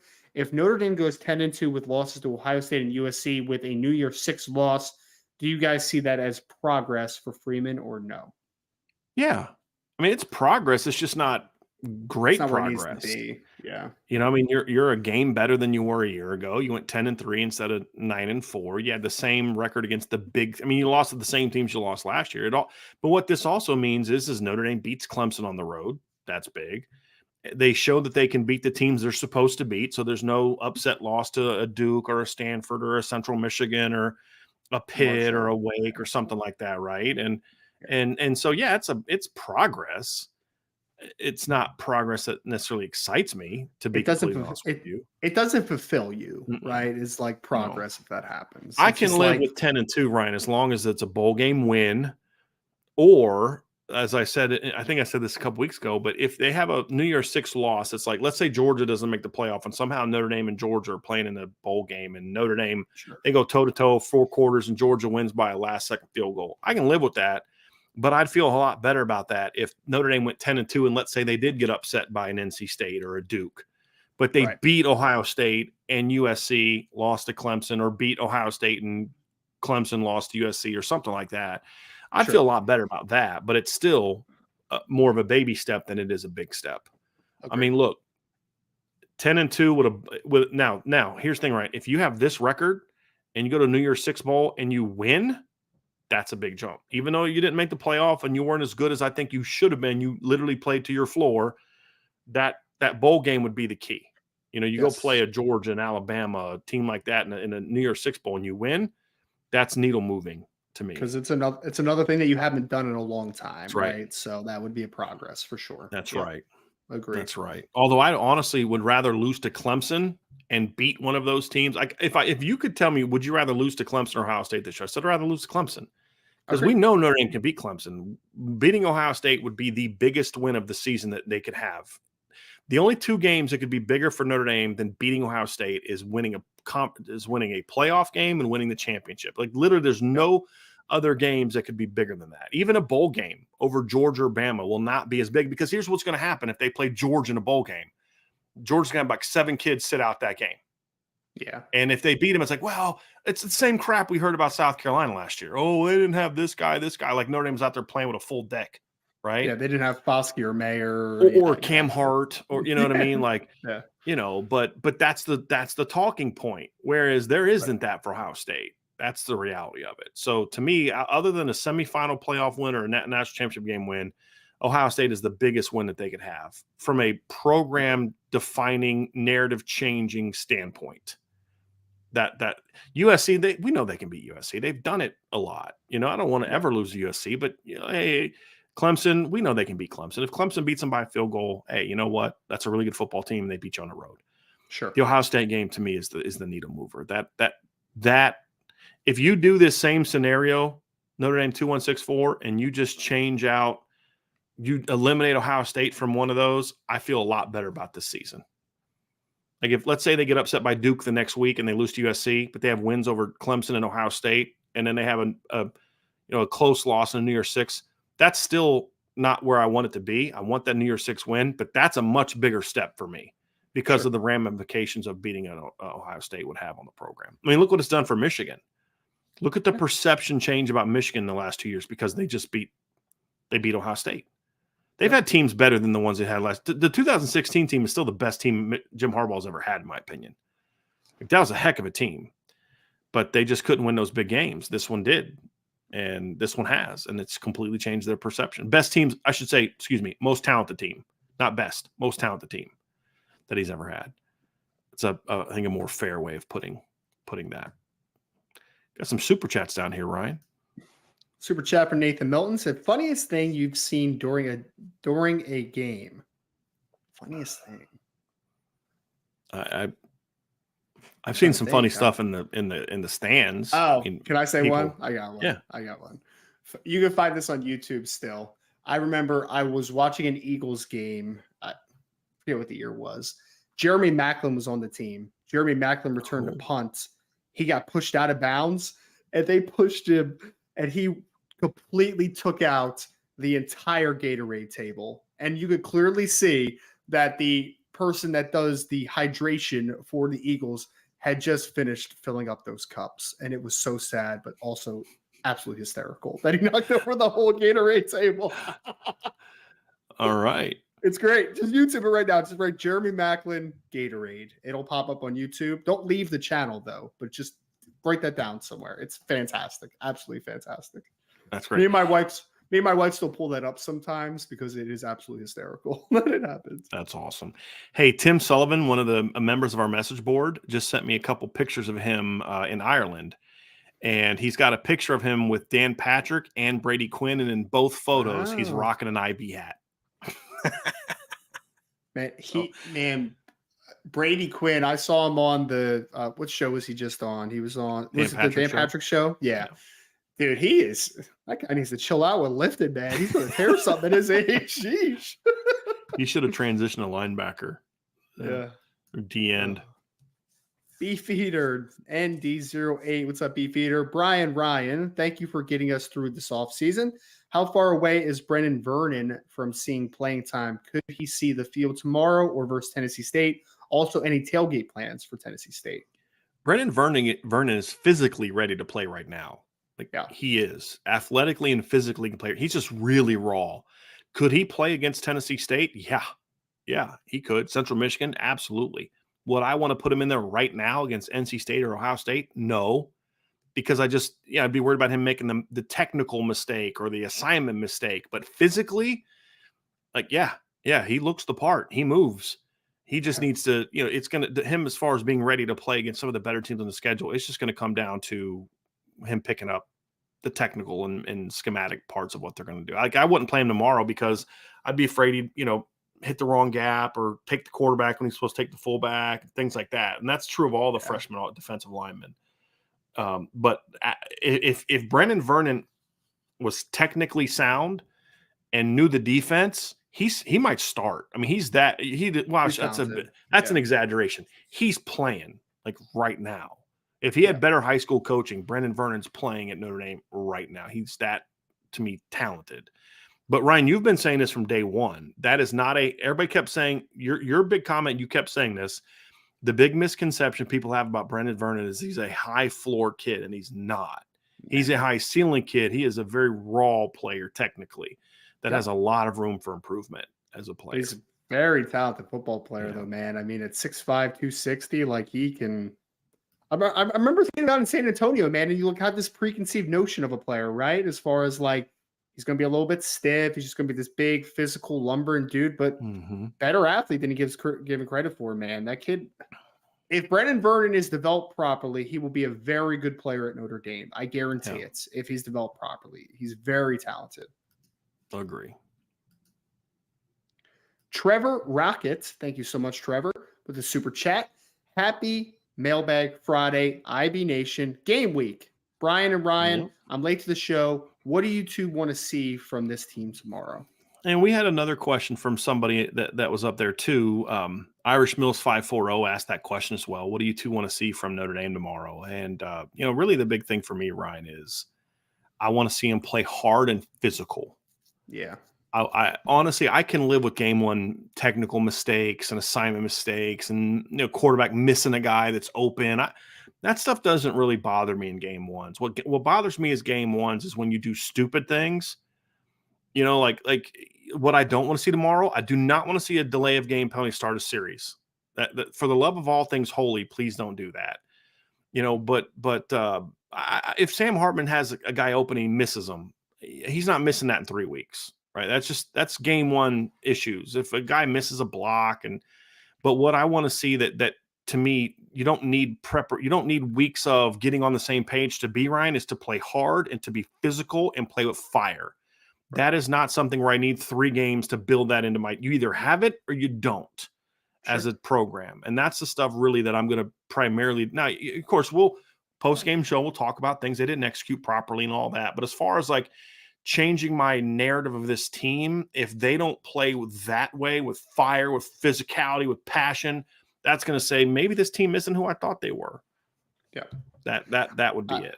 I just want to see juice and swagger, man. That was one of the biggest things last year. I harped on. I feel like every single week is I didn't know who the guy that brought juice to the team every single week was. I just didn't know who that guy was.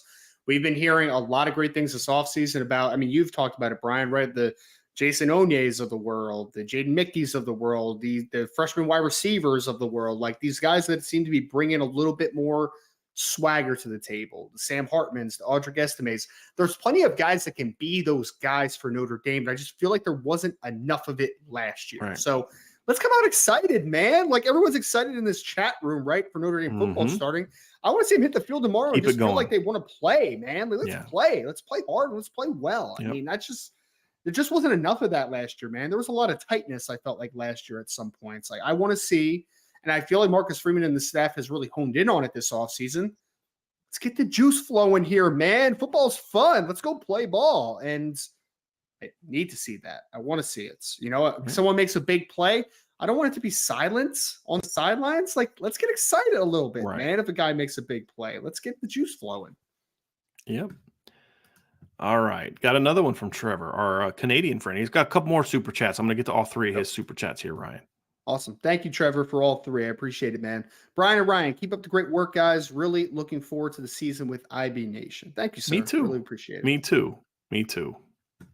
And his last one was, Brian and Ryan, can you each give a non-Notre Dame game you are looking forward to watching this season? Cheers, lads. Notre Dame college football season is finally here. Looking forward to it. Yeah, it's going to be a fun year. It's going to be fun. I really do, Ryan. You and I are talking about this. We'll find out, but I really like this team.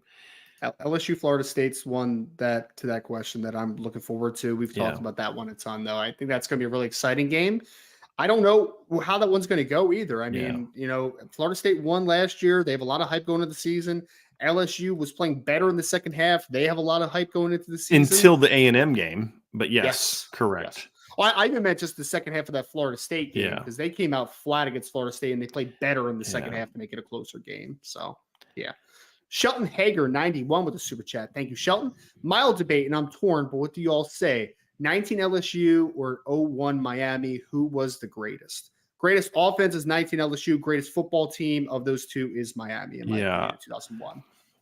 I think what's interesting, Ryan, and some people are probably going to disagree with me on this, but I actually thought the 2000 Miami team might have actually been better by the season's end. By the end of that season, that team was unbelievable. If you remember that year, they lost a game early at Washington. And then they had a big win over number 1 Florida State. They blew out number 2 Virginia Tech. By the end of the year, that 2000 team was crazy good. And that's the team that had Santana Moss and Reggie Wayne. That team was crazy good that year. The 2001 team was also elite. And they had Andre Johnson as their main guy, who was pretty good. But that team was also very dominant down the stretch of that season as well. here's the thing. I think Miami would have been good enough to create some stops against that. Like they wouldn't have won 20-17, right? Right. But that Miami secondary was outstanding. Ed Reed and Philip Ryan. Buchanan and all those guys. They had Antrell Roll, who was a freshman, played in the rotation. You had Mike Rumpf, who was really good. You had DJ Williams at linebacker. Sean Taylor was a backup on that team too, wasn't he? Yeah, he was a freshman. Yeah, he was in the rotation as well. Yeah, you had Philip Buchanan. Your defensive line was very disruptive. You had Jonathan Vilma on that team. Jamal Green was a pretty good player on that team. Like Vince Wilfork was a freshman on that team. He played. You had William Joseph was on that team. Jerome McDougal was on that team. They were veterans on that team. Yeah. Andrew Williams was on that team. You had some yes, LSU had a lot of elite players on their offense. And Miami had a lot of elite players on their defense. Here's the difference in that game. Miami could have scored on that LSU defense. For sure. They would have run the ball and scored on that team. I mean, with the tight ends as well, and Andre Johnson. You had Jeremy Shockey on that team. He was a great player that year. Correct. He had that big play to beat Florida State that year, and that's a pretty good Florida State team. People forget, man, Shockey was fantastic for the Giants before starting getting banged up too, man. He was a fantastic tight end. Guys, that 0-1 Miami team was so loaded. Najee Davenport couldn't get on the field. Who ended up being a pretty solid pro fullback. Yeah. Willis McGahee, they moved to fullback because they had Clinton Portis and Frank Gore on that team. That team was insanely talented, Ryan. Yeah. And you had, like you said, you had Andre Johnson and you had Jeremy Shockey. And I believe, wasn't Bryant McKinney one of their tackles on that team? He was. Yeah. They also had another guard that was drafted pretty high. I forget who the guard was, but he was a good player as well. But, so Brian McKinney was massive. Now, here's the thing. They both had very overrated head coaches. Sure. Right? That's the other interesting part of the matchup, right? It's very overrated head coaches. Yep. But, I take 0-1 Miami. And it'd be a great game. But it's just Miami was more dominant on in all phases of the game. And Miami had some pretty good, if I remember correctly, Ryan, didn't Miami have some pretty good special teams that year? Andre Johnson, no. Right? Philip Buchanan had 2 punt returns for touchdowns that year. Yeah, Philip Buchanan was a really good punt return on team. I thought they had some good special teams that year. Yeah. Their main punt return was actually Andre Johnson. Only averaged 19.5. Why is he your main punt returner or kick returner? But they had Philip Buchanan had 2 punt returns for touchdowns that year, and they had a blocked punt for a touchdown as well. So that wasn't just a team that just relied on talent. I mean, they were a great team. It was stated perfectly when you watch the documentaries. It's just like, dude, just don't screw this up. That's literally what it was. Yeah.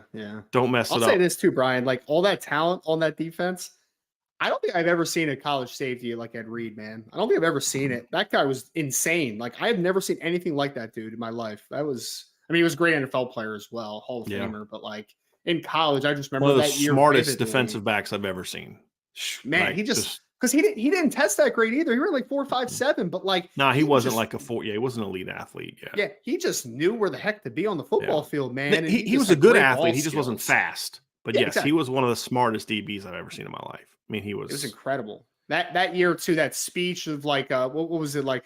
Don't ask me if I'm hurt, dog. Of course I'm hurt. I'm geez. All right. All right. Yeah, exactly. Yeah, he was really good. He's still that way. That's why he got fired at Bethune-Cookman, because he's still that emotional. I'm not saying that disrespectfully. He's just a very emotional guy, and that's what got him to be who he was. Honestly, people forgot too, because he had so many interceptions. He had such great ball skills. Ed Reed would stick you too, man. He would stick you. Well, here's the other thing too, is one thing that I would have to say about that question is, what rules are we playing by? Sure. Because there's a good chance that Ed Reed and Sean Taylor are getting kicked out of the game if we're playing by today's rules. Especially Sean Taylor. Well, I think I've told the story before, but a couple of years ago, somebody on the day, I think it was his birthday or the anniversary when he passed away, they put a 5-minute Sean Taylor highlight clip from when he was in college, and I'm just sitting there targeting. Also targeting. I got never made it out of a game. But he was so fun to watch. He was a great He was player. a headhunter until his last year, and then his last year, he's like, I'm just going to get 10 interceptions That's this right. year. And That's right. Yep. He was unreal good. Do you remember when he made the Pro Bowl that one year and the who did he opposition kill? tried to run a fake punt and he smoked Gosh. Brian Moorman? I'm like, my gosh. Brian Moorman Did was he make also him like flip 5'10", around? 180. Yeah, it was. It was just one of the most vicious hits of all time. Just like, I dude, thought it's a Pro Bowl, brother. Like, yeah, I thought he was dead. Poor So Brian he just Moorman, killed a man. guy. Yeah. I was like, you remember when Reuben Foster got DeShone Watson in college that one time, man? He made him spin. I was like, that was. I don't remember. Was that in the title game in 16? I think it was. Yeah, man. He hit him like right near the first down marker, and he spun in the air like multiple times. I'm like, and it wasn't like the John Elway hit where John dove and they hit his legs and spun around. He made him spin. I was like, yeesh. And Reuben Foster got Leonard Fournette good on a kickoff return one time too, man, where he absolutely stuck him. Talk about a waste of talent. Reuben Foster. Yeah. Connor Grant with the super chat. Besides Ultra Estimate, do you expect better production from our running backs? What Logan Diggs gave us, he was solid last year. I think Logan Diggs was better than solid. I'm sorry. I'll be shocked if a number 2 running back does what Logan Diggs did last year. For 2 reasons. Number one, I think more of the bulk is going to go to Audric. I think he's going to carry a little bit more of the load, maybe 3 to 5 touches per game. But I think the other reps are going to be split between the whole backfield. And you're going to see more RPO stuff this year. So you're just not going to see the volume of carries this season that we saw last season. But I think Logan Diggs is one of the most underappreciated players on last year's team. And he's a good player last year, no doubt. And it was true even before he left. Like, I get it now, he transferred people, but he never got the credit that I thought he deserved last. Logan Diggs was a good football player. And remember, it was a couple times when Audric was on the sidelines because he was fumbling the ball, and they counted on Logan to carry the load, and he did. And he made. I still think his touchdown against South Carolina is what truly changed the course of that game. It's 24-10. The offense wasn't doing a whole lot. That 75-yard catch and run just like that completely changed the energy in that stadium, in my opinion. Very underappreciated player. It's a deflating one too, because Logan is not like the fastest running back of all time. You're like, 75 yards, where'd that come from? Yeah. Right. Pete Weber, what's up, Pete? As a new member of IB Nation, I just want to say thank you to Brian, Ryan, VD21, and all the IB staff and members for getting us through a long off season with the best coverage in the biz. Let's throw these guys some super chats. Thank you, Pete. I appreciate that. I just like to say, man, Vince brought this upon himself, that nickname. He put that out there that, it was. I'm curious which one's going to last longer, VD21 or Squirrel. I'm curious as to which one is going to last longer. I don't see Squirrel that don't see that anymore. as much. Yeah. I think it died because you know why? Because I didn't actually care. So it's right. Just and it wasn't a real nickname. You were just having some fun that day. But yeah. Exactly. Tyler Evans, do you guys have a group of 5 schools that will surprise people this year? 5? Yeah, we got a few. I think North Carolina is going to could surprise some people. I think they could. Although I did see that there were some of them in the top 25, so I was okay. That's interesting. Iowa, I think, is going to surprise some people of how good I think they're going to be this season. Yeah. I tell you what, Texas Tech would be on my list, Ryan, if their schedule wasn't so brutal. I mean, they got a really rough schedule. They keep recycling Tyler Shuck as their quarterback too, man. I just don't love that guy. Yeah, I get that. But the difference is they don't ask him to carry the team. That's the thing for me. I mean, they play sound football. They're just, man, their schedule this year is rough. Here's their schedule. They play Oregon. They play at Wyoming, Oregon, at West Virginia, Houston, at Baylor, home against K-State, at BYU, home against TCU, at Kansas, home against UCF, at Texas. Like, that's for a team like Texas Tech. That is not easy, man. That is a rough schedule. Some other teams, Ryan, that you think could surprise people this year. Arkansas is one for me. Arkansas is a good one. You just said one that actually I think is going to do better than people anticipate this year. I think BYU is actually going to do a pretty solid job his first year in the Big 12. And I've been ringing the Washington State bell all off season. I think Washington State's going to be a very improved team. Your boy Stuart Mandel said that Kalani Sitake could be on the hot seat after this season. Like, first of all, that's an ignorant take, even if they have a disappointing season. But I was like, why are we assuming BYU's not? I mean, guys, we've pointed out, Ryan, they're like 7-2 against Power 5 teams the last 2 years. They right? literally just beat the only Big 12 team on their schedule last season when they beat Baylor. Yeah. So like, yeah, they were like 4-1. What was it? 2021. I believe you and I pointed this out. They were like 5-1 that year against, I think 5-1, 5-2 against Power 5 teams in 2021. They beat Arizona. They beat Utah. They beat Arizona State. They lost to Baylor, who played for the Big 12, won the Big 12 title that year. They beat Washington State on the road. They beat Virginia. They beat USC. They went 6-1 against Power 5 teams in 2021. Yeah. And then last year they beat Baylor, lost to Oregon, lost to Notre Dame, lost to Arkansas, and then beat Stanford. So last 2 years they're 9-3 against Power 5 teams, including Notre Dame. They're 9-3 last 2 years. But all of a sudden they're just going to go to the Big 12 and suck. It's just a really bad take. I've looked at that roster a lot too. I think there's a lot of talent on that team as well coming back. I know they're replacing a quarterback. I get that, but they got Aiden Robbins in, the transfer from UNLV, the running back who didn't play against Notre Dame. He's a good football player. You got a really deep wide receiver group. Kingsley Sumatea coming back at offensive tackle, who's a really talented player. Defensively, got Ben Bywater, Max Tooley, Michael Harper. Like, there's a lot of good players coming back on that team, man. What's the big defensive end's name? That's like the big, like just physical dude. I forget his name, but he's coming back as well. They have some good players coming back. I think BYU is going to be a good team next year. Yep, agree. Here's a team that I think could maybe, if the coaching is good enough, a team that has a surprisingly decent roster is Missouri. They've got some talent there where they could maybe pull off a couple upsets and surprise some people and be like, oh, Missouri's not bad. I just don't trust Eli Drinkwitz. That's really my concern, Ryan, is I don't. It scared me this offseason too, Brian, where Drinkwitz actually said a couple things where I didn't actually hate. And I'm just like, well, I don't like that guy though. His NIL stuff and I thought he was on point. I was like, dude, nailed it, man. He absolutely nailed it. Those are some. Arkansas is one. If they can keep KJ Jefferson healthy, that's another team that I think could surprise some people. Those are, and I think UCLA is going to make some noise in the Pac-12. They're not going to win it, but they're going to upset. They're going to have at least two upsets this year that people don't think. I think people, they lost this guy, that guy. They're going to take a step back, and they got some. I think the receiving core is going to be better this year. With all due respect to Jake Bobo, they got Kyle Ford, and they got some guys. They got the J. Michael Sturdivant to transfer in from Cal. He's really good. I shouldn't say he's really good. He's really talented. He's not good yet, but he's really talented. 10 300-meter kid coming out of high school. Yeah, they've got some guys. That defense, man, they got Latu as a pass rusher. They got the Murphy twins as pass rushers. They got some talent. Yeah, they got some talent. They just got to figure out the quarterback. Right, that's the big key. But Chip Kelly's not going to put as much on the quarterback's shoulders as I thought he did a great job developing Dorian Thompson-Robinson, who I'm not a huge fan of. So he's a nice player. He just won the backup quarterback job for the Browns. He made a couple guys great job developing that guy. He really did. He really did. Because prior to last season, I thought he was just one of the most overhyped quarterbacks around. Because he shouldn't have been ranked as high as he was coming out of high school. He had a big arm, but he just was super inaccurate. Wasn't great reading defenses, and he put in the work, but Chip Kelly did a great job of developing him, I felt.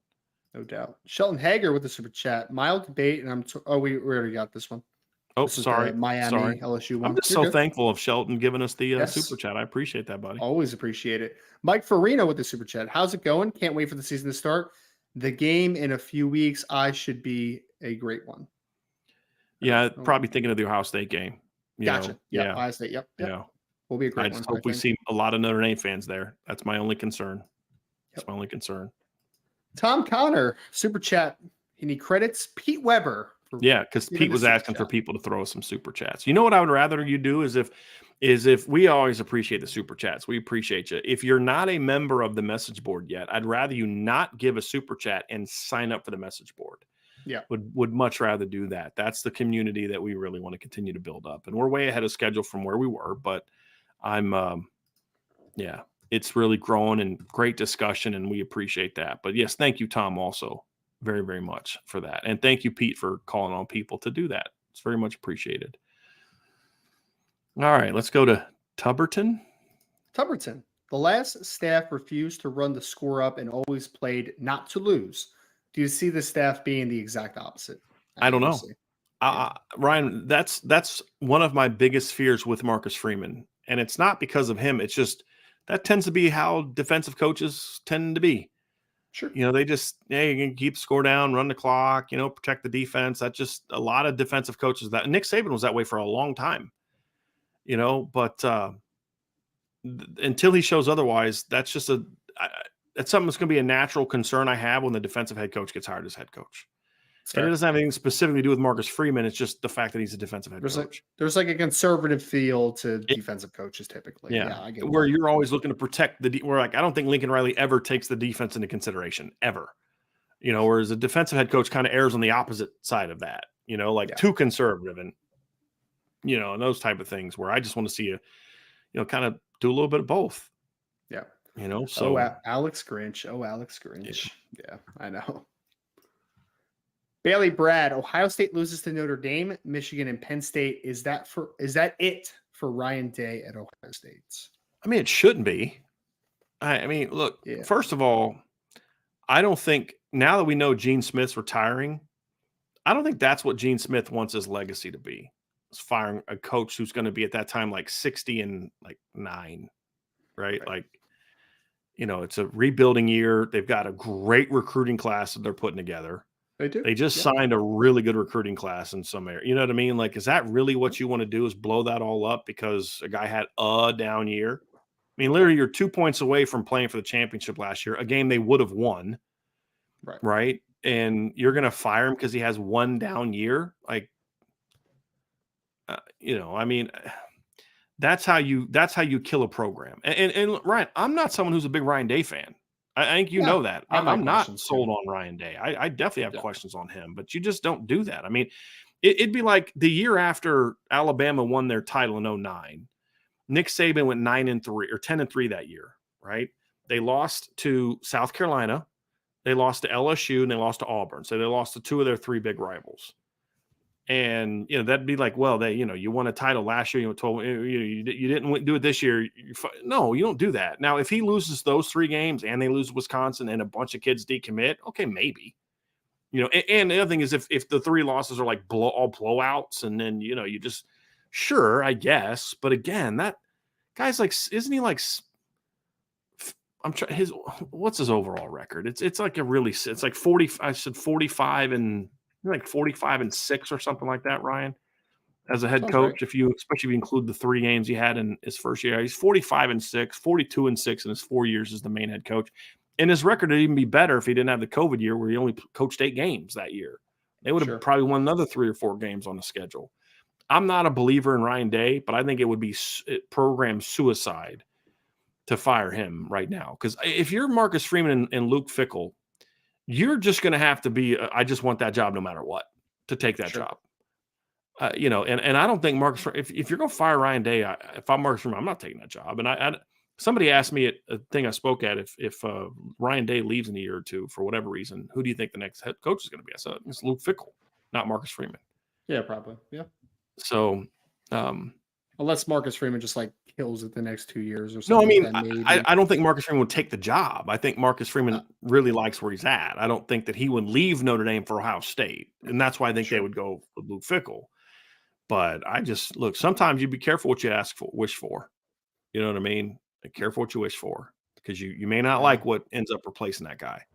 Right? Like if Billy Napier doesn't get his thing turned around, they're going to look back and say, boy, maybe we should have not been so quick to get rid of Dan Mullen. And I'm not a big Dan Mullen fan right now either with some things he's saying, but that's how silly that was. And then your program falls apart. And the other thing too is when you fire a coach, and nowadays you better be sure it's the right move, and you better sure you have someone to replace him, because by the time you hire a new coach, you could lose a third of your roster with the way the transfer portal is now. Right? I mean, that's the other thing, Ryan, is you run into that risk. So I think that would be a big mistake. Guy had it. Let's say all this happens. It's a down year. Give him a chance he's got a very, very talented young roster, great recruiting class coming in, as long as you can keep it together. I think that'd be a big mistake. Yep. I think there would be a lot of push for it, though, if he loses to Ohio State 3 straight years. I mean, Michigan. Here's another example. I mean, somebody said this too. It's like I think if Day loses to Notre Dame and then gets blown out for a 3rd straight seed by Michigan, I think Day is gone. I think losing to Penn State wouldn't matter. I mean, I think that's just emotional fan talk. Gene Smith didn't get to where he got to by making those kind of decisions, in my opinion. And does he really want his last act as athletic director to be to fire a coach who's been in the playoff 3 or 4 times and or in 5 years? And I don't think that would be. I think that's fan talk, Ryan. I don't think that's real. I don't. I think they'd have to absolutely collapse for that to happen. Like blowout losses to those 3 teams. You'd have to lose to Wisconsin. You have another upset loss. Like they'd have to absolutely collapse, in my opinion, to fire him. I mean, it would be a huge mistake in my view. Dominic Casbaro says, who is the first player to score a defensive touchdown for Notre Dame this season? Cam Hart tomorrow, baby. Write it in pencil, not in pen, because I'm not sure about it, but it could happen. Well, you and I have talked about that. I could see that. I could see it being a Xavier Watts, picking up a muffed pitch and taking it back. But I hope. Well, let me ask you this, Ryan. What defensive touchdowns do you think are the most momentum changing? Is it a pick six, or is it like a strip sack and then a scoop and score? I think it's kind of a pick six to me, because I think that alters the mind of a quarterback moving forward a little bit. I would agree there because if it's a strip sack fumble, you could blame an offensive lineman for it, right? Or a bad call against a certain pressure or something like that. But the minute your quarterback is mentally checked out is the minute that your team falls apart. Like that's kind of where I am with that. So, We had another question from Irish Mills by 40 says, I don't see any takes as far as Notre Dame going to the playoffs or winning it all. I've seen like 1/2 take on Hartman being a dark horse Heisman. My thoughts are, why not this year? What say you two? I've seen several people talk about Hartman as a dark horse candidate for the Heisman. I've seen that relatively frequently. I don't see any takes. I've seen a couple of people say that Notre Dame's a playoff dark horse, but honestly, right now, if you're a national analyst, why would you pick Notre Dame as a playoff team? They went 9-4 last year, lost to Marshall and Stanford. We have seen teams all the time go from that to, I've pointed this out, Georgia in year 1 went 8-5 under Kirby, lost to Vanderbilt. The next year they were in the championship game. Bob Stoops' first year, they went 7-5. He lost to Bob Davie, at Notre Dame. Next year they went undefeated and won a title. It's not unheard of. Nick to Saban's see first year was like 6-6. Yeah. Plus Louisiana Monroe. Now he had been a head coach before and won a title, but so I understand some of the skepticism about Notre Dame. I do. As far as the playoff, I think having them like 18th and 19th, I think that's a little nutty. Like you're basically saying they're going to be the same team they were last year with Sam Hartman. That doesn't track with me. But to say that, they're going to be a playoff team, I'm not bashing anybody for not having Notre Dame as a playoff team. I get it. Sure. I totally understand it. It's and like I said, why not this year? To the main point of the question is, I agree. That's why Ryan and I immediately dismissed any talk of, well, maybe not this year, maybe it's next. No, this year, right? We'll deal with next year. Don't pass on this year's team as that, because Bama's got a new quarterback, Georgia's got a new quarterback, Ohio State's got a new quarterback. All these teams that are perennial contenders have new quarterbacks and new coordinators, and Bama's got 2 new coordinators, Georgia's got a new offensive coordinator. Why not now? Is exactly right. Why not? When's the last time you went into the season with a more accomplished quarterback than Alabama, Ohio State, and Georgia in the same year? Once that happens, and none of those teams have this elite 5-star guy. They don't have this Trevor Lawrence, Tua Tagovailoa guy ready to step in as a freshman, right? They don't have that. Yeah, they're solid players. Like Dylan Lonergan is that guy at Alabama, but even he's not. He's probably the most talented guy on that roster, in my opinion. I've been very high on Dylan Lonergan for a long time. But he's not scaring me the way that Trevor Lawrence did as a true freshman. He's not that kind of prospect. He's not. And Carson Beck's a good football player. Carson Beck's going to look a lot like Spencer Bennett did 2 years ago, in my opinion. But Stetson Bennett. What did I say? Spencer Bennett. Stetson Bennett. The guy was in college for 19 years. I should have his name down by now. That's true. But I don't. But I don't see him, being a guy that you're like, oh shoot, we can't beat that Carson Beck led team. Right. Sure. I just don't see that. Sure. So, yeah, but I agree. Why not? Why not Notre Dame? Here's an interesting one I wanted to pull up, Ryan. From TD Brammy if Notre Dame beats Ohio State by 14 plus with no defensive or special teams touchdowns, with a couple of long drive touchdowns, will your prediction for the team change? I mean, I haven't gone to the playoffs, so no. I mean, I will say this, Ryan.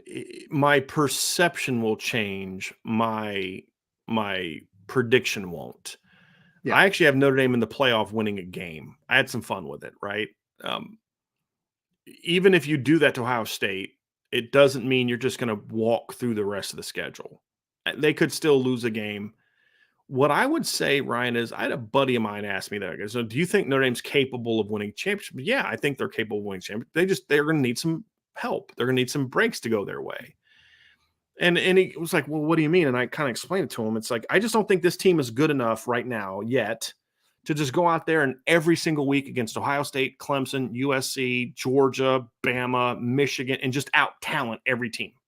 Sure. Right. Like they're going to need some, and some breaks means, wow, this guy stepped up we weren't expecting, or, things like that. But if they do that to Ohio State, where they're just thoroughly the best team and just whoop Ohio State, I'm going to look back and say, okay, maybe they do have that kind of roster. Right. I mean, if you can do that to them, then why not everyone else? Because I think Ohio State has one of the 3 or 4 most talented rosters in the country this year.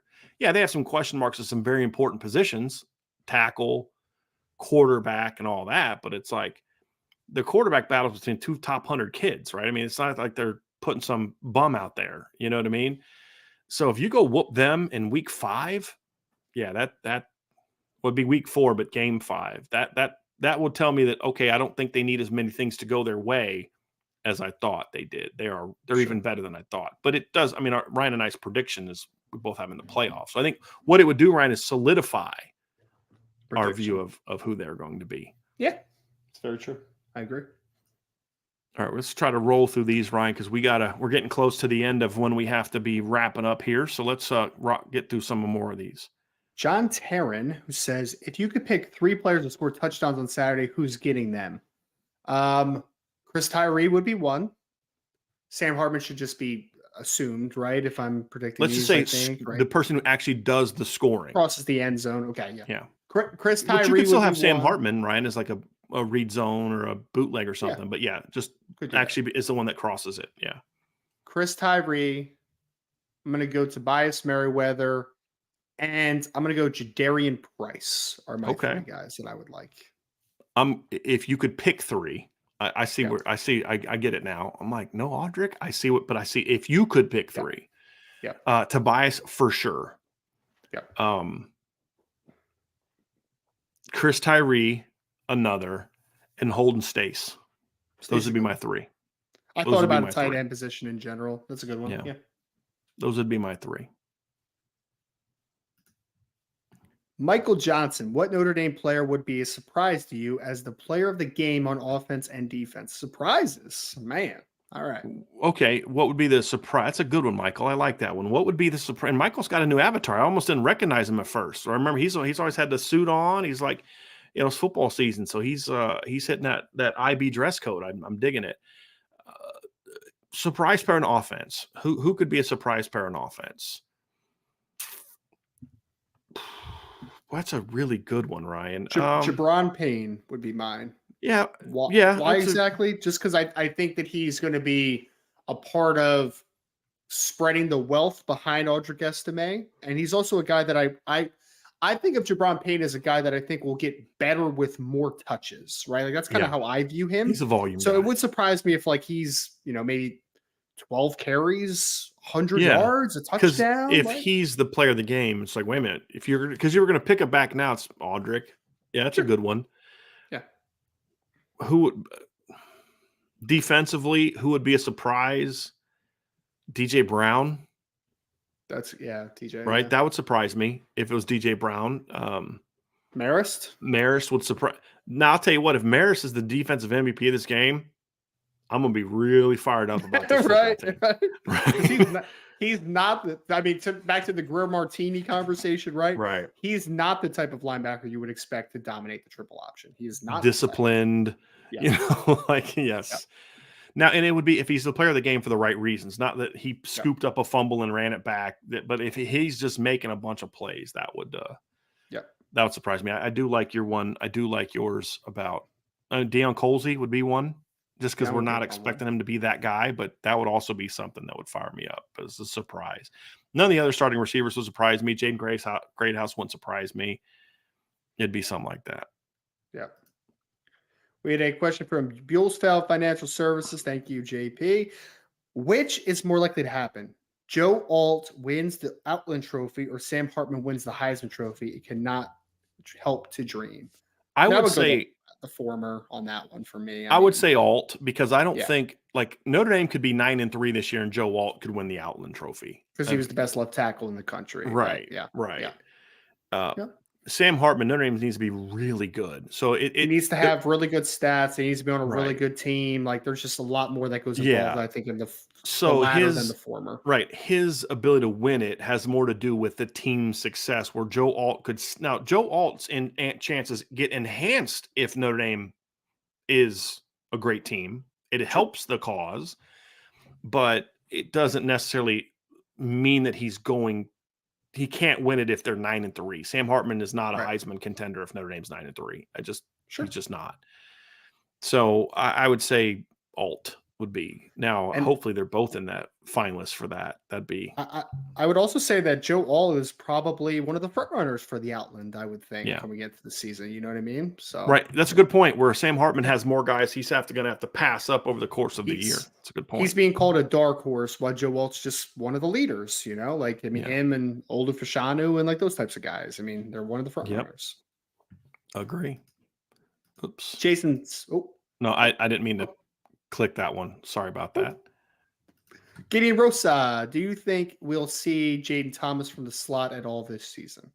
Yeah, I think so. At times. Not a ton, but I think we'll see it. Yeah, I think we'll see it. Got Connor Grant with the question. If this game ends up similar to what last year's Navy game was, do your season expectations change? No. Ryan, you and I talked about this yesterday. I've said this for a couple. Navy, to me, survive in advance. It's game one. You're playing on a different continent, literally. You know, you're breaking in some new pieces. You've got a new offensive coordinator. You're playing the triple option with the new rule changes. Look, you start off, you don't play great. Okay, fine. You know, and I will come out of the game with some right? Let's see if they can correct that, but it won't change there's almost nothing that could happen tomorrow outside of Notre Dame losing that would change my expectations for the season. Now, some questions may come up that need to get answered in the next few weeks. Some questions may get answered in the first game. Well, is Deion Colsey going to be a big part of this offense? And then Deion goes out and catches 8 balls for 140 yards. Okay, sure. Okay, we have our answer, right? But it doesn't change my team expectations per se, right? Sure. Is Riley Mills going to be a good player inside? And he goes on as a big game tomorrow. Okay, sure. But I'm already building in that projection into my season. Barring them losing, Ryan, nothing is going to change my prediction or expectations, especially my expectations, other than losing. That's the only thing that could change my prediction or expectations for this team. That's it. Just because I just don't put a ton into the first game. I mean, we've seen this before. We've seen this dance where teams don't look great in their opener and then, come out and end up being really good. I mean, guys, let's not forget, last time Ohio State won a national championship, they struggled with Navy. They ended up winning 34-17. They struggled that game. And then 2 weeks later got their brains beat in by Virginia Tech, right? Like September matters to me. I just don't think you should overreact to what happens in September outside of losing. That's it. Yeah. To me. Yeah. I mean, it would be concerning, I think, is the way to put it, Connor. Yeah. Like, it's not like it's not a precursor necessarily. It's just, that needs to get fixed. That's not good. Right. That's not going to be sustainable. You can't go into NC State in 2 weeks and play like that and decide that you just can turn it on, right? Like that's the troubling part. Agree. Questions would arise coming out of the game, but it wouldn't change my expectations unless those questions. What would Ryan going out the next 3 weeks and those things still persist? Even if you win, even if you beat NC State 24-21, but your offensive line's still struggling, you're not moving the ball. There are certain things that could come out of this game. Your defense still can't stop the run, but you're still winning some games. You're like, they're winning some games now, but when they get to that meat of the schedule, starting on September 23rd, that next month's going to be rough because this team's just not as good as I thought. It would have to be kind of continue for the next 3-4 games before I'd start feeling, and you don't really bury Tennessee State, those type of things. It would have to be a pattern of it. It's very fair. In my opinion. Very fair.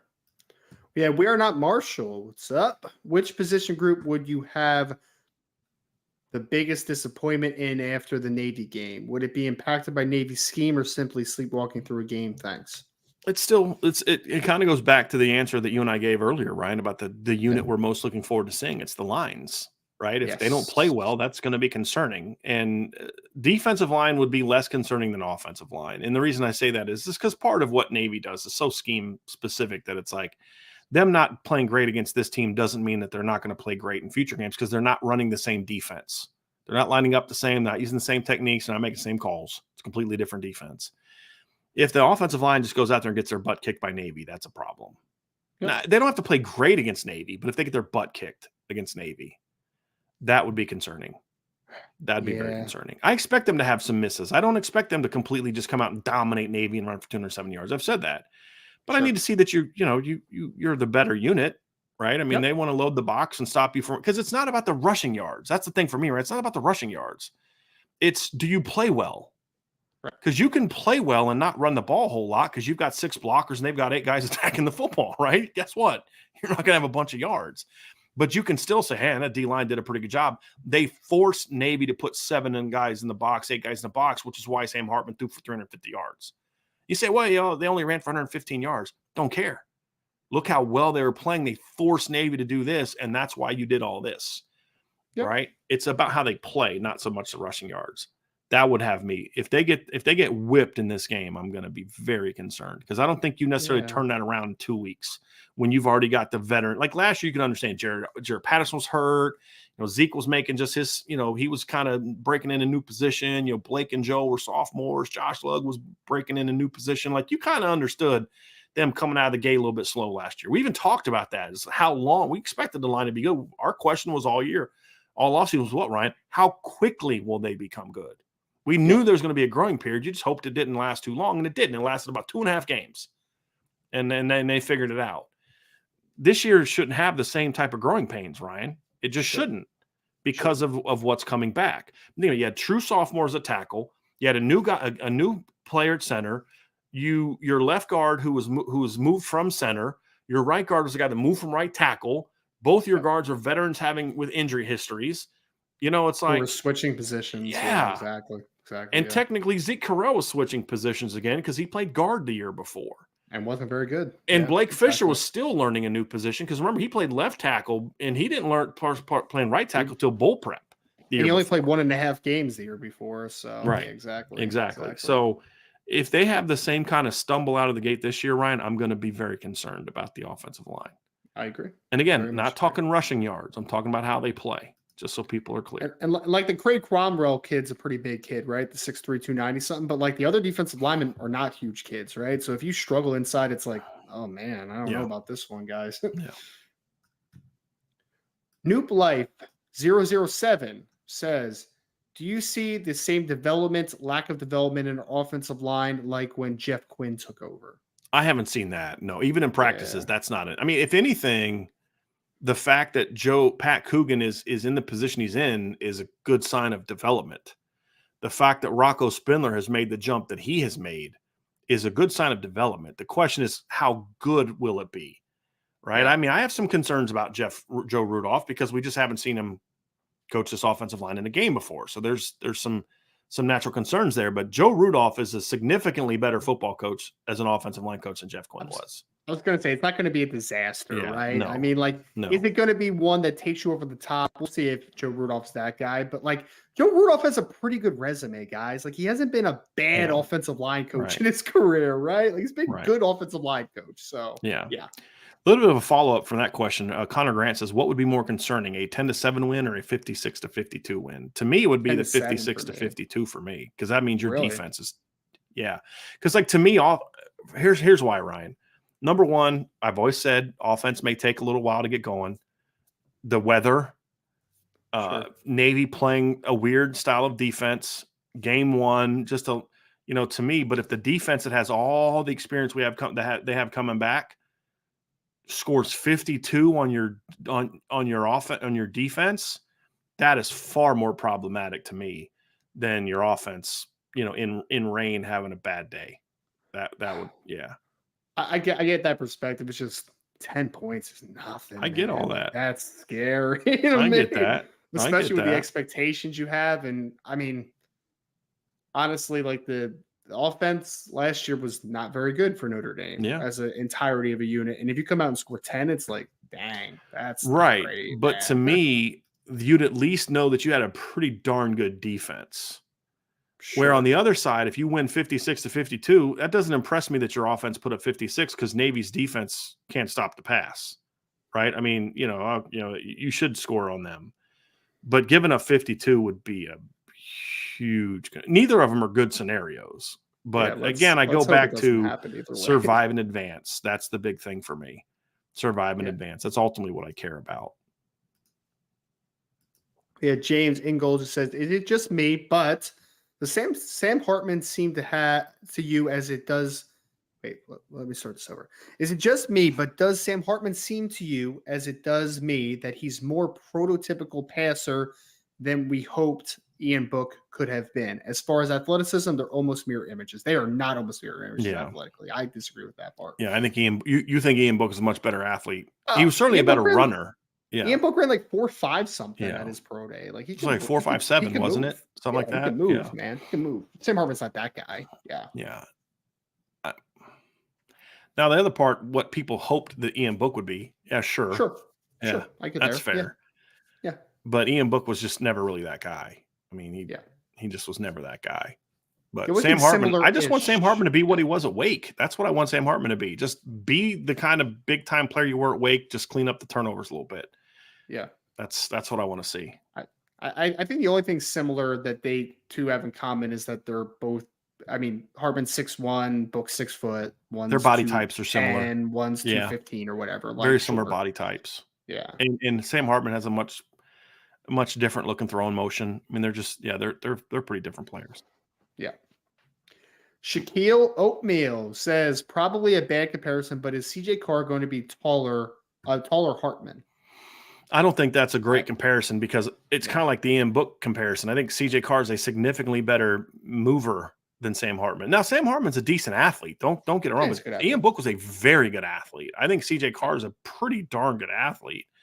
He's got very good escapability. You talked about that in your film breakdown of him, Ryan, that you had. Not just the read zone pull and run that he had, but you can do some of that. You can run read zone with CJ Carr as your quarterback. Okay. He's got to learn how to slide a little better. Did you see that slide? It's like, okay, come on, bro. You turned an athletic play into an unathletic looking play, like with that slide. I guess he's never played baseball. I'm kind of shocked about that. Interesting. He seems like a baseball. I don't know if that's a fact. It's just, I mean, judging by his sliding skills, I don't know. Or he could have been a head first slide guy, like I was growing up, and then they're trying to teach him how to slide feet first. But I think Sam doesn't have the arm that CJ had at the same age. Now, Sam's arms got a lot stronger. I mean, a lot stronger over the years. But look, the best comparison I have for CJ Carr, stylistically, okay, is Joe Burrow. And again, I'm not saying he's as good as Joe Burrow. I'm just saying stylistically, similar body type. Although Joe's a tad taller, but similar body type. Joe Burrow doesn't have a cannon for an arm. He's more about intelligence and guts and accuracy and timing and all those type of things. But Joe Burrow's not in the same universe as like Pat Mahomes and Josh Allen from an arm strength standpoint. I'm not saying he doesn't have a good arm. I'm just saying it's not like that cannon, like he's fitting the ball on a 20-yard in cut between three guys, right? I mean, if we're being honest about it, he's an average arm in the NFL standards, which is it's still good, but it's not stellar, right? Like he wins off of other things. Arm, right. But a quarterback doesn't need that to be great. Joe Montana didn't have a rocket arm, but he's really smart. He understands a game. He's a winner. He's a quality athlete. He's got all the other tools, right? And that's how I see CJ Carr. CJ Carr's never going to be going to a throwing competition with Dylan Raiola and blow you away with, look at how his arm stacks up. But he's going to be like, yeah, but he completed like 90% of his, it's going to be that kind of thing. You're never going to appreciate CJ Carr until you see him in a game. He's not going to be that guy that goes to the quarterback skills competition and lights the world on fire with longest toss and the miles per hour and all that other kind of stuff, right? But he's going to have those other type of things. Those are the aspects that you're going to get from CJ Carr that are going to impress you, which is why I do like the Joe Burrow comparison. Again, not saying he's going to be as good as Joe Burrow. I'm just saying stylistically, they're very, very similar. Very, very accurate, throws with anticipation, smooth in and out of the pocket. I can see some parallels for sure. Yep. David Prevost says, if young receivers exceed expectations, any chances we see Chris Tyree in more of a theoretic role? Would be nice to have him motion to backfield for block release if Sam Hartman reads blitz. I think we're going to see Chris Tyree in a Theo Riddick role. It's just not the Theo Riddick that I think David is referring to. I think it's going to be 2010 Theo Riddick, right? Yeah. The slot receiver version of Theo Riddick. That's what I think we're going to see. Used a little bit differently. The one thing that Chris Tyree can do that Theo Riddick could never do as a running back or as a receiver is he can make big plays. Theo was a short, small possession type of slot receiver. Make a guy miss, pick up 12 yards, catch a slant. Chris Tyree brings big play potential. He's got to figure out how the best ways are to get those big plays out of him. But I would also like to see him be in the backfield at times. I mean, look, Ryan, you can go 11 personnel and 21 personnel with Tyree without having to rotate. Sure. Use that to your advantage. Be creative with that. But having him be like what Theo was in 2012, I don't see that. Yeah. I don't see that. Agreed. That's we're a little past that stage. Who would you take? This is from Shaquille Oatmeal. Who would you take at quarterback from the Kelly era forward with proper quarterback development? I think I know your answer, Ryan. I think your answer's DeShone. You've always talked about that. If he's bought in, yeah. That's what proper QB development would mean to me. Would be getting that out of him, right? I kind of consider that part of QB development. Yeah, man. If he can get over those mental hurdles and buy into the whole process, then DeShone, guys, I really think I think we're soured by how things ended with DeShone, and we kind of forget the fact that that dude was dumb talented, man. Yeah. Had a strong arm, great deep ball, 6'4.5", 230 plus pounds, could run. He was really talented. So if he was bought in, you could develop him. That kid could have been a special player, in my opinion. I'm still Everett Golson would be mine. I just think Everett Golson had phenomenal arm talent. Some people in the chat are mentioning Brandon Wimbush. That's another one. Yeah. Brandon Wimbush with a good quarterback coach could you imagine if Brandon Wimbush would have gone and played for Chip Kelly? Yeah, sure. You know what I mean? Yeah. If he didn't get ruined at Notre Dame, that's another one. But I just think Everett physically just had the best combination of running, throwing, deep ball ability, accuracy. Everett, I just don't know if Everett had it in here. That's my only question about Everett. But man, he was talented. And you don't really appreciate Everett's arm until you see it in person. You really don't. You knew that he could throw the ball deep, but man, I mean, just the ball exploded out of his hand, Ryan. It really did. You're like, wow, okay. That guy was pretty good. But again, proper quarterback development means you get this and this out of him. That's the point. Right. It's like with you and DeShone, right, Ryan? I mean, it's the same thing. Proper quarterback development equals that. But if you could have got the best version of DeShone Kizer, here's my three, and it's pretty easy as far as the current system. It's in whatever order you want. I'd really go four. It's Everett, it's Brandon, it's DeShone, and it's Phil Jurkovec. Those are the four for me. That with good quarterback development, those four all could have had a chance to be special. I think Malik was always going to be somewhat limited because he was making such a giant transition from the option offense he ran in high school to this. He was never going to be a super accurate quarterback. He had a very long, you know what I mean? But he was just that winner. You know what I mean? Somebody asked, would Malik be in my top five? Probably. He'd probably be that next guy for me. More of Malik's things was the durability that obviously popped up, right? It wasn't like he was ruined necessarily. It was just an unfortunate circumstance that happened. Because if Malik doesn't get hurt against Virginia, he's the starting quarterback in 2016. Right. There's no conversation. He's probably not even in this conversation at this point. Yeah, exactly. Yeah. So Yeah, that would have been fun to watch. I mean, because look, Sean Davis has told me this. He's like, you talk to Everett, and you talk to Malik and DeShone and all these other quarterbacks, they'll tell you Everett was the dude. Everett was the guy they all were like, that's the guy with the most ability. He just didn't have the body that DeShone had. But, man, his arm talent was special. Yeah. Absolutely special.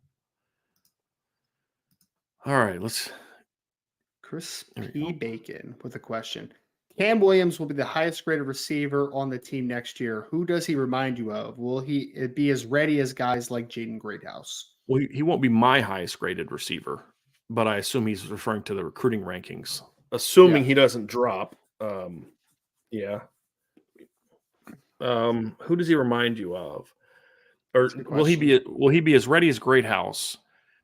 They're different. Look, I don't think Notre Dame's going to have – I mean, Jaden Greathouse, you and I have talked about this, Ryan. Jaden Greathouse is one of the most advanced receivers. And we've said this when they got him. We're not just talking about Notre Dame here. We're just talking about in the country. This is why we always kind of – Ryan and I got a big chuckle whenever anybody would talk about, Jaden Greathouse, and they drop him in the rankings, and we're just like, you guys are nuts. I mean, you guys are off. This is just a silly ranking. One of the most productive wide receivers that we have seen in recent memory. Playing against big-time football players. Yes. Like he goes out there, gets a new quarterback this past year, and it doesn't work as good for them because, they can't throw the ball. So what do? They put him at punt returner, and he takes 4 back to the house last year. You know what I mean? Like Cam's – it'd be unfair to ask Cam to do that. Like Jaden Greathouse will have more – I mean, he had – almost over 3,000 yards, I think, in his career. Over 4,000 yards in his career receiving. Like, it's just crazy. And like 50 something total touchdowns. Yeah, just receiving. Yep. He had over 50 receiving touchdowns. Yep. Will he be as ready? Not in the way that Jaden is ready, but could Cam come in and help you as a freshman? Absolutely. Absolutely. Yeah. Put him outside and let him run go routes and things like that. Absolutely. Who does he remind you of? My comp for him, my comps are all college football related. Yeah. Is Devontae Adams. That's my comp. Now, Devontae became a far more precision route running guy in the NFL, but in college, their games are very similar. I think that Cam's probably has a little bit more explosiveness, but Devontae Adams is what he was at Fresno is that's the one I liked. Yeah, that's the one for me. Anybody that kind of catches your eye when comparing Cam? Because I know you I know you're not a big fan of comps, but I understand. Oh no, I like comps when they just kind of come. I personally don't have a good one for them. So like, not a big force comps guy. You know what I mean? So him and Braylon James are very similar body types and similar athletically and vertical players. I think that Cam's more advanced than Braylon was. Yeah, but they're very similar players. Very fast, explosive, leapers, 6'2", skinny. Can stretch the field. If you're talking about a current Notre Dame team, that's more of where we'll be. I just think Cam's a little bit ahead, in my opinion. Would agree. Yep. I want to say this real quick from Todd Brammy. Todd, this is a great question. This is more of a message board question. The all 2010 team and the all decade team, and then same thing with college football. We've done that before on the show, but that's just a better message board question. So if you're a member of the message board, I'd love for you to put this question on the message board and we can discuss it there. It's just already 3.5 hours in, and that takes a little bit more thinking, especially the overall college football, right? That would be a little bit tougher right now, but I didn't want to just completely ignore the question because I love questions like that are fun, Ryan. It's more of a message board. Give me some time to think about it, scour through rosters and stuff like that to refresh my memory. Sure. James O'Reilly asked, if Jonathan Taylor gets traded, what team would be the best fit for him? Oh, I'll let you have that one, Ryan. I think San Francisco makes a lot of sense. I mean, I know they have Christian McCaffrey, but I just love the fit there. I would throw McCaffrey in that deal, to be honest. Miami is the one that I think makes the most sense because Miami doesn't have a dude at running back. They have a bunch of solid running backs. They have like Jeff Wilson and Raheem Mostert, and they drafted David A-Chain this year, like solid players. But they run a lot of the Kyle Shanahan-esque system, which means that they're going to run a lot of outside zone. And I think that Jonathan Taylor with that speed would be incredible in that zone specifically, that outside zone specific. So I like Miami as one. There was another one I was thinking of, but I can't think. Philadelphia Eagles, I think, would make a lot of sense too. I live right outside of Philly, and that's been a talking point all week. They don't really have a guy right now. They traded for DeAndre Swift, but he's been kind of up and down so far in his career. They have Rashad Penny, but he's been banged up throughout the entirety of his career. So I think the two best fits that I like are Philadelphia Eagles and the Miami Dolphins. I'm going to respond to this comment right here. T-Gun says, Ryan, Kizer was overrated. That wasn't Ryan's comment. Ryan said, what I think you guys forget is he was crazy talented. I don't think you can dispute that DeShone Kizer, he was 6'4", he was 235. He could run. I mean, he had a 79-yard touchdown against Temple. He had over 1,000 yards rushing, and he had didn't he have 9 or 10 rushing touchdowns one year when he was a starter? He had a big arm. He threw a very good deep ball. Yes, he did. The comment was never that DeShone was a great player. The comment was he was a great talent. So we're not saying DeShone was the best quarterback of the last 10, 15 years. Definitely not. Threw too many dumb interceptions. I mean, he was incredibly talented. And I don't think that he was a second-round draft pick for one reason and one reason only. He had crazy talent. Big, strong, fast. Yeah, exactly. Yeah. Yep. His maturity, his production, none of that matched that of a second-round draft pick. But he was drafted there because he had crazy talent. And that was the big that was the comment. So I don't think to say he was overrated. We never said he was a great player. So you can't really bring overrated to me into the conversation of what Ryan said in that regard. Tommy, back off, man. Back off. You and Tommy with your little chat beef. He texted me during the show, man. Yeah. All right, here we go. Tommy. Last few here. Irish blooded. If the score is too high, do you think Marcus Freeman puts in a backup quarterback? And if so, do you think they use Angeli or Kenny Minchey due to it being so early in the season? Probably Steve Angeli, I would say. I would absolutely Angeli, and I don't think they'd play Kenny Minchey unless they had to play Kenny Minchey, because even if you think Kenny's eventually going to become the backup quarterback, I'm not burning one of 4 games in week 1. Yeah. I'm going to wait a little bit for that. And I think Steve's won the backup quarterback job for right now anyway. It doesn't mean it's over for all year, but Steve's because Steve has a better grasp of the offense. That's really what it comes down to right now. The experience is going to help him. That's the big thing. Yep. David Lowe, what's up, David? Do y'all agree with Greg McElroy saying only having 4 solid guards is a problem? No, because if they're solid, then the offensive line is going to be very good. I think overall, Greg McElroy's comments about Notre Dame were very fair, and I think he's a guy that is I can't believe this. He actually is someone at ESPN that appears to have done his homework on Notre Dame and actually given honest analysis and broken it down. He was referring more to a comment that. Well, he was more referring to a comment that Marcus Freeman made about the guard play. But no, I don't think you need 5 studs to have a great offensive line. So no, I don't agree with that. That being a concern. I'm concerned if they don't have 2 solid starters. That's when I get if the 2 guards are just solid, then this offensive line is going to be really good. They just need to be solid, and then of course, you need Zeke to be better than he was last year, continue progressing, build on how he finished the year. And then you need your tackles to be studs. You don't need him to be, you don't need 5 guys to be. Ryan, Clemson won 2 national titles with 5 guys that were just solid. Yep. Especially the 202016 offensive line. Yeah, you could make a case John that Simpson, I guess. Yeah, the 2018 offensive line had a little bit more talent. The kid had a right tackle whose name escaped me. He was a 4th round. Tremaine. He was a 4th round pick. John Simpson was a 4th round pick, but John Simpson was better in 2018 than what they had in 2016. But even then, it was just solid. It wasn't great. 2016 offensive line was just for 5 solid dudes. That was it. And they won a title, but they played well together. If they're just solid, but they do their job every snap, Notre Dame will be just fine. They'll be just fine. Pete Weber, is there any truth to Caleb Williams coming back for next season? Oh my gosh, are we doing this? Well, it's based on a comment that Caleb made. I mean, that's what it comes down to. It's based on a comment that Caleb made. Every single year, guys. Bryce Young said the same thing last year, because you're asking a kid preseason before the season starts. Which is, I freaking hate that question, by the way. See, they haven't played a game yet. Yes, I'm leaving. This is come on. Exactly. What's he going to say?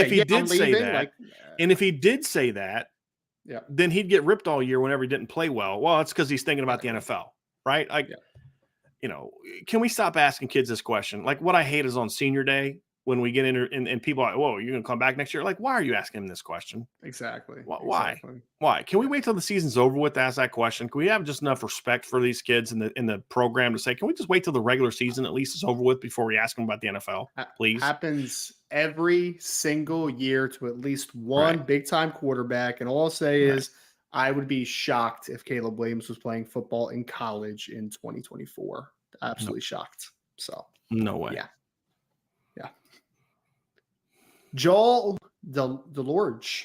Sorry if I pronounced that wrong. I stumbled across the show. What was the worst home loss to watch? I was at Marshall game last year. That was pretty bad, man. Northwestern 2014 by far.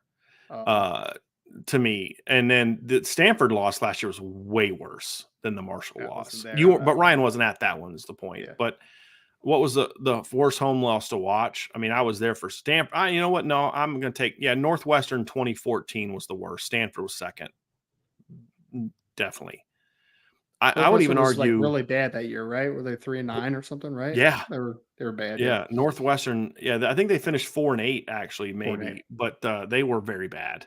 They were very, very bad. They were not a very good football team. And just the way that Notre Dame lost it, that was even the worst part too for me. It was just the stupidity of it. Like last year, Notre Dame just played poorly. They went 5-7 the year before, Ryan. One of their wins was over Western Illinois that season, by the way. But it was the way they lost. You go for 2 when you're up 11 in the fourth quarter. It's just stupid. There's no card that says if you're up 11, go for 2 to get to third. Like 12 and 13, there's no difference. They got to score 2 touchdowns or they got to score 3 times if you're up 12. Like if you're up 12, Ryan, there's only 2 ways you can beat me. You got to score 3 times, touchdown, field goal, you'd have to go. I'm sorry. 2 scores, touchdown and field goal get you to 10. You need 3 scores to beat me if it's 12. Right? Because you can't go for 2. The best thing you can do in that case is you'd have to go touchdown, field goal, and you'd have to get 2 field goals and an extra a 2-point conversion to beat me. That's the only way you could beat me in that scenario at 12. Correct? No, I'm sorry. You've got to score 3 times. You've got to score 3 times. I did the math wrong. You got to score 3 times if I'm up 12. You got to do touchdown, field goal, 3 times. Or you got to score 2 touchdowns to beat me, right? Because if you're up 11, then they only got to score twice, but only one of them has to be a touchdown because you just need a 2-point conversion, which is exactly what happened. They got a touchdown and a 2-point conversion and a field goal and tied it up, ended up going on and winning the game. 13 is what I was going to say. Is getting to 13 means they've got to score touchdown, field goal, and a 2-point conversion to beat me, but that still requires more scoring. That was one of the stupidest things I've ever seen. Just stupid call. And then you do a jet sweep to Chris Brown inside the 5-yard line, and he'd never carried the ball before. There just were so many bad calls. That was one of the worst rushing teams in the country that year, Ryan. They came into that year, they only rushed for 136 yards the whole year. Their highest total coming into the Notre Dame game is they had 203 yards against Wisconsin, but they were coming off a game against Michigan where they had 109 yards. The week before that, they had 105 against Iowa. Week before that, they had 117 against Nebraska.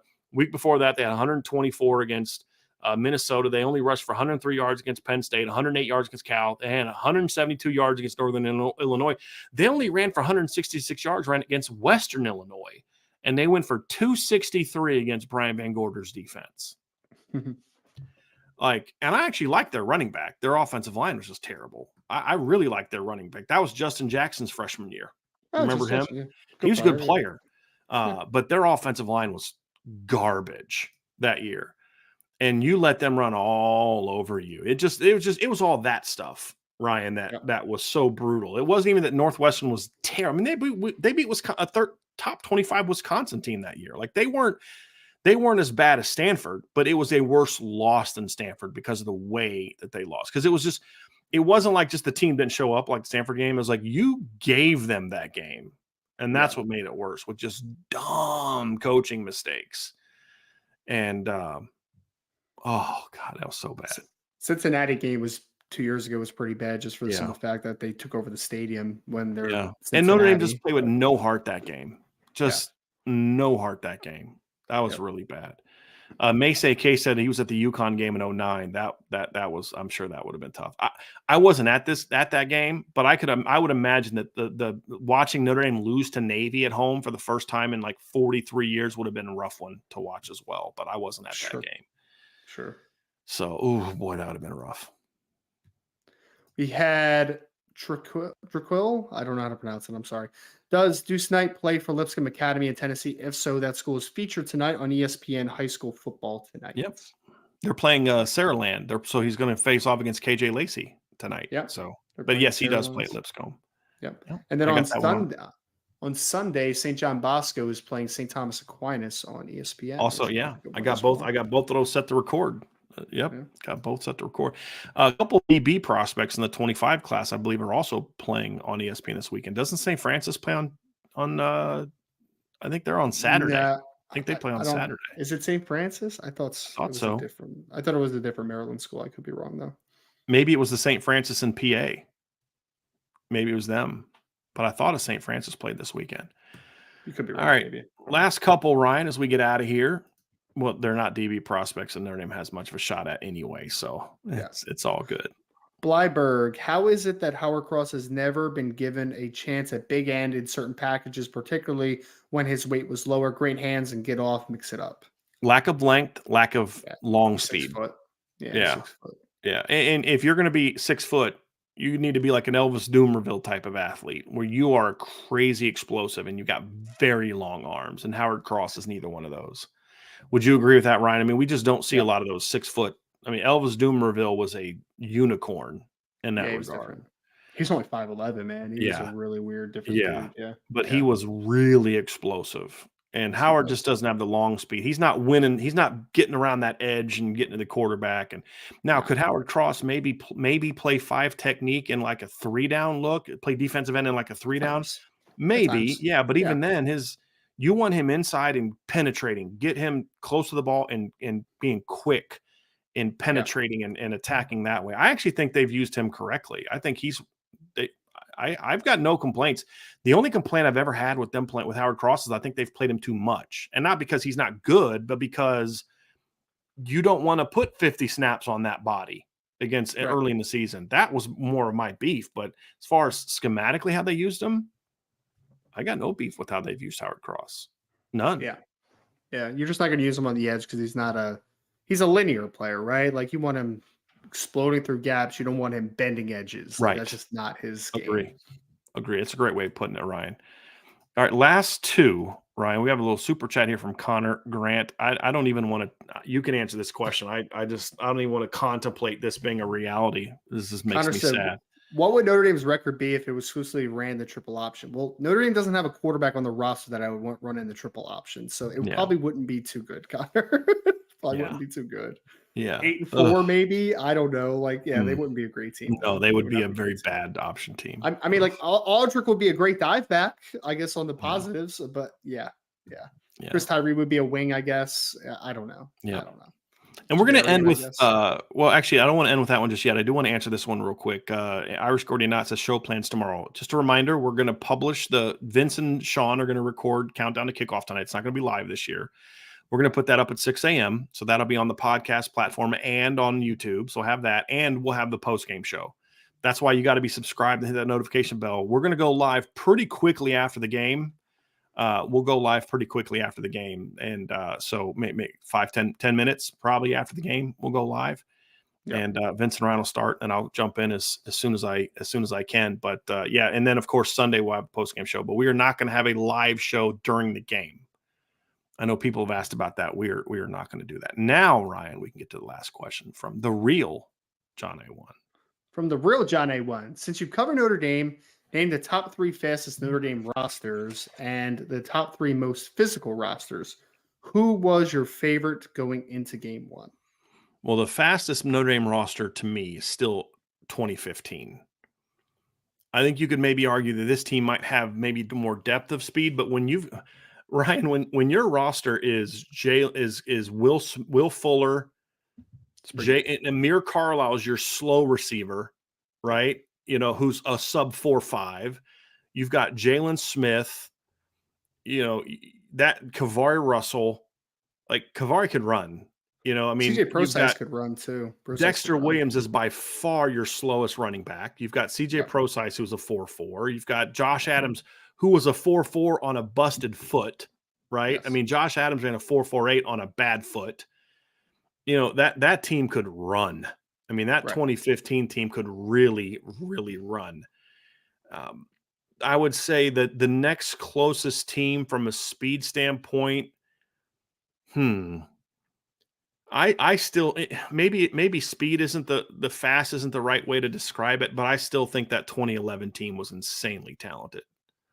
That was one of the most wasted teams at Bryant. I mean, you had Michael Floyd, TJ Jones, Tyler Eifert, Jonas Gray, Sear Wood, Theo Riddick on offense. You know, defensively, you had Harrison Smith on that team. Darius Fleming was still on that team. You had Robert Blanton. Oh man, that team was so talented. Gary Gray, Jamor Slaughter was on that team. Manti, man, that team was so talented, Ryan, and they just went 8-5, just wasted it.